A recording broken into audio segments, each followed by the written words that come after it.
Prologue. The eldest daughter of Count Dolkness, Yumiella Dolkness, Level 99. We were gathered in the great hall of the Royal Academy, the school for the kingdom of Valshin's children of the aristocracy, where the entrance ceremony had just concluded. The warm, inviting atmosphere of the occasion dissipated as my level was announced, and the excitement of the teachers and upper-level students greeting the incoming students vanished as everyone stared at me, speechless. At that moment, I came to the realization that I would already have to give up on my goal of being as inconspicuous as possible. As I accepted my fate, I began to think back on the events that led to me reaching level 99 as if to escape from my current reality. I was 5 years old when I regained memories of my past life and realized that I had been reincarnated as the villainess of an autumn game. It all started when I was looking in the mirror in my room and felt strange about how young I appeared. The face reflected back at me was a doll-like face with dark black eyes. Though my eyes had been black in my past life, this was a much deeper black that seemed to consume all the surrounding light. The perfectly straight hair also complemented the other features. If I wore a kimono, I might look like a Japanese doll. Upon thinking about my own appearance, I realized that I knew terms that I had never heard before, like kimono and Japanese doll. From there, my memories of my past life came back one after another. I was born during the Heisei period in Japan. I was an introverted female college student, and I probably was killed by a car that crashed into the sidewalk. In a matter of seconds, 20-something years of memories flashed before my eyes, and I was left gasping for air while my heart was beating out of my chest. All I could do was crouch down, close my eyes, and take deep breaths until I calmed down. When I felt a little bit better, I thought about what I knew of my current life, only to realize that I didn't know much at all. The extent of my knowledge was that my name was Yumiella Dolkness, I was 5 years old, and I was an aristocrat. I had almost no memories that took place beyond the doors of my bedroom, nor any memories of meeting my parents. Though the servants did the bare minimum in caring for me, they didn't offer much in conversation. I suspected they were avoiding me, so I was left not even knowing the name of the kingdom I was living in. Naturally, my first course of action was to bombard the maid with my arsenal of questions. She was surprised that the quiet child, who she had barely spoken to before, was suddenly so talkative, but she took the time to answer everything I asked about. Through my interrogation, I found out that I was in the kingdom of Valshin and that I lived in the Lord's mansion in the county of Dolkness, where I was the eldest daughter of the Count. My parents lived in their mansion in the royal capital and hadn't returned to this county since before I was born. Though the maid was hesitant, I coaxed her into spilling the reason why I was sent here alone. She said it was because my parents wanted to distance themselves from me, their black-haired child. Apparently, black hair was seen as unlucky and a symbol of evil in this kingdom, which explained why the servants around the mansion were so unfriendly. A quiet little girl with black hair would seem creepy. On top of that, my parents, who despised me, were their bosses. It only made sense that they'd be cautious in dealing with me. Aside from all that, the name Yumiella Dolkness rang quite a few bells. It was the name of a character in an autumn RPG that I played in my past life. She'd been the villainess, or more accurately, the hidden boss. The title of the game was Light Magic and the Hero, commonly known as LMH.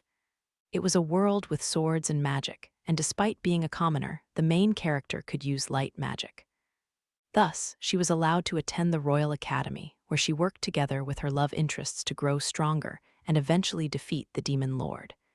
It was a very classic story. At worst, it was predictable. The game alternated between the Academy portion, where you raised the affection levels of the love interests, and the RPG portion, where you worked together with them to defeat monsters. Yumiella was a typical villainess. She occasionally appeared during the Academy portion of the gameplay to bother the main character and get in her way. However, as the story progressed, she appeared less and less, and by the time the main characters began their journey to defeat the resurrected Demon Lord, she was already forgotten. But that wasn't the end of Yumiella's story. After the game's ending, if you went back to the Demon Lord's castle, there was a hidden boss that appeared as bonus content. Most players were probably shocked to see her as the hidden boss. That's right.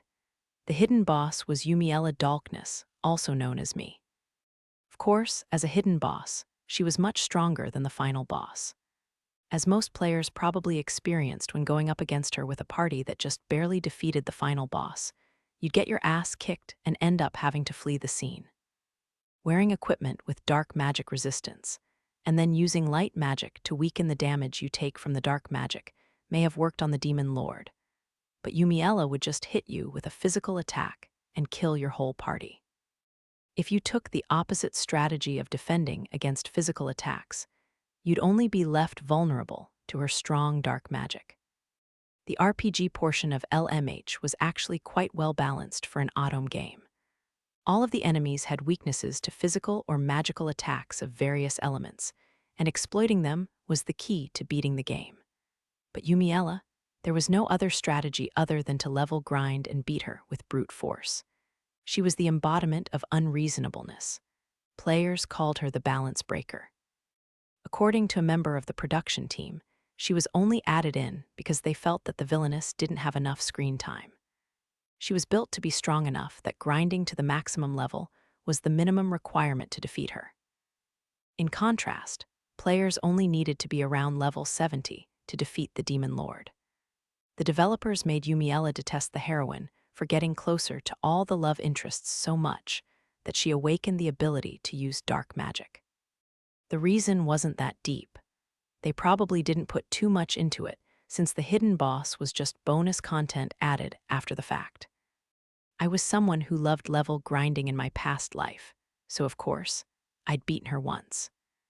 Though I will say, Yumiella must have morphed from a villainess into an entirely different beast, because she was able to hold her own against my party of 4 level 99 heroes. However, it still would have been premature to say that this was indeed the universe of LMH just because my name and appearance matched that of Yumiella S. I had to gather more information to be sure. When I told the maid I wanted to learn how to read, a tutor was immediately hired, and my lessons began. Once I learned my new skill, I proceeded to spend all my time in the mansion's library. I read through everything, regardless of the genre, from picture books to discourse on history and politics, and found too many similarities between the game and this world. The names of the members of the royal families, detailed names of places, legends about the kingdom, the list goes on. As a result, I had no doubt that this was the world of LMH and that I was Yumiella Dolkness. The realization tormented me. Yumiella was the hidden boss of this world whose purpose was to despise the main character and her companions, only to be defeated in the end. Was there any point in my existence? Was there any point in living this life? I was a hidden boss, so awful that I was the embodiment of unreasonableness. That means I have the potential to be stronger than the final boss, more athletic than the swordsman in the main character's party, have stronger magic than the mage, and use dark magic, which is limited to enemy characters. Hold on, isn't this kind of awesome? My inner gamer was ecstatic. All I had to do was not meddle with the main story of LMH. I could keep my distance from the main character and the love interests and let them deal with the Demon Lord. If that didn't work, I'd just have to secretly take down the Demon Lord. With Yumiella's stats, that should be an easy insta-kill. I have to start grinding. From then on, I would sneak out of the mansion behind the servants' backs to level grind. As expected of a hidden boss, my base stats were already quite high, and I was able to defeat monsters even as a child. I was also able to use dark magic without any issues. It seemed that hate had nothing to do with it. Efficiency is vital to level grinding, so I bought items that increased experience by selling the magic stones that monsters dropped. When I was no longer satisfied with the monsters that appeared near the town, I moved on to the dungeons in the mountains, where I hunted monsters endlessly.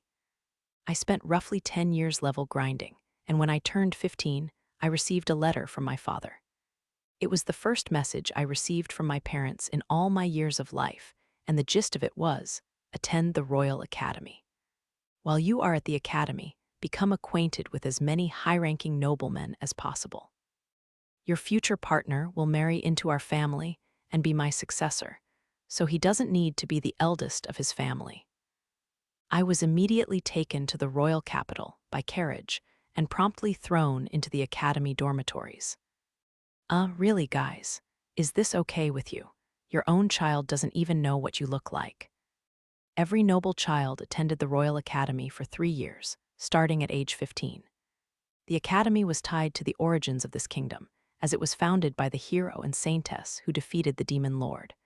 Because of its history, the Academy not only focused on academic education, but combat education as well. Consequently, when the kingdom was facing an emergency, aristocrats were encouraged to fight on the front lines. Though in practice, this rule seems to have become outdated. The exterior of the Academy was gorgeous enough to believe it was the royal palace. Though I had seen it on screen when I played the game, it was absolutely breathtaking in person. As for the dorms, I was, of course, provided my own room, as well as separate servants' quarters, making me very aware of my status as the daughter of a count. Apparently, I barely made it to the Academy on time because the next day was already the entrance ceremony. I dressed in my uniform and headed to the ceremony, but I couldn't help but feel that people were staring.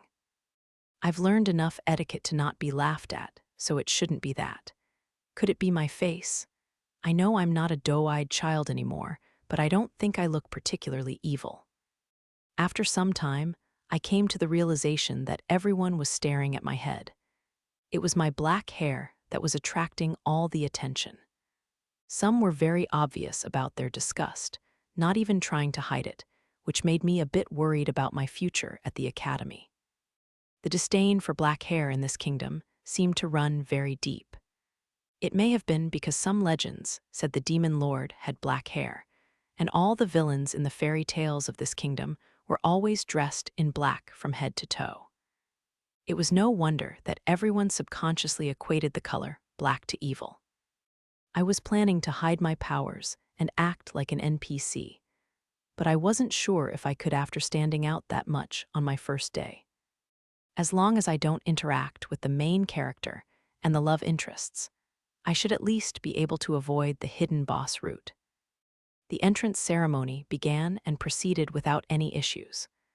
Though I wanted to take a peek at the main character and her love interests during the headmaster's welcome speech, I remembered that the new students were supposed to introduce themselves at the end of the ceremony. With no need to find them now, I sat back in my chair with a nonchalant expression. However, that didn't last very long. After the headmaster's speech, there was an announcement that level assessments would be conducted for new students. No one told me about this. I barely managed to stop myself from shooting to my feet in shock. One after another, students walked to the front and placed their hand on a crystal-like magical instrument to get their level assessed. Most were in the single digits, with only one student over level 10. I don't know what level I am. I had never measured my level, nor did I know what level I was when I regained the memories of my past life. A 5-year-old shouldn't be able to defeat a monster on their own, so I had to be level 1 by default. I was probably only able to take down monsters because I was extremely athletic and had magic that was just potent enough. Everyone was cheering for the level 10 student, so coming in at level 5 would most likely be my best bet to not stand out. Level 5, I hope I'm around level 5.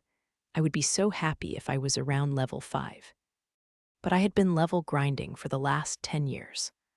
On top of that, I had been using my knowledge of video game mechanics to utilize effective items, and I'd been training in dungeons.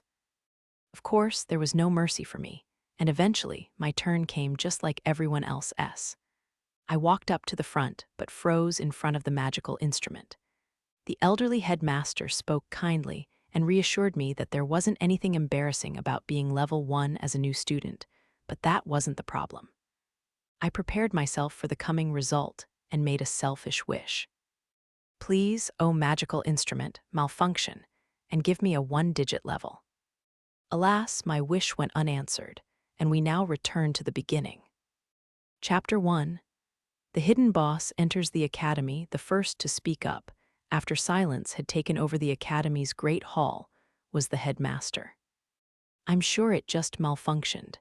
He called over a member of the staff. Have the backup magical instrument prepared for assessment. The backup was immediately brought out, and I placed my hand on it as instructed. Unfortunately, the result hadn't changed. After a pause, the headmaster spoke again. It seems that you are level 99 after all. In an effort to confirm if the magical instrument was functioning properly, teachers took turns assessing their own levels. The previously silent hall began to fill with the murmuring of uneasy students, so I allowed myself to escape the discomfort by thinking back on my level grinding once more. I was already at the max level. All that extra EXP I worked so hard for, what a waste. Finally, the teachers concluded that the magical instrument was indeed not broken, and one teacher made their way toward me. Lady Yumiella, do you have any idea as to why your level is so high? I didn't just have ideas. I probably knew the exact reason.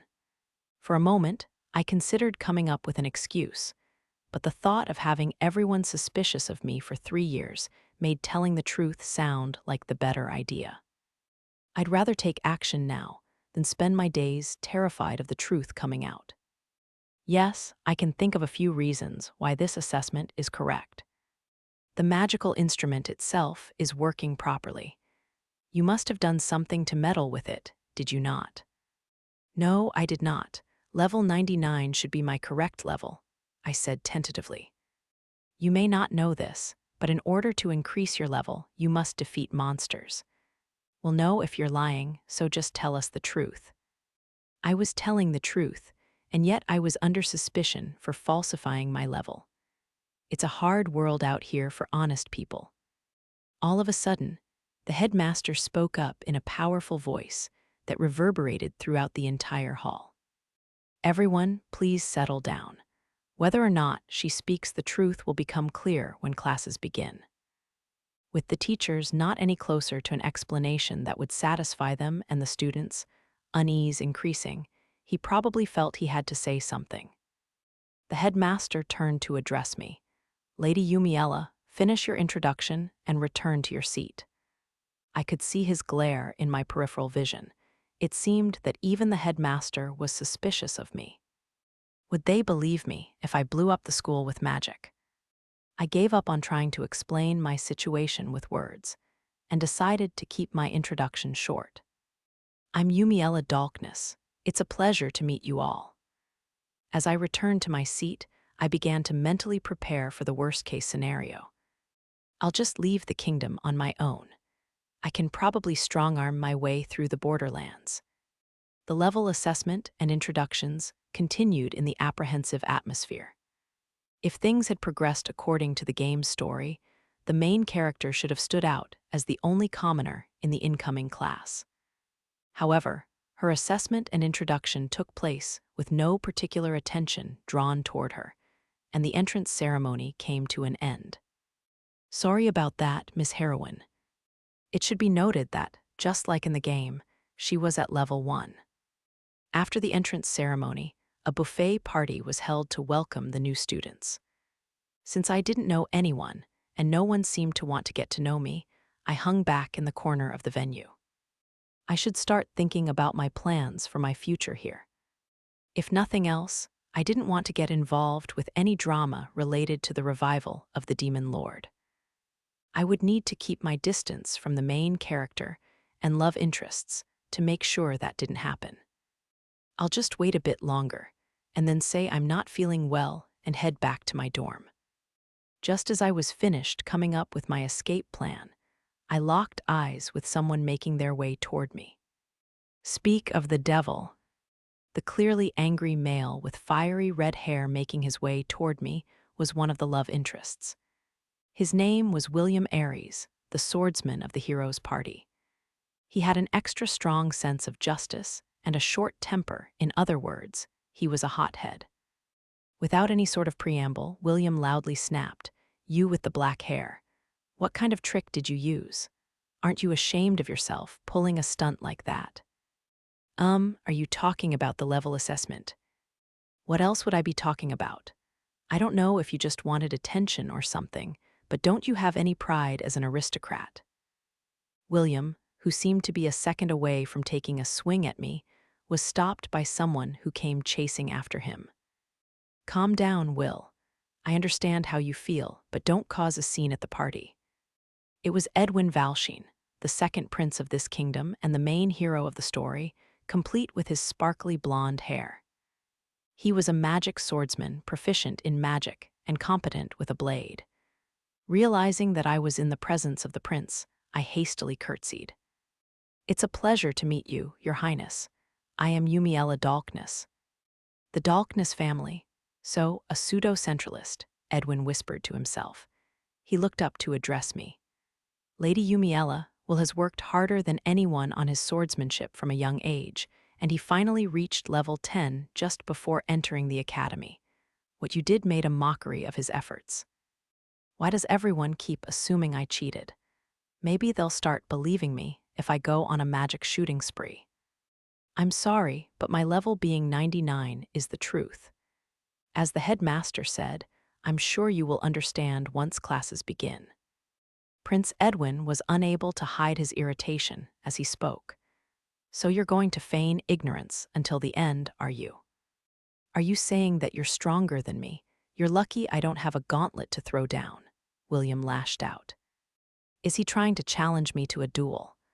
William, my dear, you should really cherish your life more." As the people around us quieted to listen in on our conversation, the final love interest unsurprisingly appeared. Level 99 isn't even a realistic level to be at. Were you unable to even consider such a basic fact? Well, I suppose not.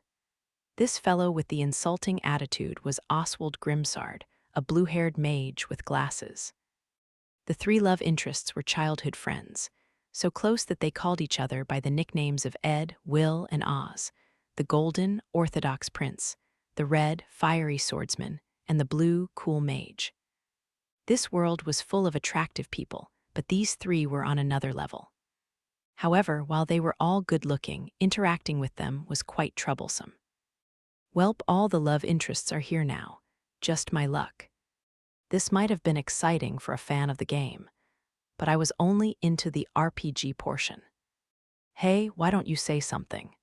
William seemed to have gotten impatient with my silence. "It seems that I'm unable to get you to believe me, so," I mumbled, eager to escape. "You're still not fessing up. Is your head completely empty? Are you a compulsive liar or something? Geez, do they kiss their mothers with those mouths? Don't they know that they're just characters in an autom game?" In an effort to end my conversation with them, I tried to change the subject to something that would encourage them to go to the main character. "Wasn't there a commoner who uses light magic? She may be having trouble with something. I think it would be best if you checked in on her." "Yes, that would probably be much more productive than playing along with your nonsense. I'm sure the Academy will issue a decision regarding your lies soon enough, so be prepared." With that final remark, Prince Edwin turned and left with the other two. That was exhausting. I better hurry back to the dorm. Having returned to my dorm, I had my maid Rita prepare some tea for me. Despite being a noble already, I couldn't help but be charmed by how aristocratic it felt. Having tea like this was refreshing since, back at the mansion, I only had tea as a part of etiquette classes. "My lady, are you sure you're all right with being back so early? I believe the party is still going on." "It's fine. It seemed like I wasn't going to be getting friendly with anyone anyways." "You won't be able to find a good partner with that kind of attitude. It'll be a problem for the master as well." Rita was a maid working at the Dolkness mansion in the royal capital, but was reassigned as my attendant yesterday when I entered the academy. The academy had a dining hall as well as specialized staff for chores such as laundry, making a maid feel unnecessary. However, there was no going against my father's orders. It had only been 2 days since we met, but she took every chance she got to remind me about finding a suitor, likely an order from my father. She was probably also here to supervise me, so I wouldn't act out of line. With classes officially starting tomorrow, I'm sure you'll meet someone great, my lady. Isn't the second prince one of your classmates? I've already made quite a bad impression on the second prince. Wait, she doesn't know about all the ruckus at the entrance ceremony. Well, she's not a very good supervisor. I was still curious about the term that Prince Edwin muttered after hearing my family name, and decided to ask Rita. On an unrelated note, do you know what pseudo-centralist means? Someone must have called you that. Don't worry. It's nothing you should concern yourself with. Just as I expected, it didn't seem to be something good. I never said anyone called me that, but I suspect it's something that describes the Dolkness family. Is it not? Rita seemed to give in and began to explain. You know about central aristocrats and provincial aristocrats, right, my lady?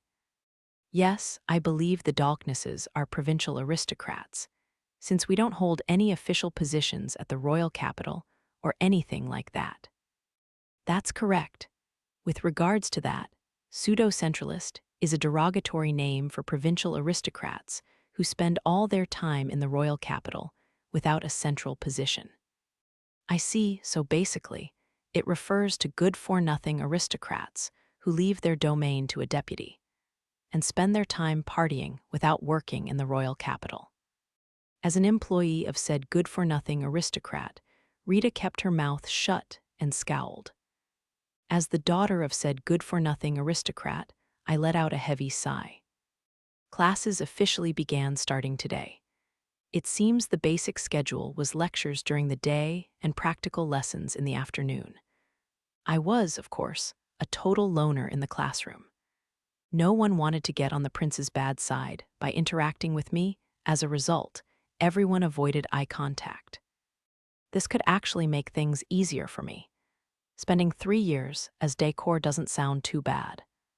As I sat at my desk quietly, I began to listen in on all the gossip going on around me. Thanks to the sensory enhancement gained through leveling up, I was able to make out all the whispers in the classroom without any trouble. According to the other students, I was a carefree airhead who had convinced myself that I was amazing based on nothing. Why stop at the academy? Maybe I should blow up the entire royal capital to prove that I'm level 99. Right before class began, Miss Heroine entered the classroom with her trio of love interests, the 4 of them having a friendly chat together. So light magic can heal wounds too. You're impressive, Alicia, William praised. Oswald was impressed. It's an element not even I can use, so do you think you'll be able to do well at the academy? To be honest, I'm a little worried, being a commoner and all, she replied anxiously. If you ever need anything, just let us know. We promise to help you, Edwin encouraged earnestly. Isn't it too soon for them to have fallen for her? They shouldn't have even spoken to each other at this point in the game. I wonder if things are straying away from the story because of me. The main character's name was Alicia Ainlate. The game allowed the player to change her name, but Alicia was the default. Adorned with pink hair, she was your typical protagonist, defined by her optimistic and cheery personality. She was accepted into the academy despite being a commoner due to the fact that light magic users were extremely rare. Light magic was so valued because it was the only weakness of the dark element, making it capable of being a secret weapon against the demon lord. I would have liked to have kept my distance from her, but just like the love interests, that probably wasn't going to happen. Why? Well, in the short moment that we made eye contact, Alicia glared at me as if I had murdered her family. On the first day, afternoon classes started with swordsmanship. Although most of the male students were participating, there were only a handful of female students who chose to get involved, including me. Most of them had opted to watch instead. All right, we'll be taking turns and doing battle simulations to check everyone's skills. First up will be you, level 99.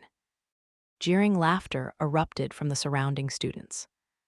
Unfortunately for me, the teacher leading the swordsmanship lessons was the same teacher that had accosted me at the entrance ceremony. First William and now this guy. Do all swordsmen have short fuses? I will be her partner. William stepped forward, which was followed by a shrill outburst of cheers from the other female students. We were to use wooden swords for the simulation, so I randomly picked a sword out of the pile and stepped into the center of the training area. William picked what looked to be the longest and thickest wooden sword. It seemed fitting since he wielded a longsword that was about the length of himself in the game. I mainly used magic when hunting monsters, but my physical strength was still on par with my magic. The last time I was caught off guard and a monster had gotten close to me, I kicked it away without thinking, and all that was left was a pile of dust with no resemblance to the monster it once was. Okay, how am I gonna hold back? Last chance to back down. I ignored his warning and took the pre-match bow. I look forward to our battle. William sucked his teeth in disdain. Don't say I didn't warn you. Geez, back off. I'm busy thinking about how I'm going to not kill you. Whether you live or die depends on how careful I am. All right, raise your swords, instructed the teacher. At that moment, I realized I had no idea how to properly hold a sword. In fact, it was my first time picking one up. I was able to handle most enemies with my magic, and if needed, my bare hands, so there hadn't been an opportunity to use one until now. William looked confused as I continued to stand there without raising my sword. Hey, hurry up already. Or is this your way of saying you want to forfeit? I'm sorry, it's just that this is my first time using a sword. Let's just begin. The students watching didn't even try to hide their roars of laughter, with shouts of abuse sprinkled in here and there. William was visibly irate, his face twisted in anger. How long are you going to keep making a fool out of me? I'm not going to hold back just because you're a girl, so expect this to end with a broken bone or two. Without waiting for the starting signal, William charged at me. He was probably fast to the average person, but with my reaction time, it wasn't a problem. As William made his way toward me, I continued to think about how I could get through the lesson without hurting him. It only took a second for him to be right in front of me with his sword raised and ready to strike, but I was ready.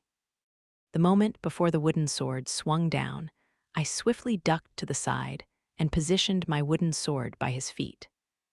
He stumbled as his swing only struck air before William's foot got caught on my sword, forcing him to fall to the ground face first.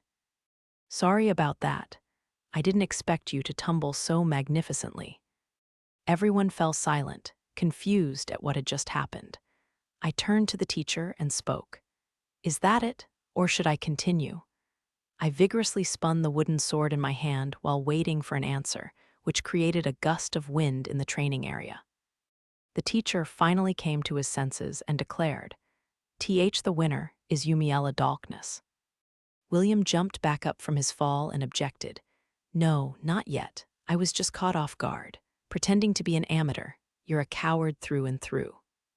It's hard to take you seriously when you've got blood dripping down your face. Graha, William let out a battle cry and charged at me once more. He probably wouldn't let it go if I just dodged again. I swung my sword to match his attack, and they collided. The crash caused the swords to resonate with an unrecognizable boom from the wood and sent William flying backward. These wooden swords are surprisingly tough. Wait, that's not important right now. Is William okay? If something were to happen to him, would it be considered an accident?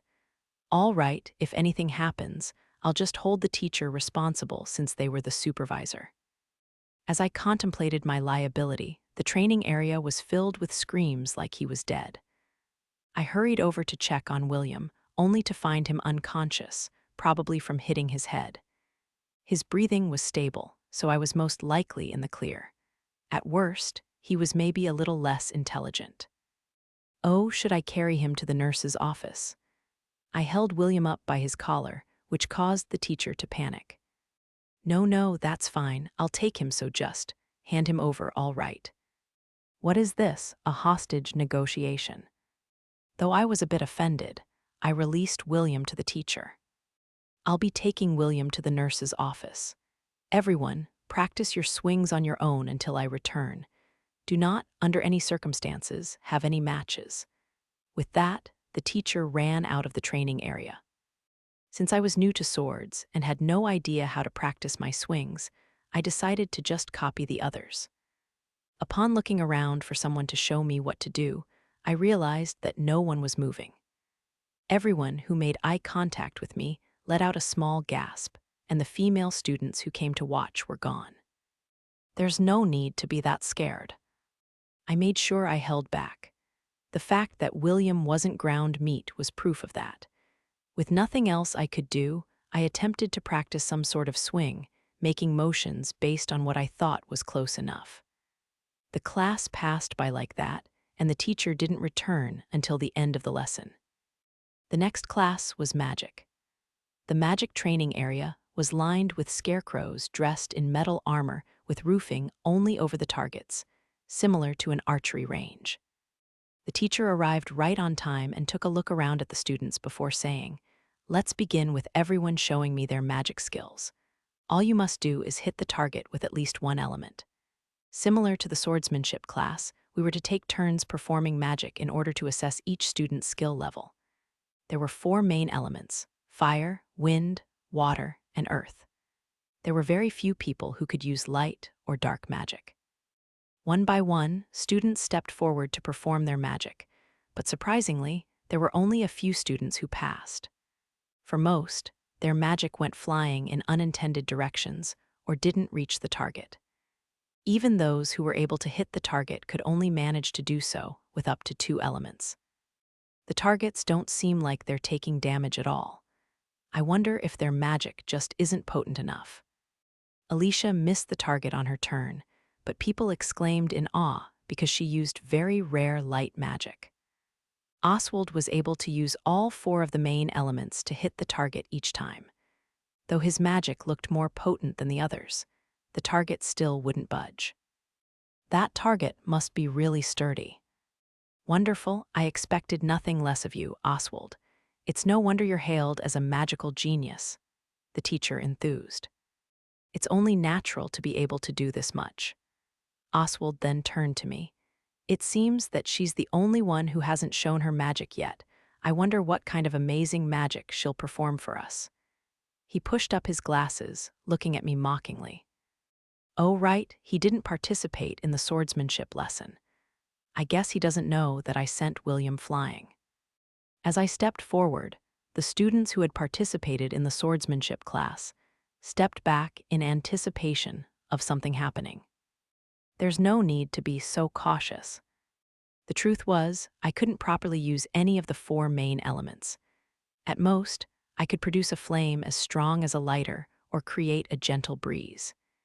Yes, I was the woman who allocated all her skill points to her muscles and dark magic. I was wondering, would it be all right to destroy the target? I wanted to know if it was okay to destroy such sturdy school equipment, but Oswald answered in place of the teacher. The armor on that scarecrow has gone through a special treatment. Besides, how could you destroy something that even I could? If you're going to speak, could you at least answer my question? I ignored him and turned my attention to the teacher. Only the court mages are strong enough to destroy them, but if you think you can do it, go ahead. With the teacher's approval, I cast my magic. All right then, dark flame. A pea-sized black flame appeared from the tip of my finger and shot straight out toward the target. What was that? Oswald chortled. I was curious as to what you would show us, but I didn't think it would be a pop gun. On the other hand, the teacher seemed to have noticed that I used dark magic and was wide-eyed with amazement.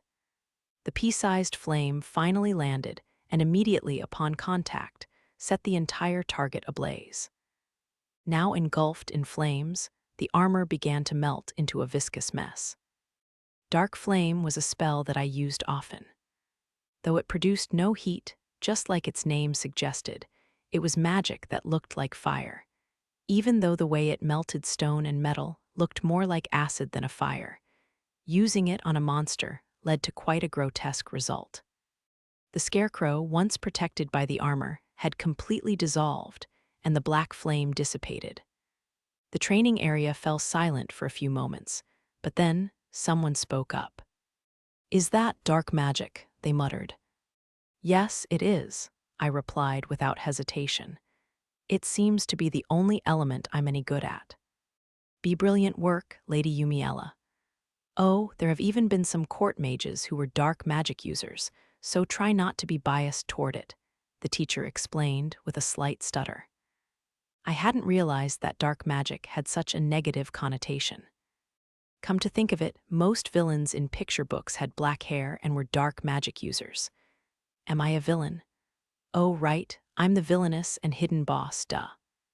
Oswald, who had been quiet until now, began to mutter under his breath. "That's impossible. Something's not right. I'm the genius when it comes to magic. I think it's just our difference in levels, not ability. I won't accept this, you got that." His dissatisfaction culminated in a scream before he fled the training area. How out of character. What happened to being the cool glasses guy?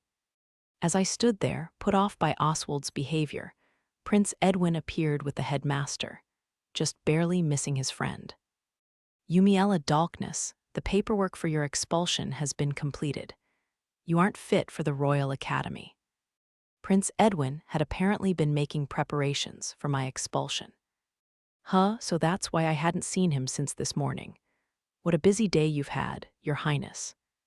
My expulsion. While I reassessed my plans moving forward, the headmaster chimed in. "Someone who would lie to a member of the royal family is not fit for the academy, nor are they fit to be an aristocrat in Valsheen.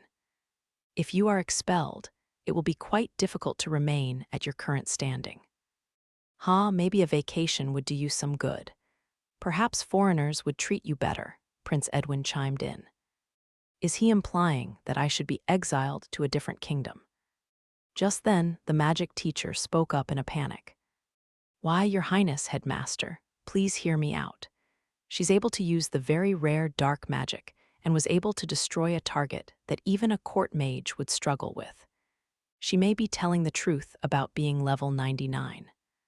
I believe that expelling her would be a loss for this kingdom. But a court mage could destroy it. Then that isn't proof of her being level 99. His Highness turned to address me. "If you want to stay enrolled, you'll have to convince me." It seemed that Prince Edwin was insistent on getting me expelled.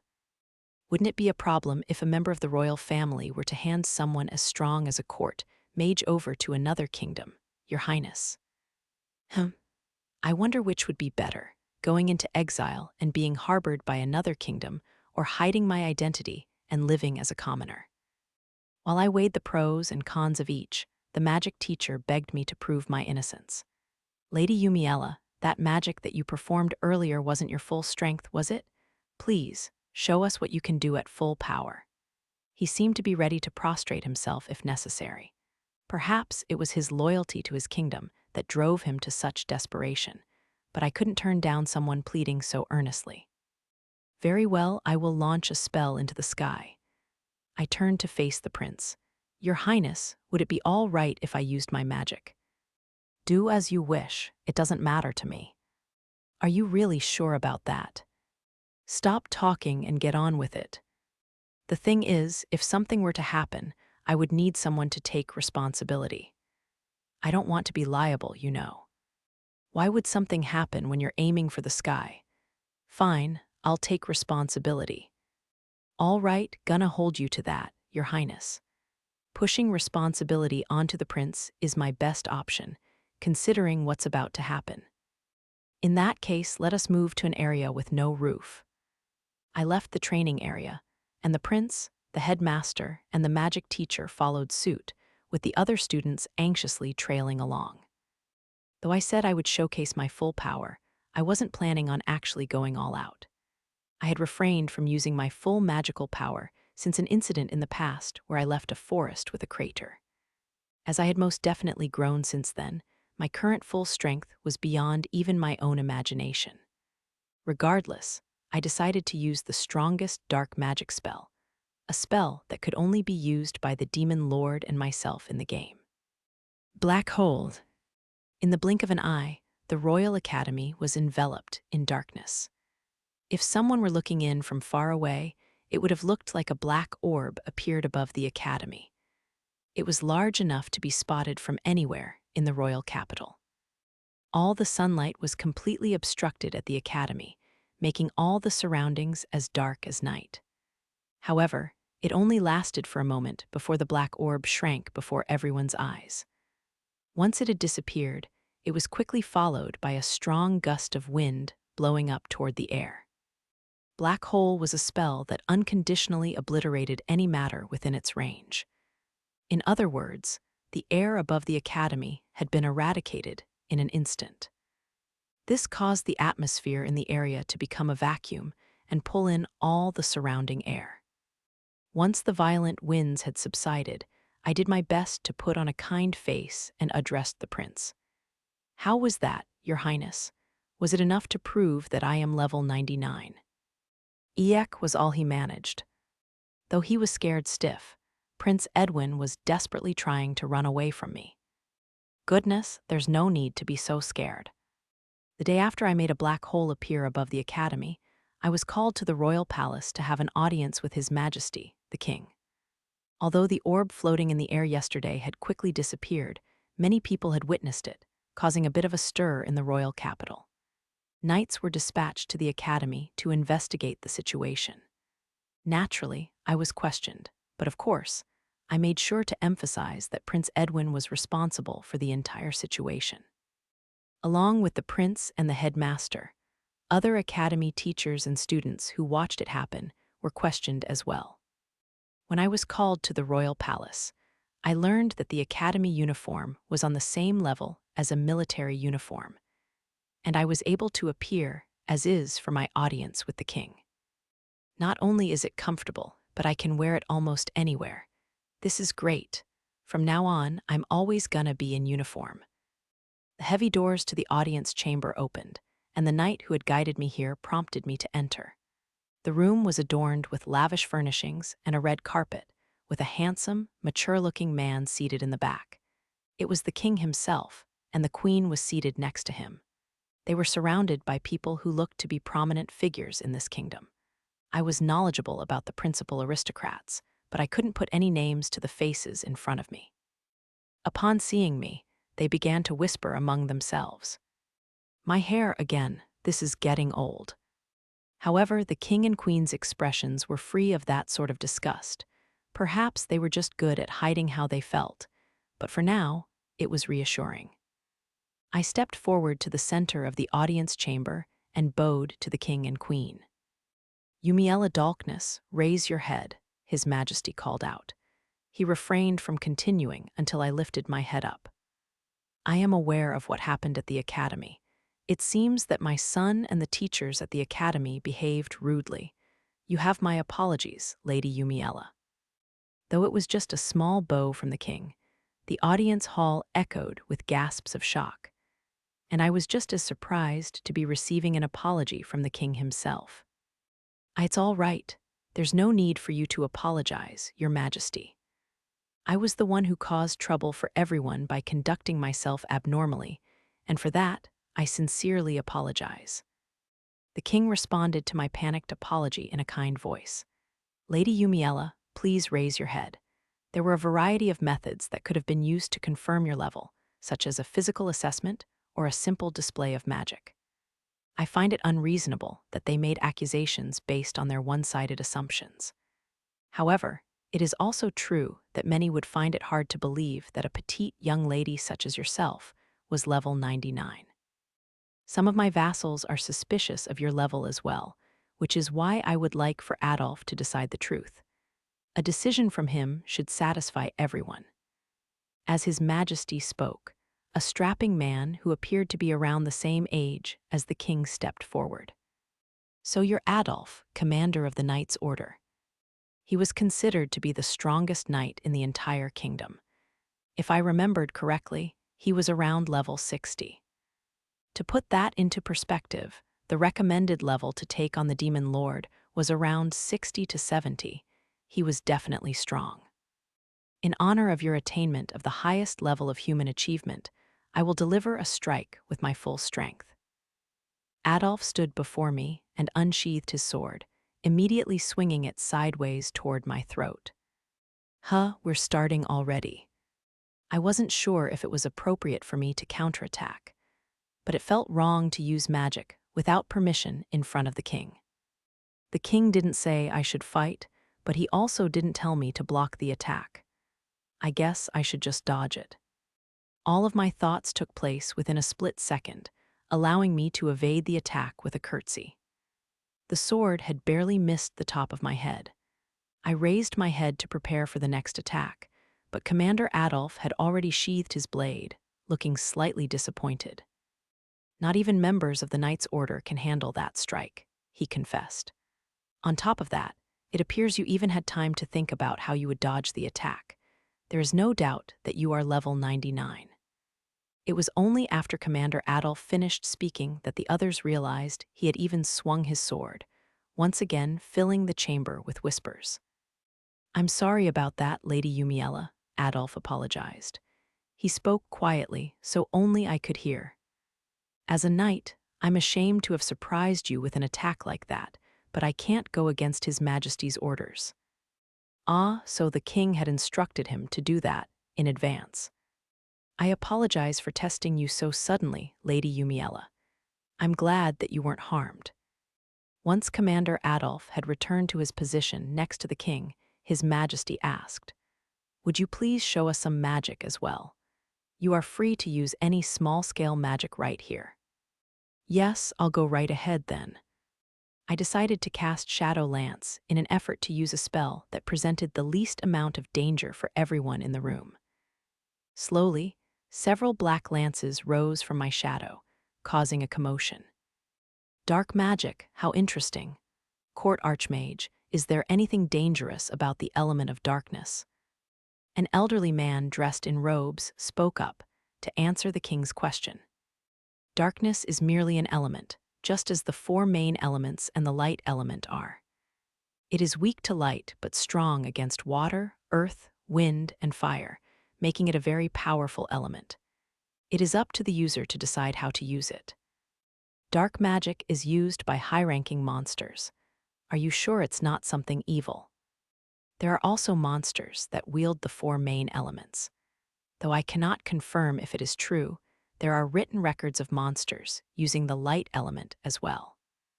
Given that it is an element with very few users, there were probably many people whose imaginations ran wild, leading them to believe it is a negative path." I see. You're saying that people tend to fear uncommon things that they don't understand. It may be that black hair is loathed for a similar reason. The king and the Archmage spoke as if they were making sure their conversation was heard by everyone. This cue and accession was probably done for my sake. Seeing that dark magic and black hair seemed to have the worst reputation, I was grateful for their consideration. The king moved his gaze back to me. "Lady Yumiella, you have reached a height that perhaps no man ever has. Well done. I'd like to hear about your process of how you reached that point." He wants to know how I level grinded. It's only natural for him to be curious, given that this is a matter of national strength. I don't think I'll be of much help since I didn't do anything particularly special, but there's no harm in telling him the truth. There wasn't anything particularly special about what I did. I merely kept taking down monsters. I was luckily able to use some magic at level 1. "You must have had a mentor, no?" "I did not. I am self-taught.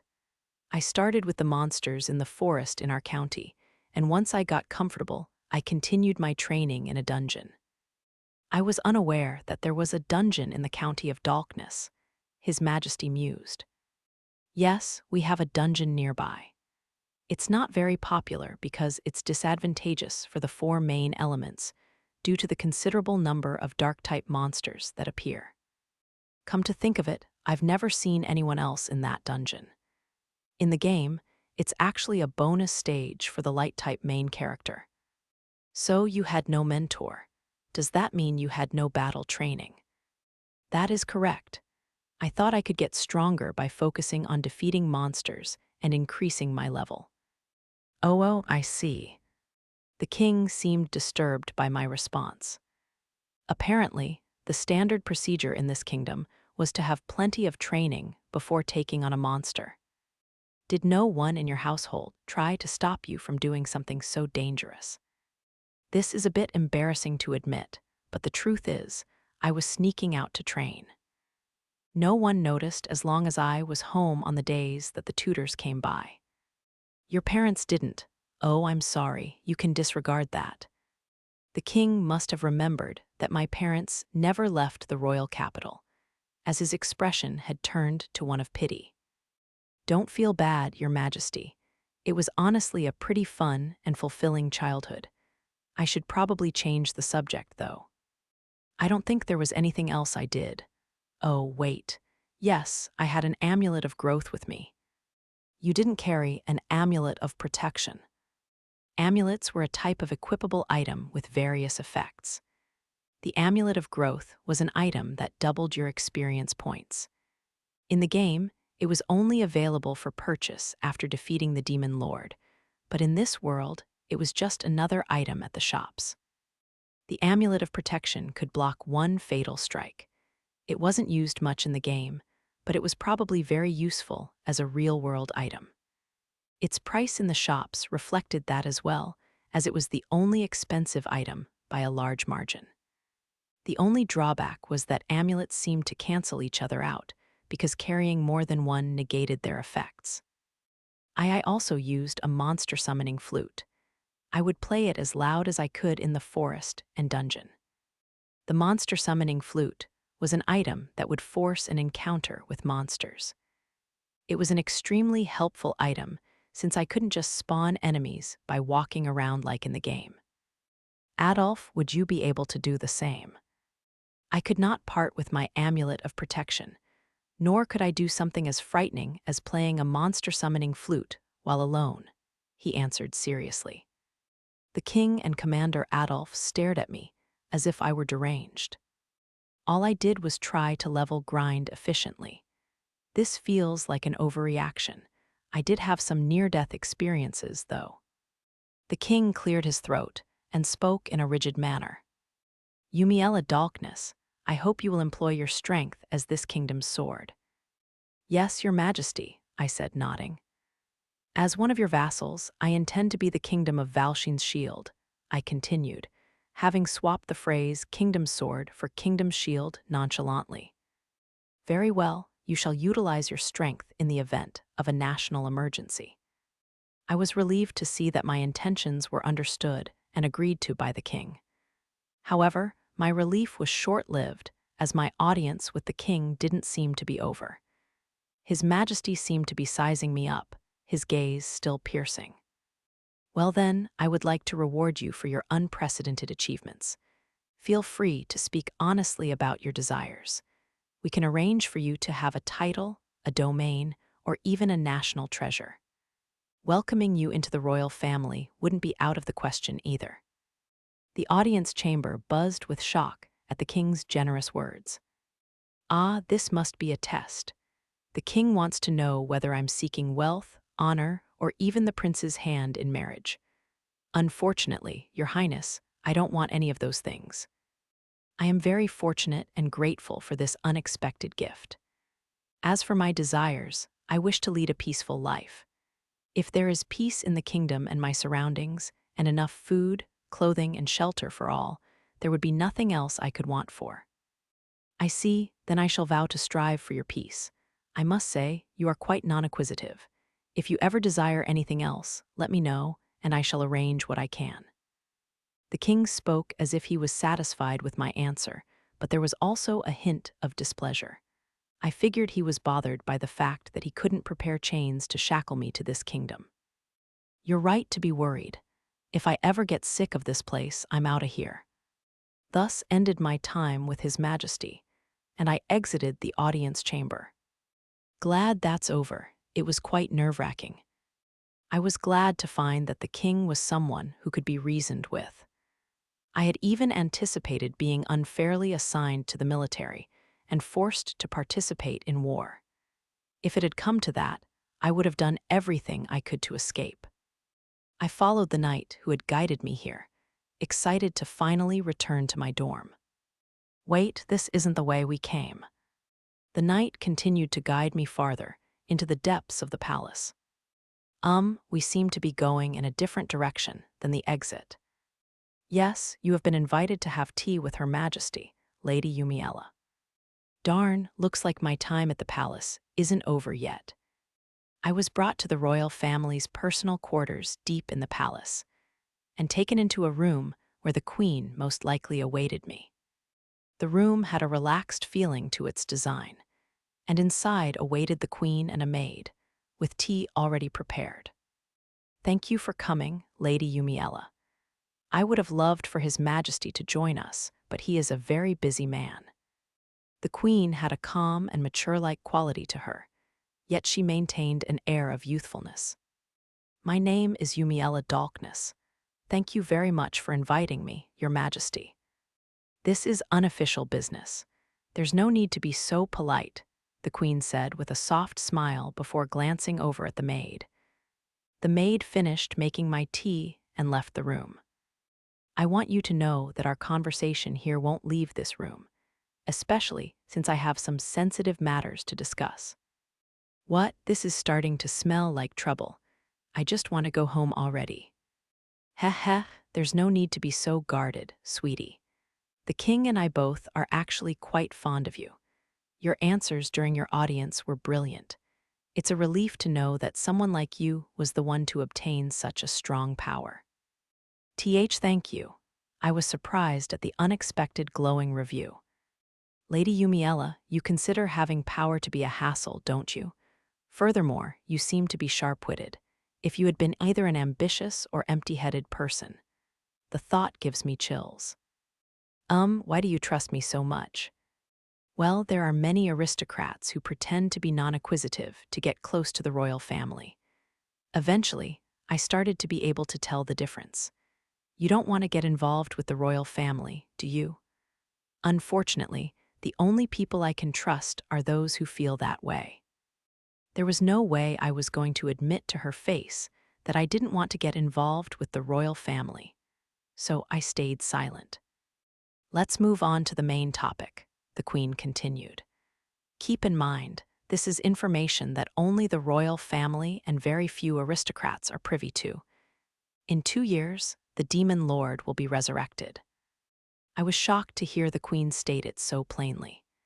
And although I wasn't surprised about the demon lord's resurrection, I was surprised at how they had so accurately predicted it.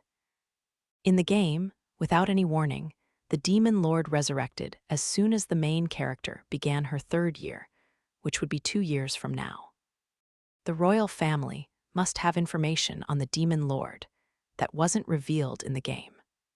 The demon lord. Yes, I would like your cooperation in taking down the demon lord.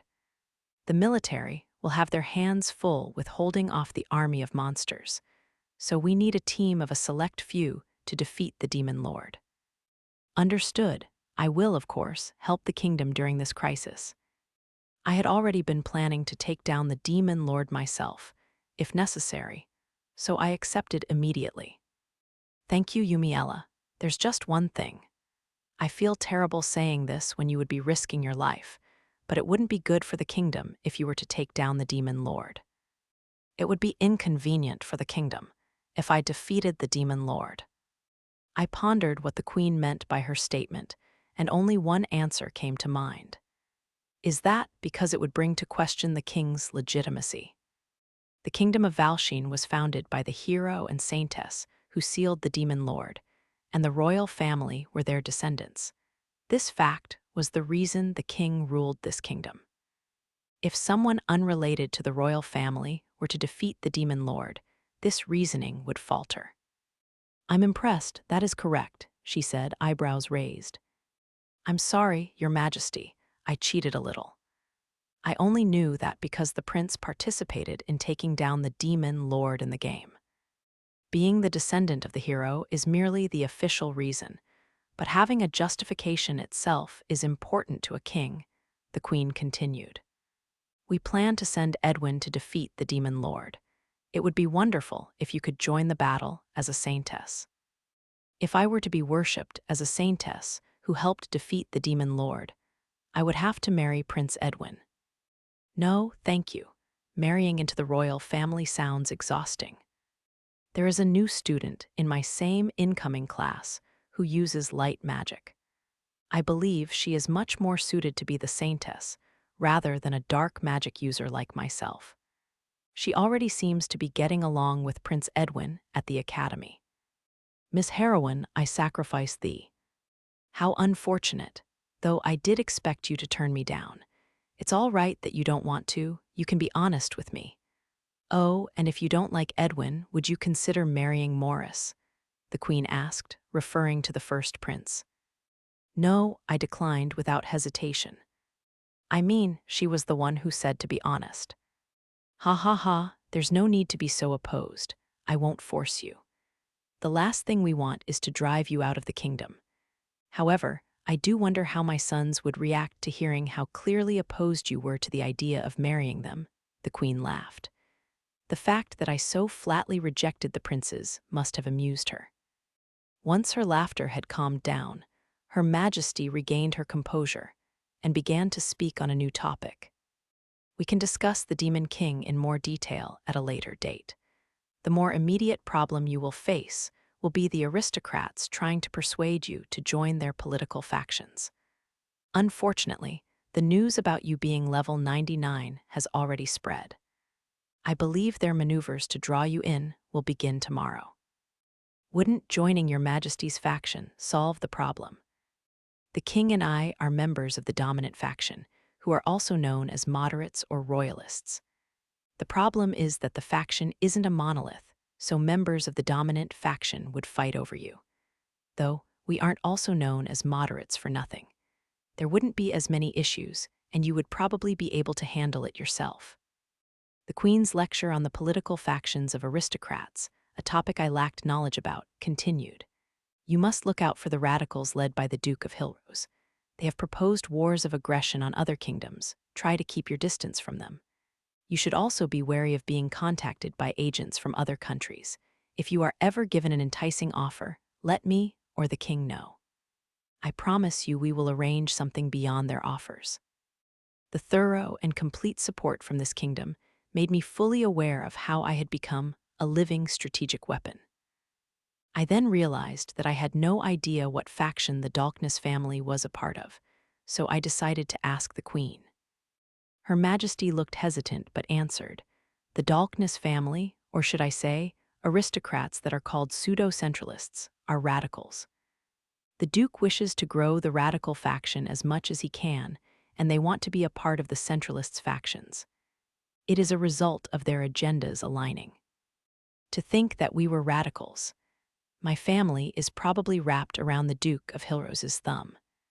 What should I do if my family were to demand I be adopted by or marry into the Hillrose family? I will issue a royal decree prohibiting you from being transferred from your family registry.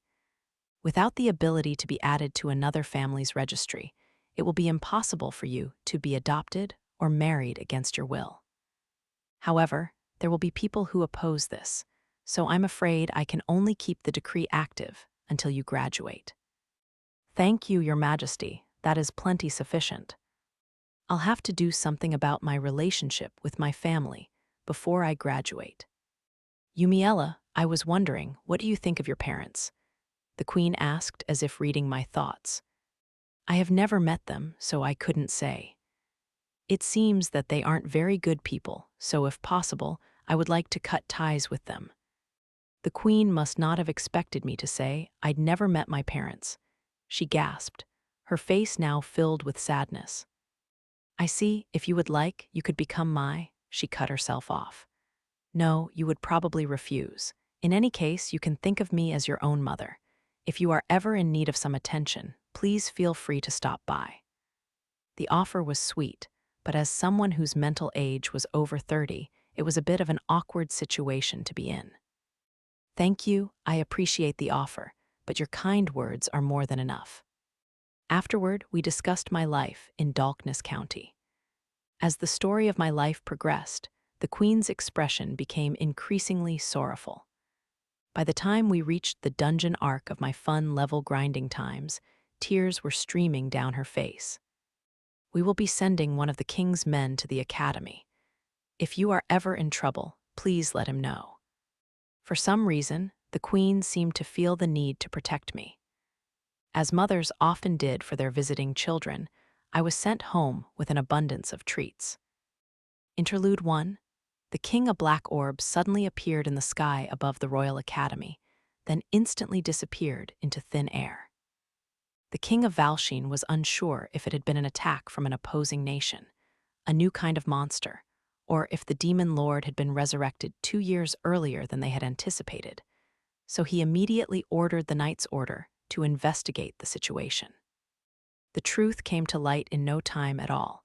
A young girl of only 15 years old, who was an incoming student of the academy, caused this unprecedented event. Her name was Yumiella Dolkness, and she was level 99. The king immediately invited her to the palace. After she had left the palace, the king and queen discussed the day's events in the royal family's personal quarters. She was an exceptional girl, praised the king. I can't believe she's only 15. The queen nodded in agreement. Yes, it's truly incredible. Depending on the kind of person Yumiella was, the worst-case scenario could have been the country falling to ruins. The king had called for an audience in desperation of at least avoiding that worst-case scenario, but the results were better than he could have hoped for. She not only has combat skills, but she is also smart, logical, and wants for nothing, the king lauded. The way she carried herself was lovely as well, admired the queen. The king had planned to monopolize her by providing her with anything she wanted, but he had been completely shot down. However, the king didn't regret this outcome. Those whose alliance was motivated by greed would likely betray that alliance out of greed. This was something the king and queen had known all too well through their experiences with handling crafty aristocrats. I never would have thought that a 15-year-old would reach level 99. I didn't even know that there was an upper limit to levels. Scholars across the world had been puzzling over what a level was for many years. The only information known for certain was that defeating monsters, whose bodies were entirely made up of magical energy, would activate and increase one's magical energy. The commander of the Knight's Order was accomplished enough to go down in history at level 60. Even though word had spread that level 99 was the limit, there was no record of anyone reaching that level in the entire world, so until now, this information had no way of being confirmed. I believe the limit was a theory with little evidence behind it, speculated the king. We'll know for sure if her level stays the same. I can see why Edwin had such a hard time believing Yumiella, but even then, what he did was too much. I agree, Edwin's self-righteous actions are indefensible. I'll have to knock some sense into that boy. The royal couple worried over their second-born son, who had attempted to unfairly condemn the one person who should never be antagonized. The king shifted his focus back to Yumiella. Anyhow, I'm surprised she didn't die from training like that. Even Adolf said it would be impossible for him. I don't believe she had any choice but to become strong. She grew up without anyone to love her, without anyone she could depend on. The queen trailed off. Her heart felt heavy as she recalled the stories she was told of Yumiella's childhood. Even so, she doesn't despise those around her. She's truly a strong girl. Indeed, perhaps we should despise the superstitions that pervade our country. Even the aristocrats in the audience chamber were too blinded by their prejudice to see that she was a lovely young girl. Though it was hidden by her unparalleled strength and unusual hair color, Yumiella had refined features. Many high-ranking aristocrats were handsome, but even the king, who was used to being around so many elegant aristocrats, could recognize that she was a charming girl. "So, what are we going to do?" the queen pondered. "We can't let her leave this kingdom." "Of course not, but it seems like our hands are tied at the moment." The king and queen were both sympathetic to Yumiella's situation, but they also had responsibilities as leaders of the kingdom. They had to make sure that Yumiella would stay in Valsheen, and, if possible, that she would use her strength for the country. "That's true," agreed the queen. "She doesn't appear to want anything." "I assume aggressively trying to appeal to her would be the wrong move." "Yes, I believe she will stay here as long as there isn't anything too troublesome for her," the queen reasoned. "All she wants is to live in peace." "Then we must straighten up the academy," decided the king. "We'll also have to prevent the other aristocrats from trying to recruit her." The king sighed, thinking of the aristocrats who would take every opportunity to even just marginally increase their power. Their efforts to draw her in would only cause Yumiella to be discontented with the kingdom. However, Yumiella refused royal patronage. She understood that there were new problems that came with the position that would put her in. It can't be an adult that persuades her. It would be wonderful if she could become friends with someone of the same age and grow fond of this kingdom. "Edwin's definitely out," the king sighed. "If only we had known about her sooner." "It's truly unfortunate. There were many other ways he could have verified her level. I'll need to have some words with him as well. Though, I'm quite sure that Yumiella would have refused any connection to the royal family, even without the fuss about expelling her. Let us have Ronald sent over to be the new headmaster. He'll do what he can to look out for her from the shadows, but besides that, he'll be a silent observer." The king decided that there would be no major decisions made regarding Yumiella in a desperate attempt to maintain peace in the kingdom of Valsheen and a peaceful life for Yumiella. However, the king knew that neither of those hopes would come true. In 2 years, the demon lord will return, and Yumiella will be fated to face him. Chapter 2. The hidden boss attends the academy. In the week since I had been called to the palace, I had become pretty popular at the academy. Even right now, I was being radically flirted with. And that's how we would rule our neighboring nations as colonies. As I said, all you have to do is destroy the opposing nation's armies. As your husband, you can leave all the political stuff to me. Correction, a radical was flirting with me. The boy who was passionately speaking on the wonders of colonialism was the most intense out of all the radicals I had met in the past week, so much so that grouping him together with the others felt like an insult to them. As the queen expected, the day after I had been summoned to the palace, the children of high-ranking aristocrats were lining up to speak with me. Most of the moderates were relatively easy to get along with. The guys greeted me with treats and tried to make small talk while the girls invited me to tea parties.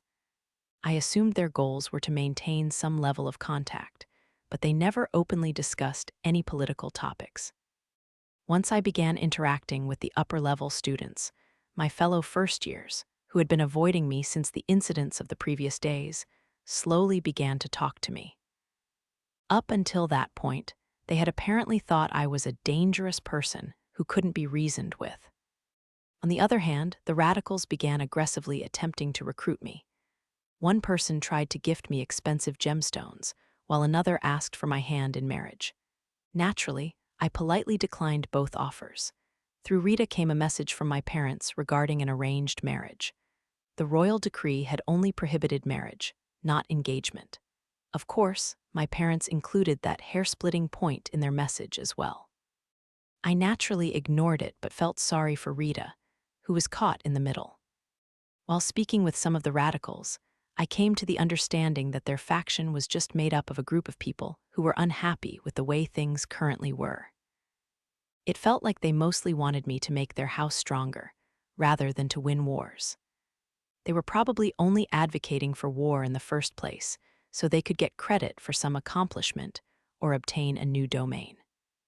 And at the end of it all, we'll take over the entire continent. Don't you want in on this? His speech finally appeared to be over. He probably introduced himself in the beginning, but he had been talking for so long that I had no idea what his name was. No, thank you. I usually threw in social pleasantries like, that sounds wonderful, and gently turned down the advances by adding, unfortunately, along with some reason to refuse, but I couldn't bring myself to do that with him. It's not a bad deal for you either. I mean, you get to be my wife even though you have black hair. I'll even buy you as many dresses and gemstones as you want. There were condescending people among the moderates and radicals, but he was on another level. He was also the first person to say something discriminatory about black hair to my face. I decided to deliver my finishing blow. I'm only interested in people who are stronger than me. I came up with it a few days ago, and it worked on everyone. It was my ultimate weapon. In this day and age, you can't just get by with brute force. What's important is how smart you are, and I'm pretty gifted in that area. Well, it didn't work, and on top of that, his argument was sound.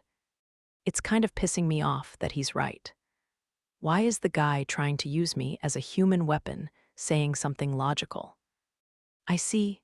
Then I'll make sure to avoid doing anything violent, like going up against armies or suppressing rebels, I countered. As soon as I said I wouldn't fight, he got flustered and panicked about potentially not being able to achieve his goals. People who are only good at fighting like you should mindlessly listen to smart people like me.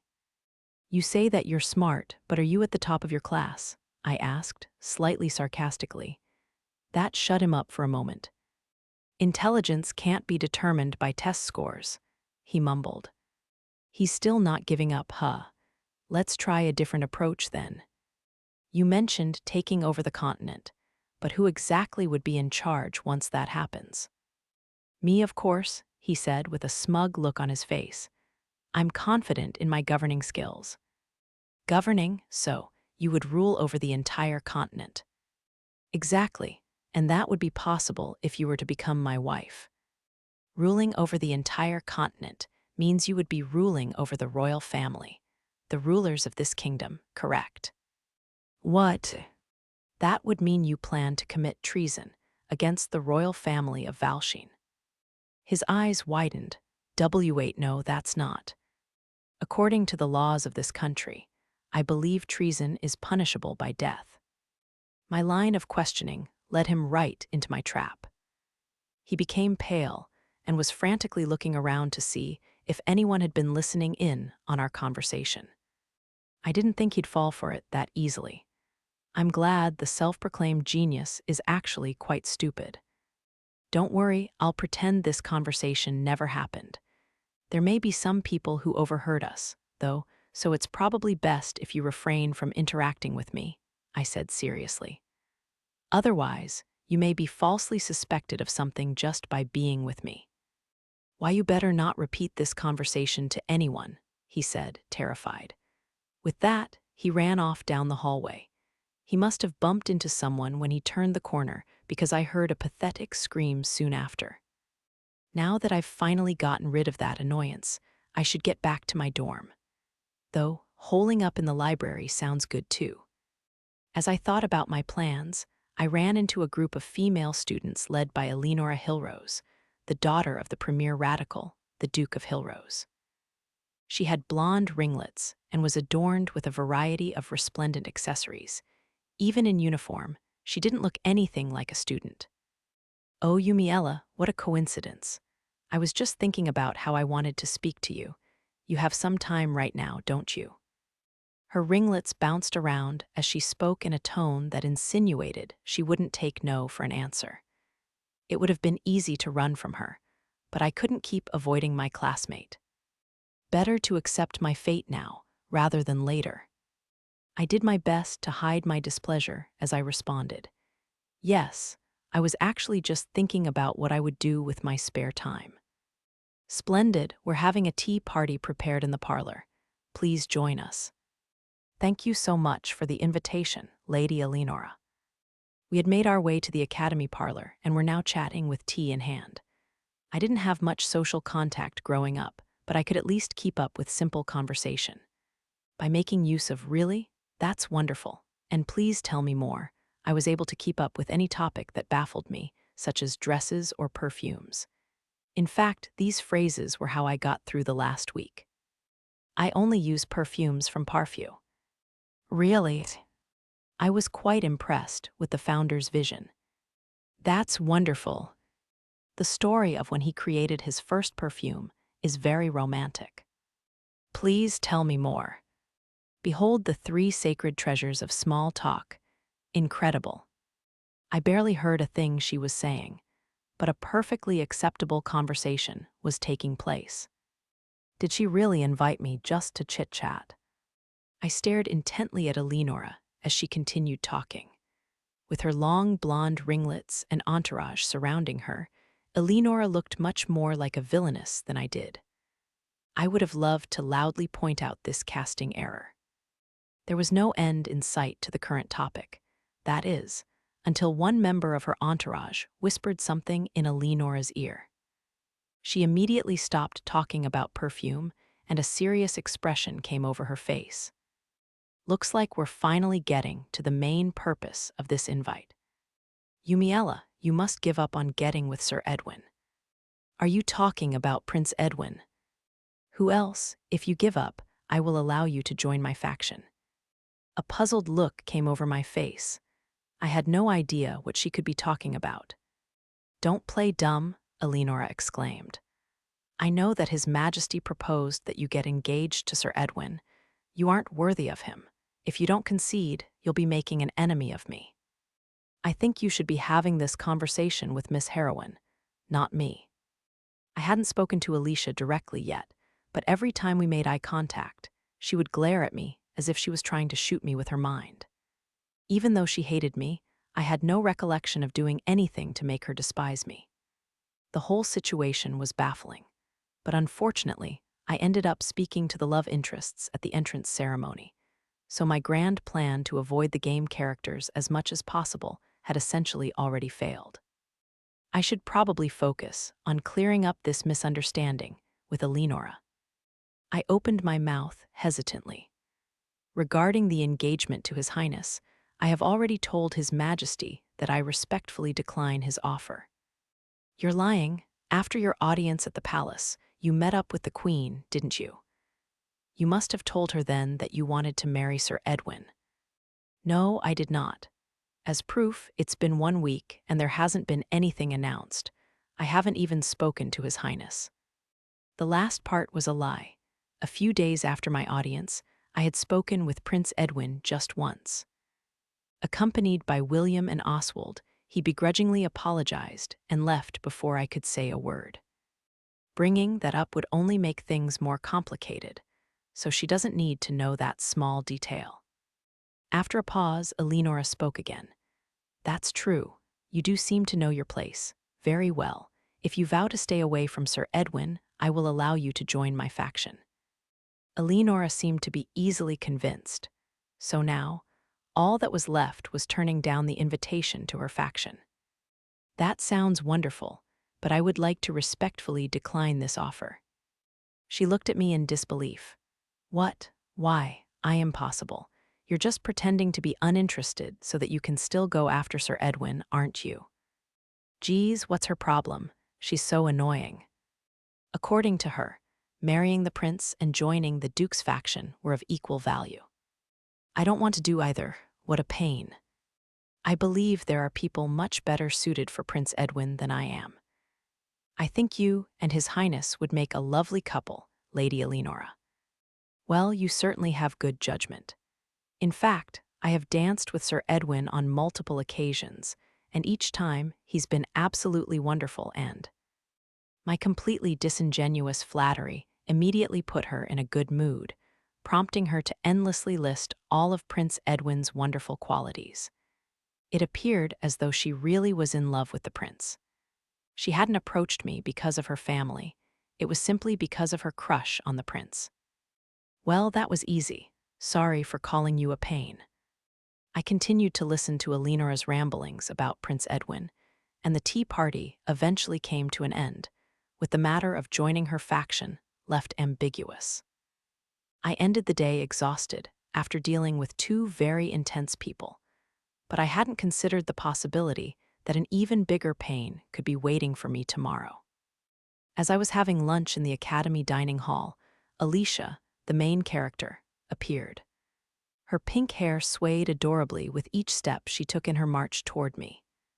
When she reached me, Alicia's voice echoed throughout the dining hall as she loudly declared, "You were the resurrected demon lord, Yumiella.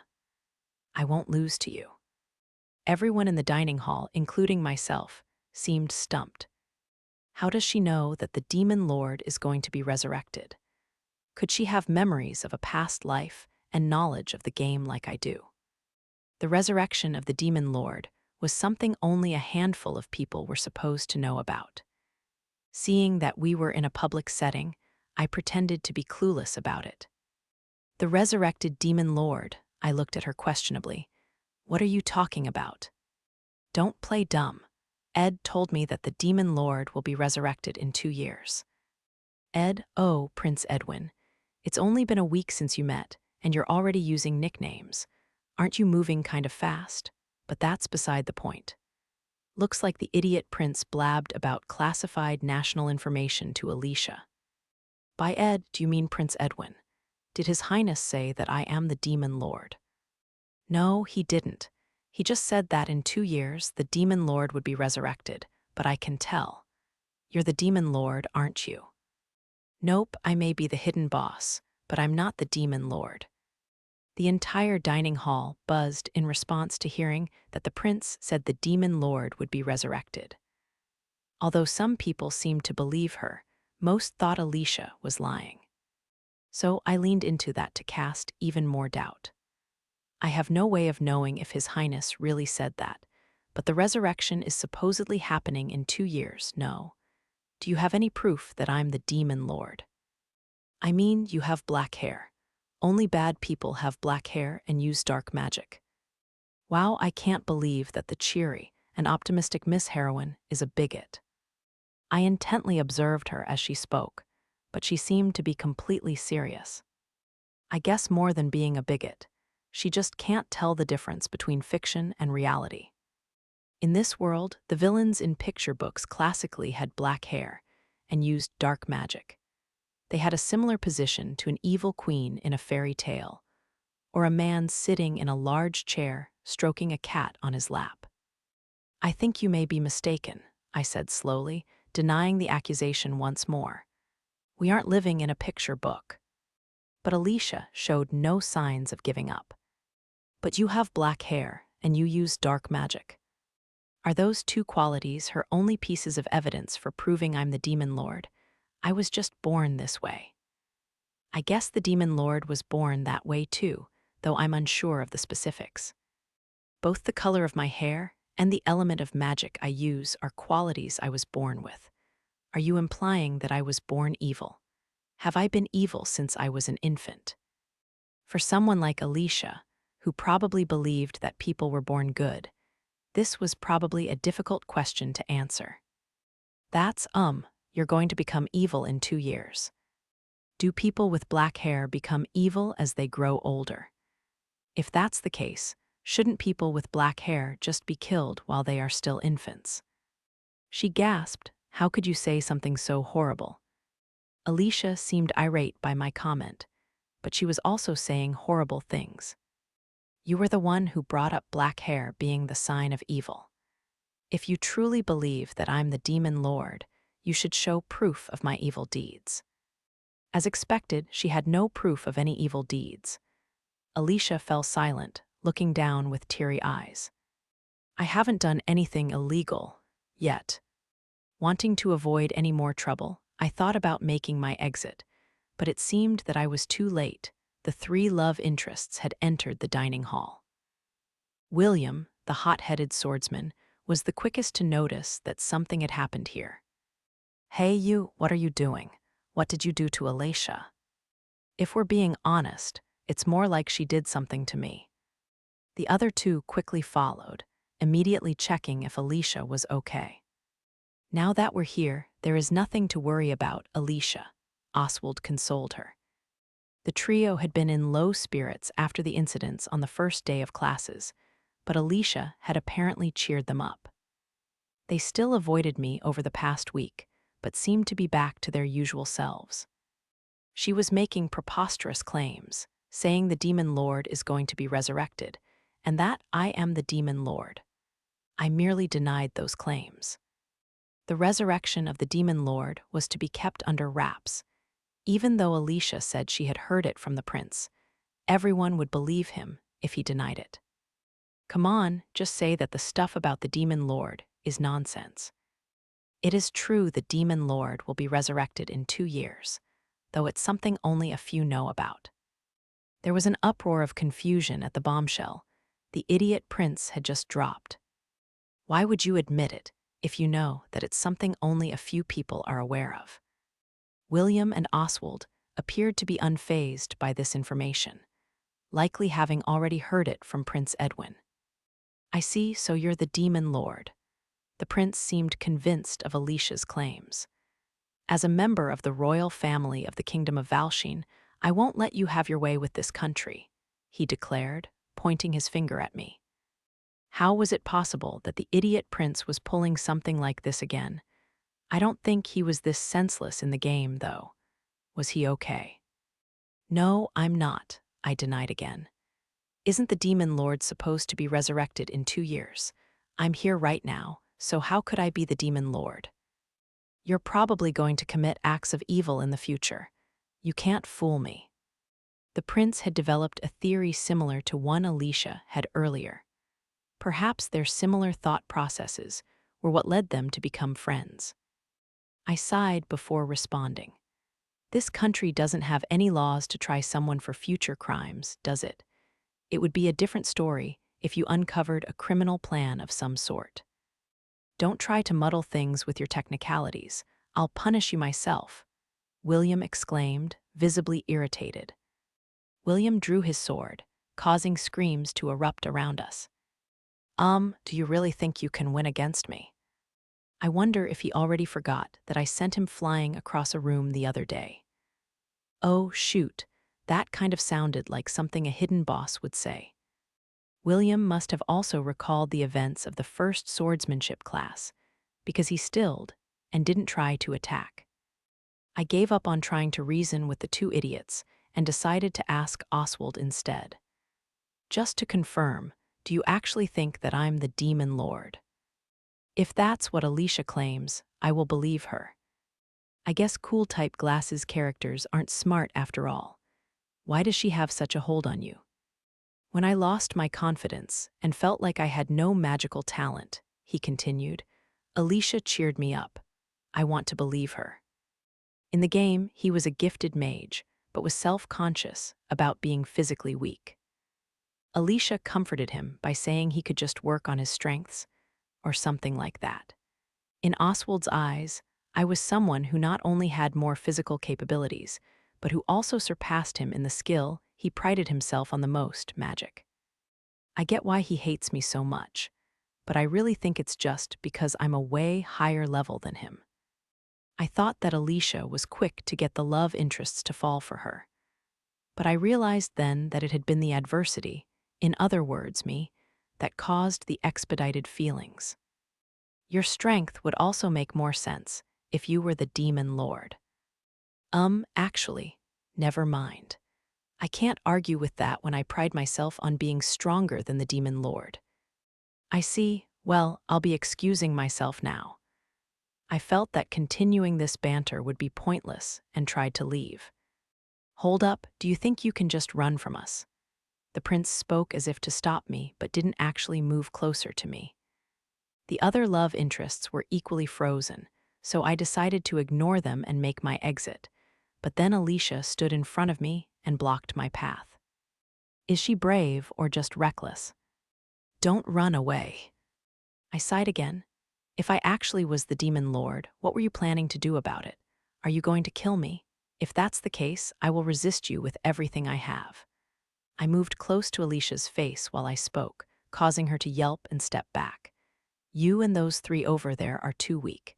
If you want to take down the Demon Lord, you'll need to become much stronger. I need them to become stronger, so they can defeat the real demon lord. I won't lose. I'll become stronger without using evil methods like you did.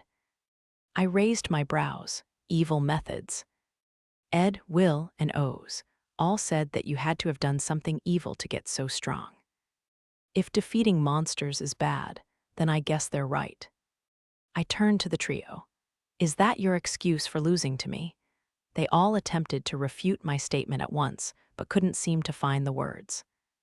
I guess I hit the nail on the head. I'm sure you guys have the necessary technical skills, so work hard on leveling up.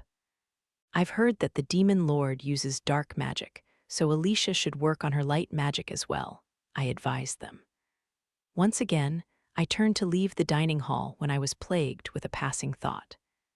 Hold on, was it really okay for me, Yumiella Dolkness, to simply tell them to work hard on leveling up and leave it at that? As the self-proclaimed grinding master, shouldn't I be passing on my vast knowledge about leveling? It might even give them a better impression of me.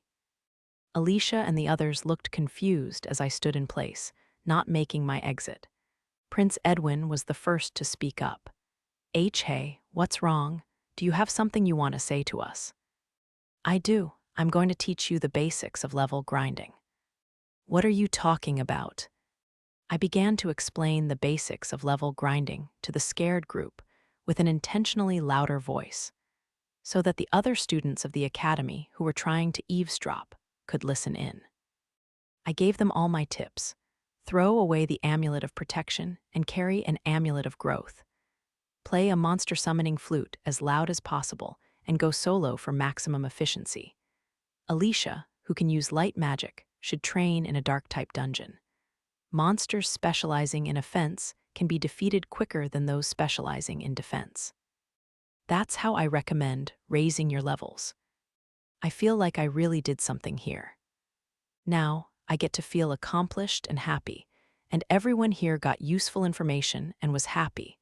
Level grinding truly brings happiness to the world. Are you trying to kill us? Prince Edwin exclaimed hysterically. I was slightly heartbroken at his reaction, given that I meant well. But perhaps I had been slightly too strict. Maybe it would be best if I helped them myself. Your Highness, I believe that you and your companions will have no problems with these methods. But perhaps, if you are scared, I can come along. How dare you make fun of me? Let's go, Alicia chimed in. She's the demon lord. We shouldn't be taking anything she says seriously. The boys immediately listened to her words and turned to leave. Being nice sure is difficult. I looked around the dining hall, and the students who had been listening in turned their faces to avoid eye contact. I've been so kind and generous. How is my reputation not skyrocketing right now? I decided to listen in on everyone's whispers. Aren't monster summoning flutes dangerous? Even a member of the Knight's Order would be at risk using one. Do you know of any dark-type dungeons? I didn't even know something so horrifying existed. That's probably where she came from. Do you think she's planning on taking the prince there to kill him? She wouldn't do that, or would she? It might not be totally implausible. Oh, this isn't good. The other students had started to grow more comfortable around me, but now we were back to square one. Alicia might have been reincarnated like I was. There was no guarantee that I was the only person with memories of my past life who reincarnated into this world. The person with the highest chance of having been reincarnated was Alicia, since she often acted unusual, though she may have just been acting strange because of the unusualness that was me. If she was reincarnated and only roughly remembered the game's story, it would make sense why she was so hostile toward me. Perhaps she got so close to the prince and other love interests so quickly after entering the academy because she understood her position here. After school, I observed Alicia. She's just a nice kid, I whispered to myself. In the game, she had a cheery and genuine personality and entered the academy in hopes of helping people with her magic. She had trouble learning the habits of aristocrats, and at times Her genuine personality would harm her instead. The love interests would then come swooping in to help her, leading her to gradually open up to them. After reflecting on the in-game character, I turned my attention back to the real-life Alicia in front of me. She was crouched down in the academy garden and feeding a stray white cat. So cute. The cat, of course. As for Alicia, she was also nice to everyone in real life. She acted the same when no one was looking and was kind to animals. I was the only one who seemed to bring out her hostility. "Bye-bye, kitty," Alicia said sweetly before getting up and heading inside a building. I had to follow her, but there was something I needed to do first. I jumped down from the tree I had been hiding in and inched closer to the white cat. "Remember, Yumiella, avoid eye contact so it won't be alarmed, only make small movements and don't make any loud sounds." The cat hadn't noticed me yet, so I called over to it so as not to startle it with my presence. "It's okay, don't be scared." The cat had been cleaning itself after filling its belly, but as soon as it noticed me, it let out a sharp hiss and ran away. I guess I should have expected that. I exhaled deeply and my shoulders dropped in disappointment. Ever since I had been reincarnated as Yumiella, animals hated me, or rather, they were scared of me. I gave up and decided to go after Alicia, only to find that when I turned toward the building, a male student was standing behind me. He had gray hair, and if my memory served right, was a first-year student like me. His name was, something I can't remember. I waited a moment before speaking up. "Did you see that?" "No, I didn't see anything," he said after a pause, awkwardly looking away from me. He definitely saw the cat run from me. It didn't run away from me. If I wanted to, I could have caught that cat, but I let it go. I believe that would be the correct explanation of what occurred here. My excuse only seemed to make things worse. Without waiting for his reply, I quickly fled the scene. Though I had lost sight of my subject of observation, she couldn't have gone too far. As expected, I found Alicia in the library. I couldn't just enter the library through the door, though, so I headed back outside of the building. The library is on the corner of the 3rd floor. There it is. I jumped up toward the vicinity of the 3rd floor window and held onto the small cracks and protrusions on the wall. Oh shoot, I made a small crack. I hope no one finds out. I carefully moved to the nearest window while sticking close to the wall and peeked into the library. Alicia was heading toward a desk with Prince Edwin. I don't think I've ever heard of this before," Alicia said. "Ah, right, this is something you would probably be unfamiliar with. They're technically laws, but they are more like do's and don'ts for the aristocracy of Valsheen." Alicia seemed to be studying with the help of the prince. They were probably talking about the preamble in the law book. Alicia's eyes beamed as she listened to the prince speak. I couldn't feel an ounce of malice coming from her. Though she appeared to be friendly with the other 2 love interests, from the outside, she appeared to be the closest to Prince Edwin. It looks like she's probably headed for the Edwin route. I'd love it if she could support the prince and her people as the saintess who saves the kingdom. It seemed like I wouldn't be getting anything out of continuing to observe her. But just as I decided to wrap things up, Alicia found a book and exclaimed, "Oh my gosh, this picture book." "Is there something special about that book?" the prince asked curiously. "This is the book that was read to me as a child. The evil witch in this story was so scary, but when I found out I could use light magic, I thought I could maybe take down the witch." I could feel a strong sense of determination from Alicia's words. Why is she so aggressive toward me when she already has enemies, like the demon lord and the witch in the picture book?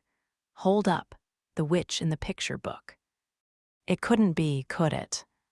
I waited for Alicia and the prince to leave before entering the library from the window to find the book she pointed out. I picked it up and flipped through the pages, looking for an image of the villainous witch. She looks like me, I guess. Besides the fact that the witch and I both had black hair, There was something about her that seemed familiar. Could it really be that this picture book existed in Alicia's subconscious, and that caused her to see me as the enemy?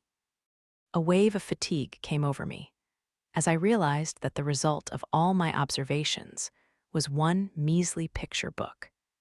The following day after school, I headed to the academy drawing room after being told that the headmaster wanted to see me. I wonder what the old man wants with me. But when I reached the drawing room, the person waiting for me wasn't the elderly headmaster I had been expecting. "Hello, Yumiella. I'm Ronald, the new headmaster." "Hello, I'm Yumiella Dolkness. But what happened to the previous headmaster?" "He's left the position for certain reasons. You probably won't be crossing paths with him ever again, so it's nothing you should be concerned about," he said with a smile. Ronald was completely different from his predecessor. He was young, probably not even 30 years old, and his smile felt fake, as if he was replicating a textbook example of a reassuring smile. "I've come to the academy under His Majesty's orders. I'm also aware of the current topic of gossip, the Demon Lord, so you don't have to worry about that." He was probably the person the Queen was referring to during our conversation. The fact that he knew about the Demon Lord must have also meant that the king's faith in him was strong, though I found him pretty suspicious. "His Highness is quite the troublemaker," he remarked. "I never would have thought he'd spill the kingdom's classified information in public. It must have been rough for you too." Prince Edwin had declared that the Demon Lord would be resurrected in 2 years. On top of that, Alicia had accused me of being said Demon Lord, and this incident had already spread to every student at the academy. I grimaced, remembering that almost every student at the academy was currently avoiding me, but Ronald didn't seem to notice. "His Highness isn't usually so shallow-minded, but recently he's been quite troubled, or should I say, unstable. Even his 2 friends, who are usually there to support him, are similarly distressed." "Did something happen to them?" "There must have been something that happened recently to make them unstable, but it was more than likely just me." "Haha, you're really going to ask that," he laughed. "Well, let me give you a little context. His Highness and his 2 friends have never experienced any setbacks. They were all exceptional from a young age and always outperformed their peers. Their egos were quite large as well, but while they were winning, it never harmed them. But then, someone appeared and crushed that pride of theirs. They probably didn't want to believe that could happen, at least enough to try and keep their sanity intact by allowing themselves to believe that person to be the Demon Lord. I guess it was my fault, after all. Due to my actions, the current situation was quite different from the game's story. I never thought that things would go according to the game's story, but the fact that things had gone so differently from the beginning up to this point might have had a large effect. I understand their situation, but is there anything that can be done about the other students being scared of me? I asked. Unfortunately, it's nearly impossible to get rid of a rumor that has already spread. The official position of the kingdom will be to deny allegations of the Demon Lord's resurrection, but many will still believe it's true. It would be wise to understand that you're in a similar boat, especially since the rumors about you aren't totally unbelievable, given your strength. There are even those in the palace who think you are dangerous and have misgivings about you. I get it, from the outside, I'm just a level 99 rando who appeared out of nowhere. I believe there are only a handful of people who aren't afraid of you. Even I'm a little scared." Contrary to his words, Headmaster Ronald showed no signs of fear. "Rest assured, His Majesty knows it's impossible for you to be the Demon Lord." I would have understood if the king thought the Demon Lord had been resurrected 2 years early. But it seemed I was never suspected in the first place. I wonder if he has some undeniable proof that I'm not the Demon Lord.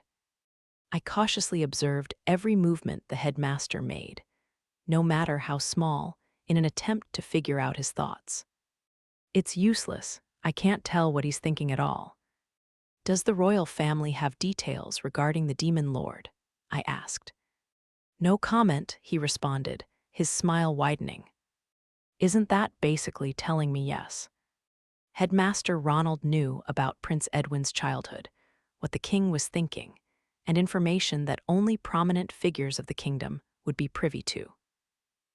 As young as he was, he most likely held a very important position, so I was also curious about why he hadn't shared his family name when he introduced himself. He seemed to know exactly what I was thinking. I'm just a headmaster, he said frankly. I'm also the liaison to you and His Majesty. If you ever want to ask His Majesty anything, just let me know. Depending on the topic, I might be able to give you an answer right away. The fact that he could potentially answer immediately probably meant that the king allowed him discretionary power. He was definitely someone of high standing. I see, you're not just all brawn, are you? I can see why Her Majesty is fond of you. It also makes my job easier. Ronald's eyes were wide as he spoke, appearing to be genuinely enjoying himself. Darn, he read my thoughts again. But I could have sworn I didn't say anything that could give away my thoughts or change my expression in any way. It felt like Ronald could be the one to figure out the secret of my past life. I didn't like him. Well then, let's jump into what happens now, he said excitedly. Today was more about introducing myself, but I wanted to add a little extra. I would like for you to help run the outdoor training that will be starting soon. The outdoor training was basically just level grinding, where the academy had students hunt monsters safely. My thoughts went to the prospect of helping the prince and his friends, aka the Demon Lord Suppression Squad, with their level grinding. Understood. Will I be supporting His Highness and the others then? No, we're planning on having you join a different group. I thought that was strange, given that we would eventually have to fight the Demon Lord together, but then Ronald threw a question back at me. Let me put it this way, would you be able to cooperate with them in battle? Ah, I see. Even if I tried to help them, they wouldn't accept it right now. It's definitely a problem we'll have to solve at some point, Ronald clarified, but we won't be able to do anything about it right away. If things continued like this, we probably wouldn't be able to take down the Demon Lord together. When the opportunity arose, I would eventually have to convince them that I'm on their side. Understood, though I do think there will be some fighting over the groupings. On one side was the popular prince, and on the other side was me, the one regarded as the Demon Lord. It was clear which side students would want to be on. We're planning grouping students as we have done in the past, by splitting them up into central aristocrats and provincial aristocrats. You'll be in the provincial group. That seems like quite a haphazard way to group the students, I remarked. There's a proper reason for it, Ronald explained. You see, there's a big difference in motivation toward level grinding between central and provincial aristocrats. Once Ronald brought up that incentivized difference, his intentions became clear. It was likely that only a handful of central aristocrats would be proactive about level grinding, since most of them would take over their households or obtain a government position after graduating from the academy. In other words, there was no benefit to them reaching a high level. In contrast, for provincial aristocrats, particularly those with small domains, it wasn't uncommon for the heads of domains to handle monsters themselves, and second-born sons or younger would often become soldiers. Naturally, even central aristocrats needed to be at a decent level if they wanted to become a military officer or join the Knight's Order. But as far as I knew, they weren't as desperate as provincial aristocrats.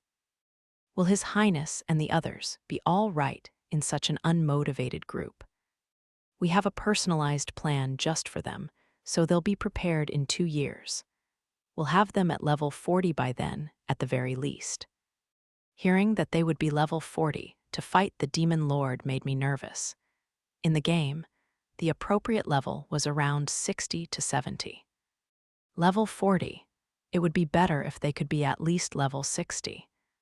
Commander Adolf, with all his experience, is level 60. Getting them to that point in 2 years is unreasonable.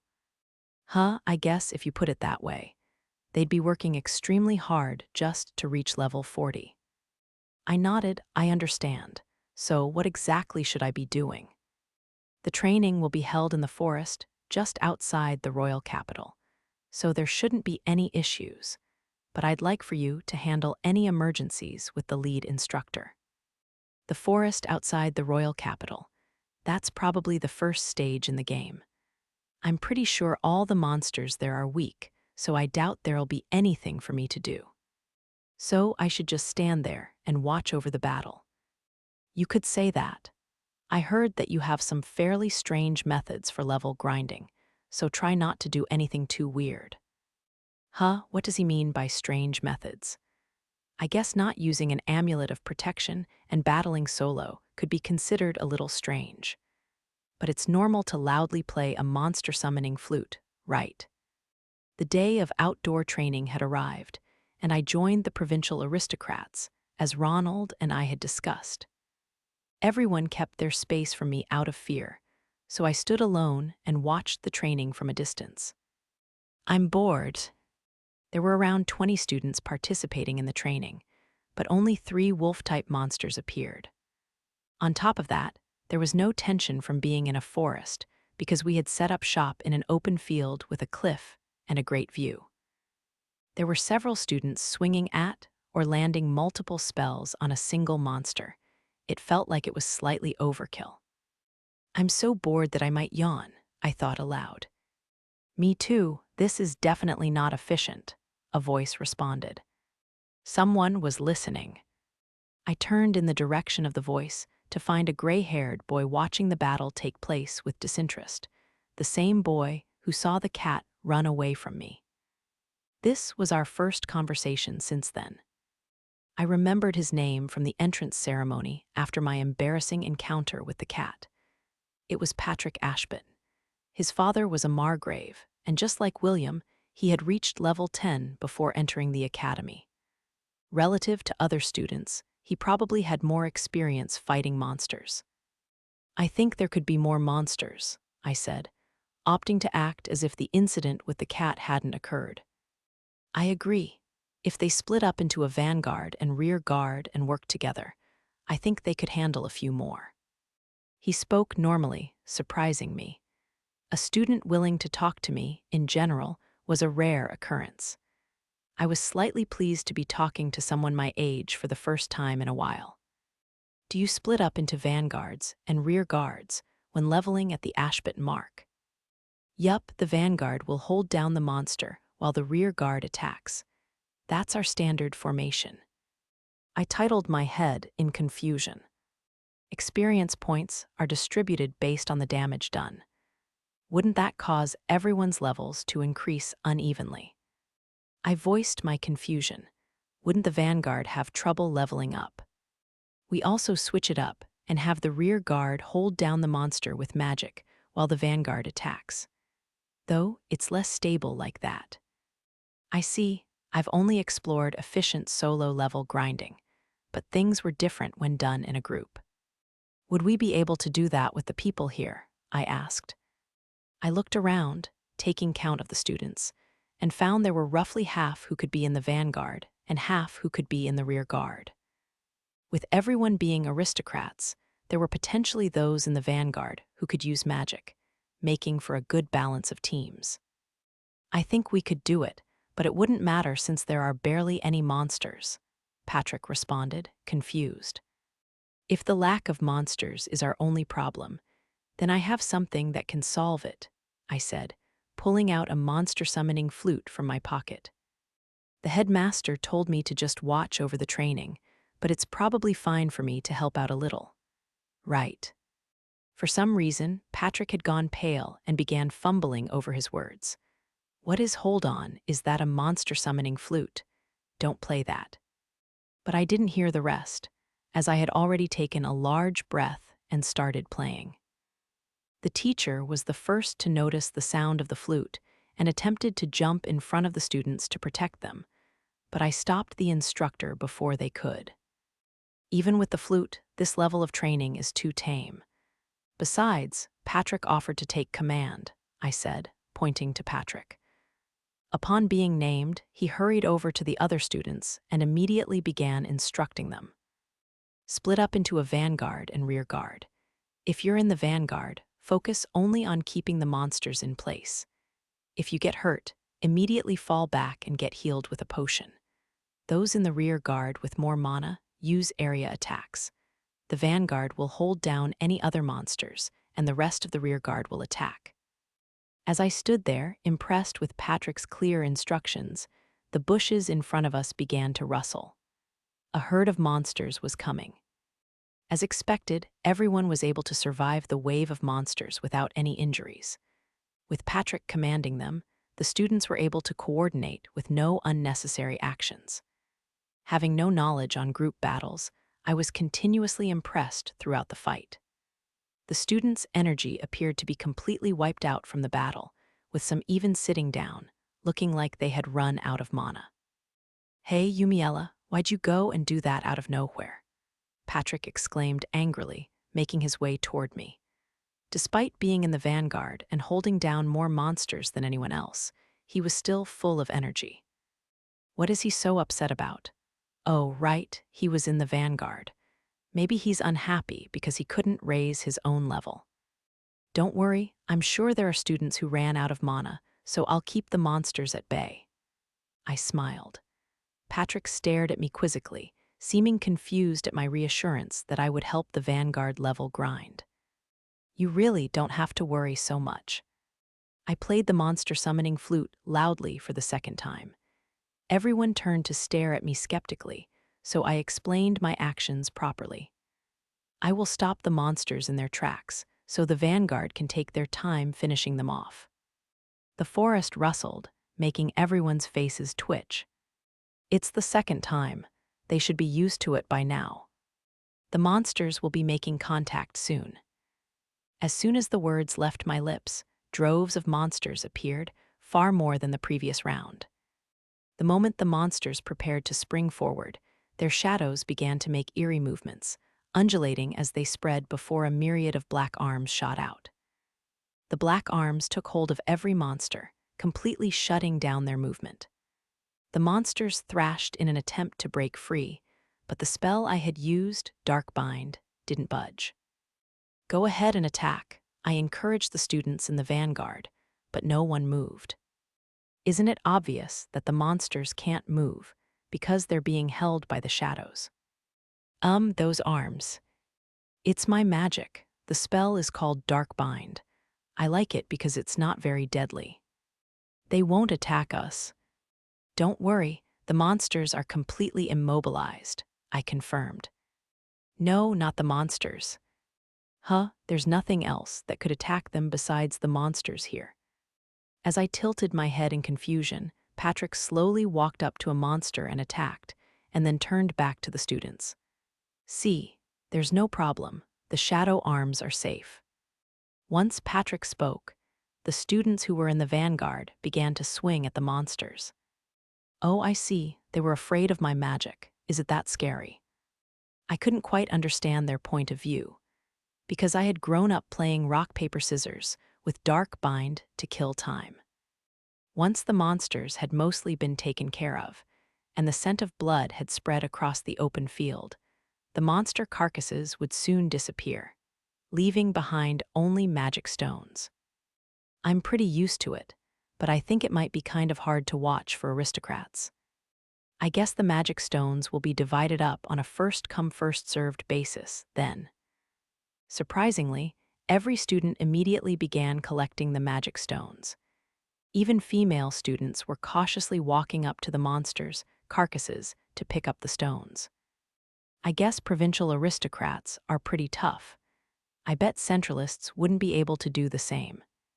Once everyone's hustle for extra money had ended, Patrick came over to me. Yumiella, the next time you're going to play the monster summoning flute, can you at least let me know beforehand? He seemed completely exhausted as he spoke. Good work, Patrick, I commended him in response. Your command was incredible. Well, I guess you didn't mean any harm, he said, sighing. Harm? Did I do anything bad? What do you mean? My question only seemed to exhaust him even more. Just then, the bushes behind us made a sound, and as I turned around, a monster was in the midst of lunging toward me. Patrick is close by, so I'll have to attack in a way that doesn't hurt him. As I considered my next move, Patrick suddenly leaped in front of me, and my mind went blank at the unexpected situation. Why is he in front of me? By the time I shook off my confusion and realized I needed to protect him, the monster had bitten Patrick's arm. Black hold. I panicked and accidentally cast my strongest spell, obliterating the monster save only its head. All the trees within a roughly 10-meter radius had disappeared, leaving the ground spherically carved out. It looked as if my main objective was to destroy the forest, and that I had just decided to include the monster's body as an afterthought. I succeeded in not harming Patrick, but I had focused too hard on that and miscalculated the strength of the spell. Get a potion, Patrick groaned. He had removed the monster's head from his arm and was now moaning in pain. It's okay, I can use recovery magic as well, heal. Generally, heal was known as a light magic spell, but the same spell existed in dark magic as well. In the game, there were bosses who had minions that could use recovery magic despite being monsters. Yumiella, the character, didn't use recovery magic, but I was able to use it with no problems. The hidden boss being able to use recovery magic sounded like a recipe for disaster, but I couldn't help the fact that I was able to use it. The only issue with the spell was that it looked absolutely horrible. Light magic heal would envelop the injury in light and cure it, while dark magic heal would cause flesh to regenerate in lumps out of the injury. The injury would heal with no scars, but the process was extremely grotesque. Patrick groaned, appalled at the sight in front of him. I'm sorry, I promise it only looks bad now. I think it should be all right now, I said when I finished. But are you in any pain? No, I'm all good now, thank you. I was worried that there would be side effects to using the spell on someone who wasn't a dark type, so I was relieved by his response. Why did you jump out in front of me? Sorry, I just thought it would be dangerous, he mumbled. Dangerous for the monster? No, he probably means me. Why was he worried about me? Dangerous for me, I asked, confused. You need to take better care of yourself, he yelled suddenly. You don't have an amulet of protection, right? You need to be more careful before it's too late. He apparently protected me because he was actually worried about me. This was the first time something like this had ever happened, which made me slightly flustered. Thank you. I know you saved me and all, but wasn't this a bit much? He continued, pointing to the carved-out forest. I apologize, I miscalculated my strength. It's a common occurrence while level grinding. This a common occurrence. Yumiella, you really need some more common sense. I've gotten rid of an entire mountain before. I think in comparison to that, I've gotten pretty good at holding back. Patrick's lecture on my lack of common sense continued, growing even more heated. He's right, destroying the environment is a bad thing. Perhaps he's someone who really loves nature. I didn't know that there was dark-type recovery magic as well. Yes, it can regenerate at least an entire arm. The day after the outdoor training, I was once again summoned by Headmaster Ronald. I got an earful about using the monster summoning flute, despite already having gotten my fill of talking tos from Patrick's scolding yesterday. Do you know that from experience? Yes, I said, pointing to my shoulder. My arm got slashed off here. Ronald's expression surprisingly changed to slight shock at my explanation, twitching through his usual smile. I recalled that encounter being a really close call, one wrong move, and I could have lost my head instead of my arm. Recovery magic can't regenerate a head, can it? That's enough about me. How were His Highness and the others? Prince Edwin, William, and Oswald are pretty much on track. I see, no one else defeated any monsters, did they? Central aristocrats weren't eager to level grind, so this result was probably inevitable, but Alicia's name not coming up concerned me. Her light magic was vital to taking down the Demon Lord. Yes, they apparently defeated every monster that appeared. Not that it's a good thing, but the other students just lauded them for it. That's fine and all, but what was Alicia doing during the training? Though she was a commoner, Alicia was allowed to enter the Royal Academy due to her talent for light magic. She had to strengthen her light magic. It was imperative that she leveled up. Just like the others, she didn't defeat a single monster. It seems that the 3 boys instructed her to stay back. Does she seem to have any motivation? Well, she didn't seem unhappy about His Highness and his friends protecting her.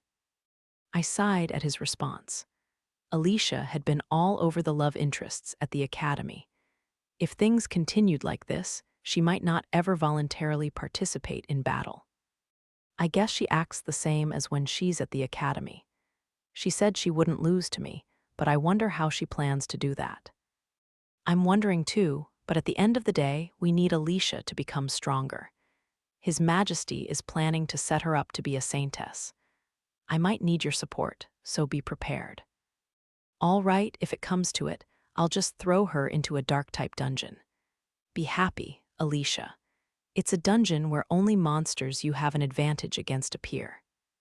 My lonely school life slightly changed after the day of the outdoor training because now, Patrick would occasionally strike up a conversation with me. When we needed to pair up for any activities in classes, he would volunteer to be my partner when I was left out, as if he had no other choice. I'm sorry, Patrick. I'm sure you have friends you'd like to pair up with. It's no problem. I owe you one anyways. Does he mean from when I healed his injury?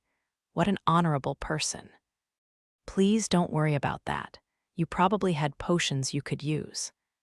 If you say so, I guess I'll go pair up with someone else then. Wait, no, actually, you should worry about it, seeing that I healed your injury and all. Even though you were the one who summoned the reason for that injury. By now, we had gotten close enough to banter like this. He was probably the person I had gotten the closest with since being born into this world. It was currently the swordsmanship class, so we stood facing each other with wooden swords in our hands. Even to my untrained eye, Patrick's swordsmanship looked as if there was nothing superfluous about it. It was beautiful.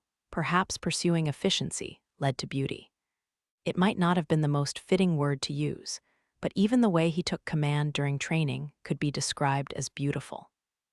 In contrast, despite it being the result of focusing on efficiency, my level grinding was probably hideous and unrefined. Well, I'm sorry, I'm so sorry, I apologized. My own superfluous thoughts led me to miscalculate the proper amount of force, and I had sent Patrick flying backward. At the very least, it wasn't as bad as the time I sent William flying. I couldn't see any injuries, but I still hurried over to use my recovery magic on him. I won't make the same mistake. Thanks, I'm all right now. I'm sorry, thank you for being my partner. Patrick took a moment to catch his breath before responding. I must not be much of a partner, though, he said with a frustrated look. No, that's not true at all. There's a lot I can learn from your swordsmanship. I'm no match to you when it comes to technique. I wish he wouldn't make that face. I'm really just relying on my reaction speed and strength from being at such a high level. Are you planning on studying sword fighting techniques as well? What are you trying to fight? He made a good point. I could probably defeat the Demon Lord at my current strength, so there might not be a point in getting any stronger in that regard, but we lived in a vast world. There were places that extended beyond the areas of the game's map. It wouldn't be strange if there was someone stronger than me out there. Probably. I decided to keep my response simple. Likely the Demon Lord. The Demon Lord. Is it true that he's going to be resurrected in 2 years? I'm not sure. It's either a delusion of Prince Edwin's or something the king is hiding. That's a lie, of course. I totally know. Both seem plausible, he agreed. The prince's recent behavior had been so strange that no one could say for sure that the Demon Lord's resurrection was just a delusion of the prince. No matter where they were in the academy, he and Alicia were always being lovey-dovey with each other. The most recent incident that spread through the academy was that they were feeding each other cake in the courtyard. As a result, some students began to think that the prince was spouting nonsense regarding the demon lord's resurrection. Despite that, the rumors about me being the demon lord wouldn't wind down. If anything, the rumors were reignited after the outdoor training. "Patrick, don't you have any concerns about me being the demon lord?" "Isn't the demon lord a guy?" he asked simply. "Also, I resent that they're using the fact that you have black hair as evidence." I was drawn to his emphatic tone and gave him my full attention. He took notice and continued, brushing his fingers against his hair as he spoke. "When I was younger, I was self-conscious about my hair being close to black after my relatives had commented on its color. My family told me it was nothing to worry about, but I hated my blackish hair. To me, that shade of gray doesn't look quite black. It's more like, I think it looks closer to white." "White, huh?" He looked down. "I guess compared to your hair, it might be closer to white," he said before turning his gaze to me. "But that's why I respect you for being confident, even with your jet black hair. I vow never to despise you or have disdain for you based on your hair color." I turned away in embarrassment. For a moment, it felt like a romantic confession. It's not even close to that kind of conversation. Thank you very much. I think your gray hair is lovely." "Thanks, I think your black hair is pretty too." At that point, I was at my limit for how much embarrassment I could handle and attempted to move on from this conversation. "Oh, would you like to go another round?" "Yeah, let's do it." Having failed at keeping my calm following that conversation, I once again miscalculated the proper amount of force and sent Patrick flying. "I'm sorry, I'm so sorry," I repeatedly apologized as I cast my recovery magic. The exasperated looks of "she's done it again" coming my way hurt. Fortunately, Patrick immediately opened his eyes and got up. I felt reassured that he hadn't lost consciousness. "I'm all right, there's no pain left either. I noticed this last time too, but recovery magic feels pretty nice." "It does look quite terrible, though." My response caused him to grimace. Perhaps I reminded him of the sight of his flesh swelling up as his injury healed the other day. "You can even use dark magic without hesitation. You're really amazing, Yumiella." "I was just lucky. The elements someone could use were basically determined at birth." I used this fact to negate Patrick's statement, but he shook his head. "That's not what I meant. I think, even if I could use dark magic, I would have hidden it. It's the same with your hair, but you don't deny who you are. I don't think that's something everyone can do." Patrick's words suddenly made me realize something. "Yumiella could use dark magic since she was born?" I asked, mainly to myself. The game explained that she was able to use dark magic as a result of becoming evil, but that might not have been the whole story. Perhaps the character Yumiella hid that she could use dark magic while she attended the academy. If that was the case, it would have fed into her hatred for the main character, who proudly used her light magic and was loved for it. "Huh, you use dark magic, don't you, Yumiella?" Patrick responded with confusion. I told him that it was nothing and not to worry, all while continuing to mull over my in-game self. Today was the second day of outdoor training. We were walking around the forest near the royal capital, but there were no signs of monsters yet. I was currently in the midst of receiving another helping of warnings from Patrick. "Do not, under any circumstance, play the monster summoning flute. I've already been warned by the headmaster multiple times. I won't play it anymore," I reassured him. "You didn't bring it, did you?" I paused. "I did bring it, but you can trust me. I promise I won't use the monster summoning flute, so can I at least just carry it with me?" "I think it's fair, since it's something I always have with me." I stuck my hand in my pocket and ran it along the object in question, as I convinced myself I was right in my mind.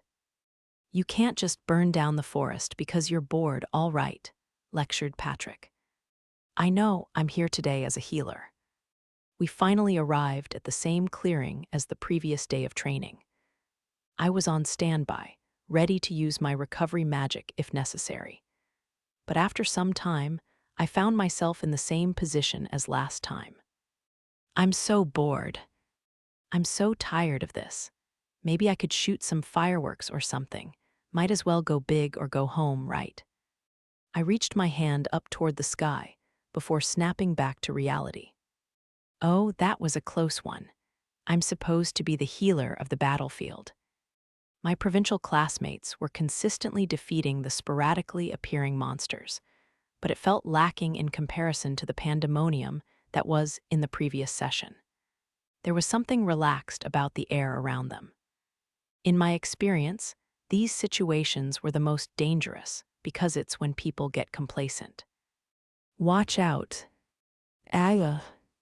At the same moment that someone called out, the scream of a male student resounded across the clearing. The student was bitten by a wolf-type monster. His pants were shredded, and blood was running down his leg. He was fighting in the vanguard. If he just hadn't let his guard down, I'm sure he could have handled it. Yes, I know. I'll be right there to heal it. I made my way toward the injured boy and cast my recovery magic. The blood that was running down his leg was now wiggling like an amoeba back into him through the wound. There we go, good as new. It's all better now. Whoa. The previously wounded student and our peers had gone pale from watching the wound heal. That's weird, aren't healers usually popular? That's beside the point. Right now, our problem is this relaxed atmosphere. We need to be more on edge. I retrieved the monster-summoning flute from my pocket, but someone behind me reached over and grabbed it out of my hand. I turned to find an exasperated Patrick. I thought I told you not to use this, he reprimanded me. You shouldn't even be bringing it. It's dangerous just to have it around. The current situation is more dangerous, I explained. Isn't a certain level of tension needed to keep everyone alert? Everyone here has the skills to keep up. We didn't even have any injuries last time. Though, it would be even better if we could send everyone alone into dungeons. Better? That's absurd. It's ridiculous to suggest sending people into dungeons alone. He just negated my entire life. For the sake of my identity, I feel the need to thoroughly protest against Patrick. First of all, the current method is way too inefficient. It's wasteful for multiple people to be attacking a single low-level monster. I think we could be going up against monsters of a slightly higher level. Last time, even you said that the training method was inefficient, didn't you, Patrick? Well, that doesn't mean. Patrick was still not very receptive to my argument. I'm not saying we have to use the flute. I just want everyone to be a little more alert. Oh, how about this? I spoke slightly louder so that the other students could hear. What if we injure everyone on purpose, and then we heal them with magic? I think if everyone understood the pain of getting hurt, they'd all be more on their toes. Oh, and don't worry about me. I'm pretty certain I can hold back enough not to kill anyone. Huh. Everyone was pale with shock at my suggestion. This is my chance. Okay then, let's vote, I exclaimed, shooting my arm into the air. Please decide between the flute or getting injured. The flute won the vote unanimously. Hooray for democracy. While watching my classmates battle the herd of newly summoned monsters, I realized that I had spoken quite impolitely to Patrick. I guess I got a little heated since it was about level grinding. As the son of a Margrave, Patrick was a higher rank than me, the daughter of a count. The standing of the Dolkness family would go down if the Ashbatten family were to condemn us. Maybe that's not such a bad thing, considering what my family is like. The only problem was that the thought of Patrick disliking me made me sad. He consistently went out of his way to talk to me since I was always alone, and was the only person to ever call my cursed-looking black hair beautiful. I kept finding myself looking at him. Currently, Patrick was fighting in the vanguard while commanding the entire group. Is that? He was using wind magic to deliver his spoken instructions to the other students. At the same time, he was using earth magic to stabilize the ground they were standing on. It was something I couldn't even dare to imitate. Patrick might have been a genius when it came to battling with a group of people. Wait, no, that's not what I should be focused on. I need to think about how to approach him after this. The students defeated the herd of monsters with no injuries, as expected. Patrick was quickly surrounded by our classmates who were lauding him for his amazing performance. So unfortunately, it didn't seem like I could go up and talk to him. I ended up returning to the academy without talking to Patrick at all. It was already summer, but my heart felt like it was ice cold. What should I do? I sighed. If I just thought of it as returning to my post-entrance ceremony self, never speaking to Patrick again didn't seem so terrible. It doesn't seem so bad, yet I don't feel any better about it. As I stared out of a window in the hallway, Alicia and Prince Edwin came up to me as if to pour salt into my wound. Hey, I heard what you did, about your evil doings during outdoor training, Prince Edwin exclaimed. I heard you threatened everyone with your dark magic and forced them to fight a herd of monsters. I bet you were trying to kill someone and call it an accident. Who were you trying to kill?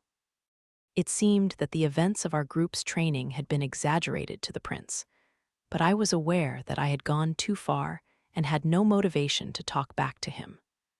Someone had most likely ratted me out to the prince, but it was to be expected. I heard that you also have a horrible method of healing people, Alicia chimed in. And you were manipulating that herd of monsters, weren't you, Yumiella? Their voices of blame began to sound farther than they actually were, and the colors of the world started to fade. Whatever, I really couldn't care less right now. I sighed before finally replying. Can we be done already? I said, raising my right hand over them, feeling extremely heavy. What are you doing with that hand? I felt like I was seeing things in black and white. I'll just stop them here and make my escape.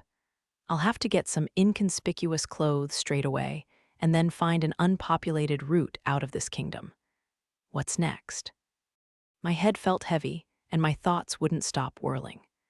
I had just decided to cast a spell to bind them here and leave, but then someone stepped in between us.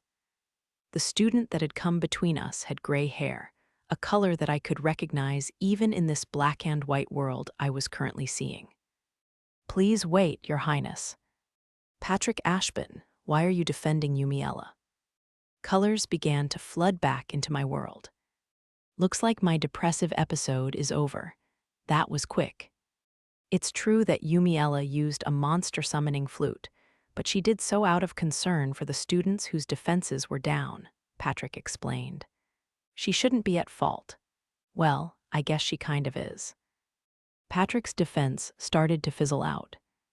Yeah, you're right, I'm at fault.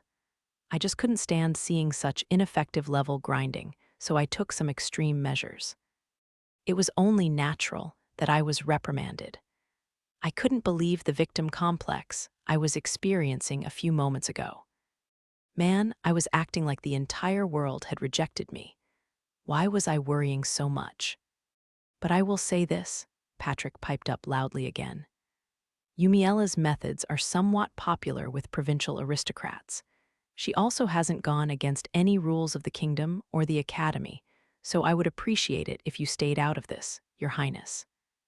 After a long pause, the prince said, I'll back down for now, but that doesn't mean I approve of this. Let's go, Alicia. Prince Edwin had been overpowered by Patrick's strong wording, so he took Alicia with him and left, leaving me alone with Patrick. Oh, right, I still don't know if Patrick is mad at me for my impoliteness. I can feel the colors fading again. Not sure what those two things have to do with each other, though. That must have been rough for you too, Yumiella. Thank you very much.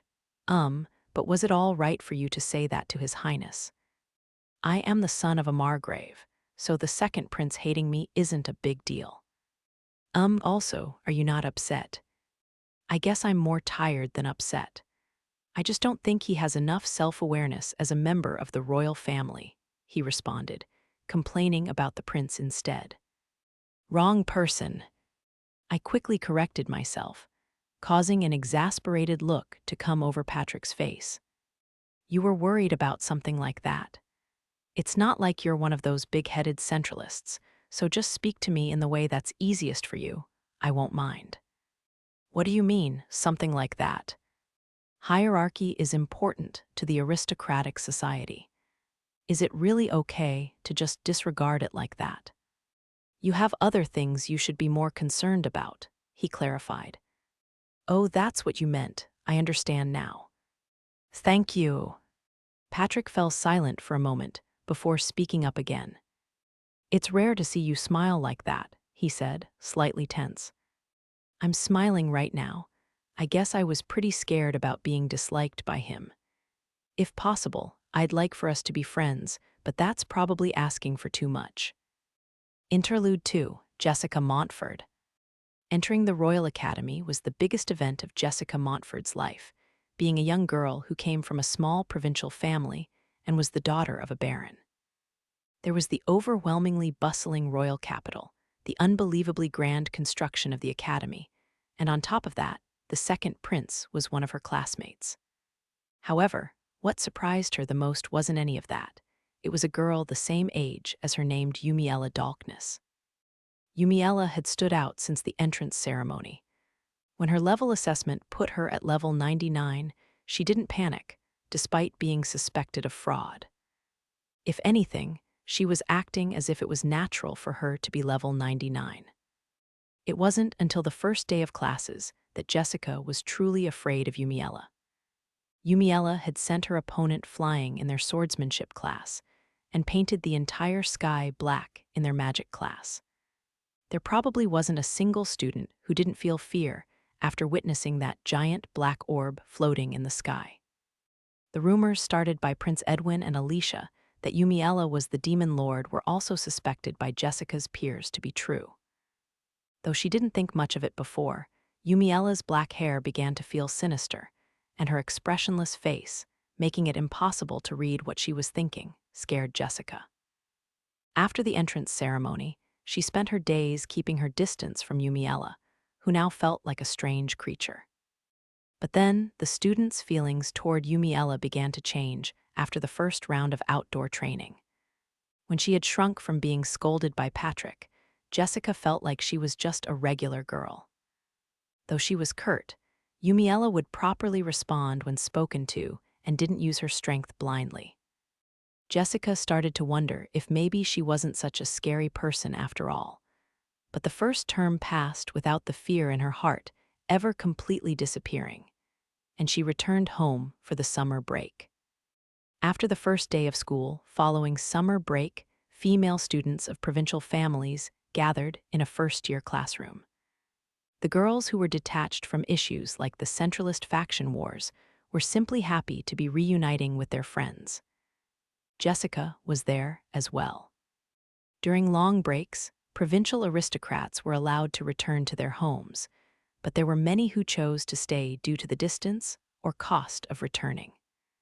Yumiella and Patrick were two of those who stayed behind. Having just returned to the royal capital, the girls began to catch each other up on their summers. It's been a while, but I guess only like half of us went home. Who stayed at the academy? Did anything happen in the royal capital while we were gone? I stayed back. The high-ranking centralists seemed to have a lot of parties and retreats going on, but nothing really happened with us. Parties sound nice, sighed one girl. There were some gatherings hosted by provincial aristocrats, but they weren't really parties, more like banquets. The glitz and glamour of the royal capital seemed to be out of reach for the provincial girls. Several of them sighed deeply. Wouldn't it be kind of scary to be invited to the royal palace, though? One girl chimed in, trying to hide her envy. I couldn't go. I'd be too nervous. Oh, I heard that Alicia was invited by His Highness. What? No way. Isn't she a commoner? Jessica and the other girls present weren't at all discriminatory toward commoners. But they didn't think very well of Alicia, who was only close with a member of the royal family and sons of powerful nobles, and no one else. Their unladylike conversation continued. I thought His Highness had better judgment. Yumiella being the demon lord must be wrong after all. I don't believe it's true either. Oh, by the way, how were Yumiella and Sir Patrick during the break? They were the same as usual, kind of like an older brother and his younger sister, or a beast tamer and his beast. My impression of her changed quite a bit. I thought she was a scarier person. I can't blame you. There were even rumors of her being the demon lord. Aren't there some people who still believe that? There were surprisingly only a few students who still believed the rumor that Yumiella was the demon lord. However, many students still kept their distance from her because they were afraid of angering her, knowing that she certainly had above-average combat skills. She might actually be just a normal person. Isn't it still scary to try and talk to her, though? Logically, Jessica knew that Yumiella wasn't a terrifying person, but she couldn't get rid of the instinctual fear she had toward her. On another note, a monster appeared near my house during the break, and I was able to take it down. The same thing happened to me. I came home at a higher level than my brother. The provincial girls were quite fond of Yumiella's level-grinding methods. Though there was some risk to it, they were able to participate in battle without any worries, thanks to Patrick's command. Slightly scary and hard to approach, but not a bad person. This was how the girls felt about Yumiella. Oh, speaking of monsters, Jessica chimed in, a dragon appeared near my family's domain. The other girls fell silent at the mention of the strongest monster in their mindless chatting, and Jessica began detailing the events that took place at her home during the summer. One of the girls eventually broke the silence, astonished. What? A dragon, like the ones that fly? That kind of dragon? Wouldn't the army handle something like that? My family's small, so taking care of the dragon is a lower priority, especially since there haven't been any victims or anything either. Even though the girls were at higher levels than many others their age, taking on a dragon would be impossible, even as a group. There was only one person they could think of that could take down a dragon. Maybe Yumiella could, but there's no way I could ask her. Chapter 3. The hidden boss enters a battle arts competition. After summer break was over and the heat of the summer had begun to calm down, one of the Academy's major events, a battle arts competition, would be held. Within this competition, there was a swordsmanship division where participants would battle each other in a one-on-one tournament, and a magic division that was judged on a point scale. Students of every grade could participate, but participation was not mandatory. I didn't plan on participating. The battle arts competition was a great opportunity for students who aspired to be military officers to show off their skills. As many powerful aristocrats came to spectate the competition, it felt wrong to get in the way of that. As I stared at the bulletin board with the event information, Patrick appeared beside me. The battle arts competition, huh? Are you going to participate, Yumiella? Of course not, I replied matter-of-factly. How about you, Patrick? I'm gonna pass too. It's not like I'm trying to be an officer in the king's army. On top of that, the grand prize is something I can't imagine anyone wanting. I guess it's more like a bonus, though, since honor is the main prize. The battle arts competition was an event that also occurred in the game. The in-game prize was a pretty strong weapon, but of no use to me. Still, I looked toward the bottom of the bulletin board to see the grand prize listed. It's still a rare item, so I would think there'd be more people who'd want it. An amulet of dark magic enhancement, I exclaimed. Patrick nodded. Useless, right? You're the only one who can use dark magic, and there's no need for you to be any stronger, so. I want it very much. I'll do whatever it takes to get it. Hey, calm down, Yumiella. I need to register to participate immediately. Patrick was saying something, but I didn't have time for that. I took off running to the teachers' offices and expressed my wish to enter the tournament, only to be led to the headmaster's office. Ronald was wide-eyed with surprise. "Wait, you really came," he said, partly to himself. "I'm going to enter the battle arts competition," I said immediately. "I have the right to participate as a student of this academy, right?" "Right." "You're scaring me a bit," he replied with a nervous smile. "Don't worry, you can enter, so you don't have to get so close to me." Oops, got a little too excited there. The prize isn't going to run away, so I should discuss this calmly. As I collected myself, I wondered why the prize was different from the game. Did the story change because of me? The new prize even feels like it was made for me. If I hadn't noticed what the prize was, the winner of the tournament would have had an encounter with a mysterious bandit, I joked. "How scary," he responded dryly. "But someone winning it wouldn't be possible. Take a look at the competition guidelines." The headmaster pulled out the same papers that were posted on the bulletin board. At the very bottom, it should say that the grand prize is an amulet of dark magic enhancement. Wait, the grand prize for winning both divisions. Yes, it's the prize for winning in both the swordsmanship and magic divisions. I didn't think anyone could do it, so I was planning on just giving it to you after the competition. It was probably useless to ask why he went through the trouble of making it the prize in the first place.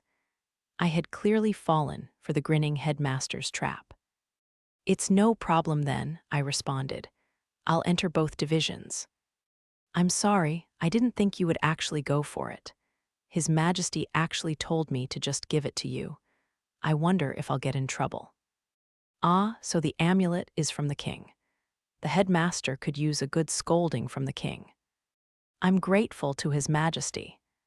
It's true that I want you to enter the competition, but I won't force you. I'll give you the amulet if you decide not to. His Majesty and I are just happy to give you something you want." That felt somewhat unfair. Event rewards were meant to be obtained by clearing the event. The day of the battle arts competition had arrived and was being held in the army's training grounds outside of the royal capital. The weather was unfortunately cloudy, but the hastily built stands were filled with aristocrats. As the participants were hard at work, getting in last-minute practice in the middle of the venue, Patrick and I stood back in a corner. It's an even bigger event than I thought. It's usually held within the academy, but there were too many aristocrats who wanted to view the competition this year, so they decided to hold it here instead. Oh, because the prince is entering. It was only natural for nobles to want to observe a special event for the second prince. However, as a magic swordsman, the prince was probably at a disadvantage. Considering the divisions were either just swordsmanship or just magic, William and Oswald were more skilled. "I don't think they're after His Highness, but..." Patrick turned to me and gave me a pointed look. "You know." "It's tough being popular," I sighed dramatically. There was no doubt that the competition had become such a large event because of me. I wasn't sure if those who came to watch felt like they were coming to see a lion at the zoo, or if it was more like viewing a new weapon at an arms manufacturer presentation. The competition was about to begin, and the participants were called to gather up. "I'm off then, I'll do my best." "Yeah, do your best," Patrick paused. "Or actually, maybe not your best. Do your appropriate, moderate, held-back best." "That's a bit much. You don't have to be that worried, Patrick. I'll be fine." After leaving a melancholic-looking Patrick, I made my way toward the center of the venue. The competition started with the swordsmanship division. First, the tournament pairs were decided by lottery. Almost every other participant besides me was a male student, and they were all drawing the lottery while looking as if they were praying to a higher power. Prince Edwin and William ended up in the right block, causing every participant who would go up against them in the first round to sigh. By the time it was my turn to draw, there were only 2 blank spots left. It was a 50-50 chance between the right block and the left block. Though I didn't mind either spot, the tension in the air around me seemed to reach a climax. Number 3, you're on the left side. Ag, the participants in the left block roared, falling to their knees as despair washed over their faces. There's no reason to be that upset, is there? I shifted my gaze away, unable to bear watching the unlucky group any longer, only to make eye contact with William. I heard you stayed at the academy during summer break. What? Oh, yes, I did. I was training the entire break, so don't think things will be like last time. I'm level 20 now, William boasted. I felt a little sorry for him, but seeing how proud he was of himself was actually kind of funny. Don't do it, hold in that laugh. Level 20 was amazing, I think. It was said that there weren't many people who could raise their level by that much during their time at the academy, so William was amazing for accomplishing that in 1 year. That's incredible, heh, I responded, failing at containing my laughter. How dare you laugh? You better not be thinking that a difference in level is equal to a difference in skill. William wasn't wrong. There were personal differences in stats at the same level, as well as differences in technique. However, no matter how much of a genius swordsman William was, there was no chance level 20 could do anything against level 99. Our attention was called at just the right moment. The matches were about to begin. Everyone in the venue, including William, turned their gaze toward the arena. Each participant was to bring their real sword for their matches in the battle arts competition. Stopping at the last moment was possible with a certain level of swordsmanship, and there was a recovery team on standby. Everyone also had an amulet of protection, so there was no concern for in-stock kills. The first match began. I was a complete novice when it came to swordsmanship, so I thought the technique of the two participants currently dueling was incredible.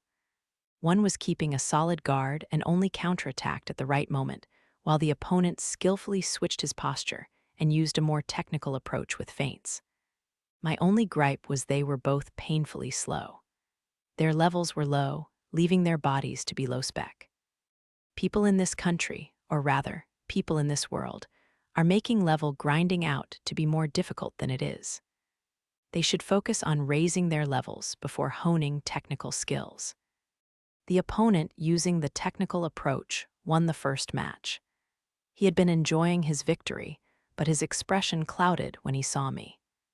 I'm looking forward to our match in the second round. First round, second match. Yumiella Dolkness versus Lewis Wrexham. My turn, let's have a good match. The venue went up in a frenzy that was incomparable to the first match. Even tough-looking aristocrats, who were most likely military officers, were leaning forward, trying to avoid missing even a second of the match. My first opponent was a well-built, upper-level student. I didn't have a single doubt that I would win, but I thought it would be nice to let him look good. I'll hold back and let him show off his swordsmanship to the audience before going in for the winning blow. The other thing I had to worry about was the durability of my sword. I was using a pretty expensive one, but if I were to wield it with my full strength, it would most definitely snap in half. The savings I had amassed by slowly selling magic stones I collected during my level grinding had actually been quite drained due to the sword durability tests I conducted. I guess I can always just go clear a dungeon again. I unsheathed my one-handed sword and began to do some practice swings. Let's see if it can handle this. The sword boomed as it swung through the air, causing the ground to tremble slightly. Nice, I'm glad the sword can withstand at least that much. I faced my opponent and waited for the signal for the match to begin, but the referee stood frozen still. Even the rowdy venue was suddenly quiet. Are we not starting?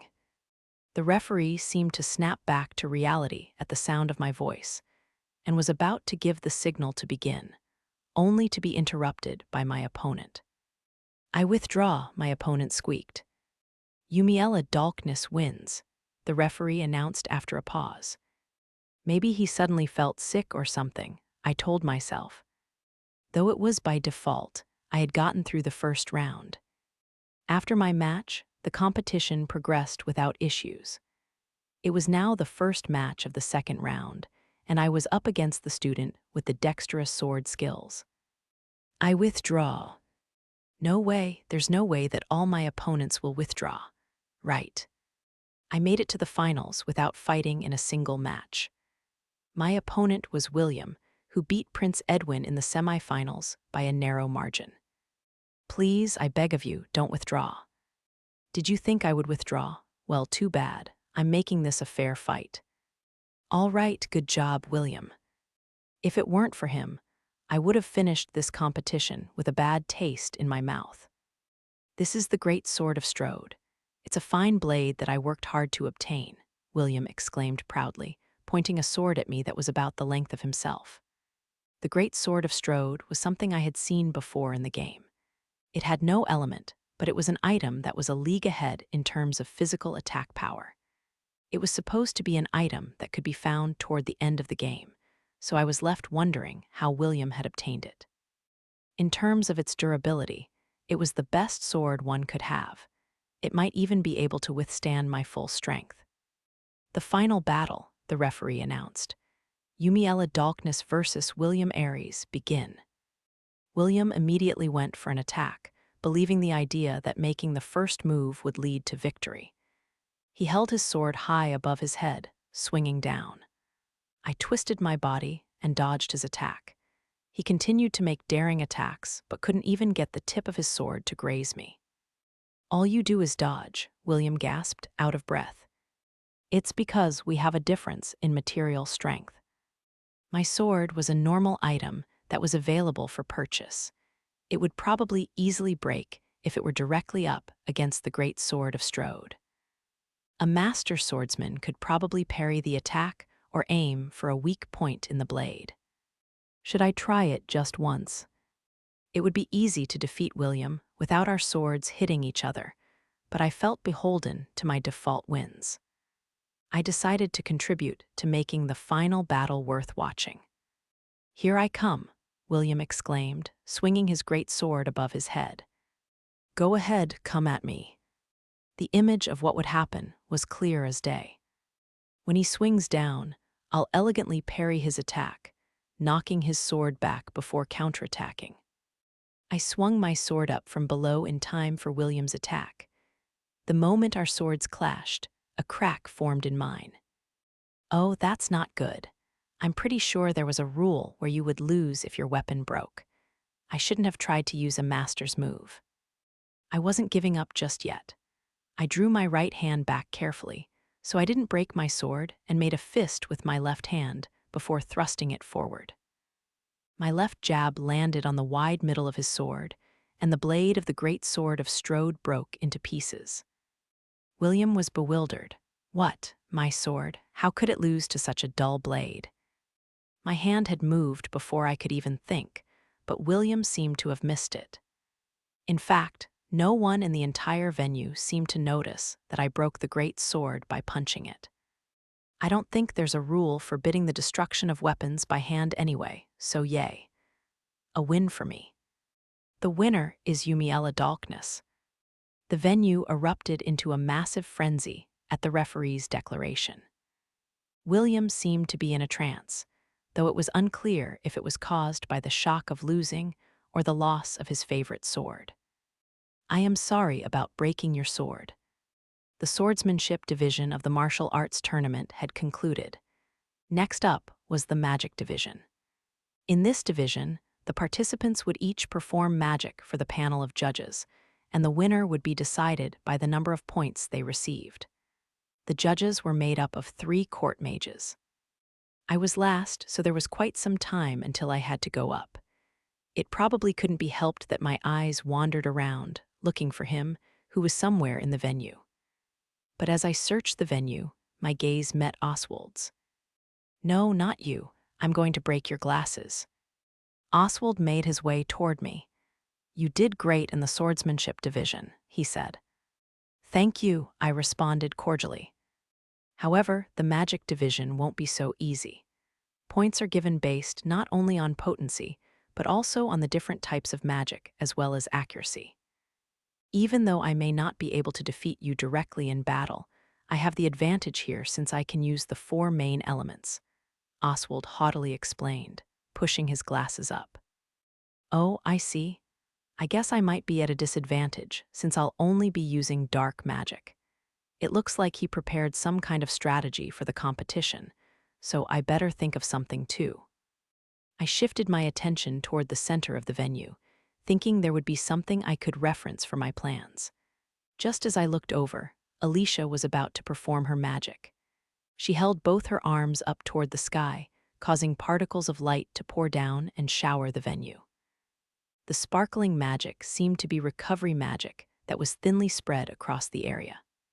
She seemed to have not done any level grinding, as expected, and it was so weak that it probably couldn't even heal a scrape. However, the sprinkling of light that rained down from the gray sky was dreamy. The particles appeared to stay intact even when touched, and people began to hold their hands out and stare at the droplets of light. I hated to admit it, but it was beautiful. I even joined in and reached out to grab a particle as well. It disappeared. As soon as I touched it, the granule disappeared. I guess it's not just Alicia who hates me, but light magic in general. Alicia received 88 points out of a maximum of 100. The judges gave her points based on the rarity of her magic as well as its beauty. If rarity can get points, then maybe I still have a chance at winning. The magic division continued, and Oswald's turn arrived. I paid attention since no one else had beaten Alicia's score yet.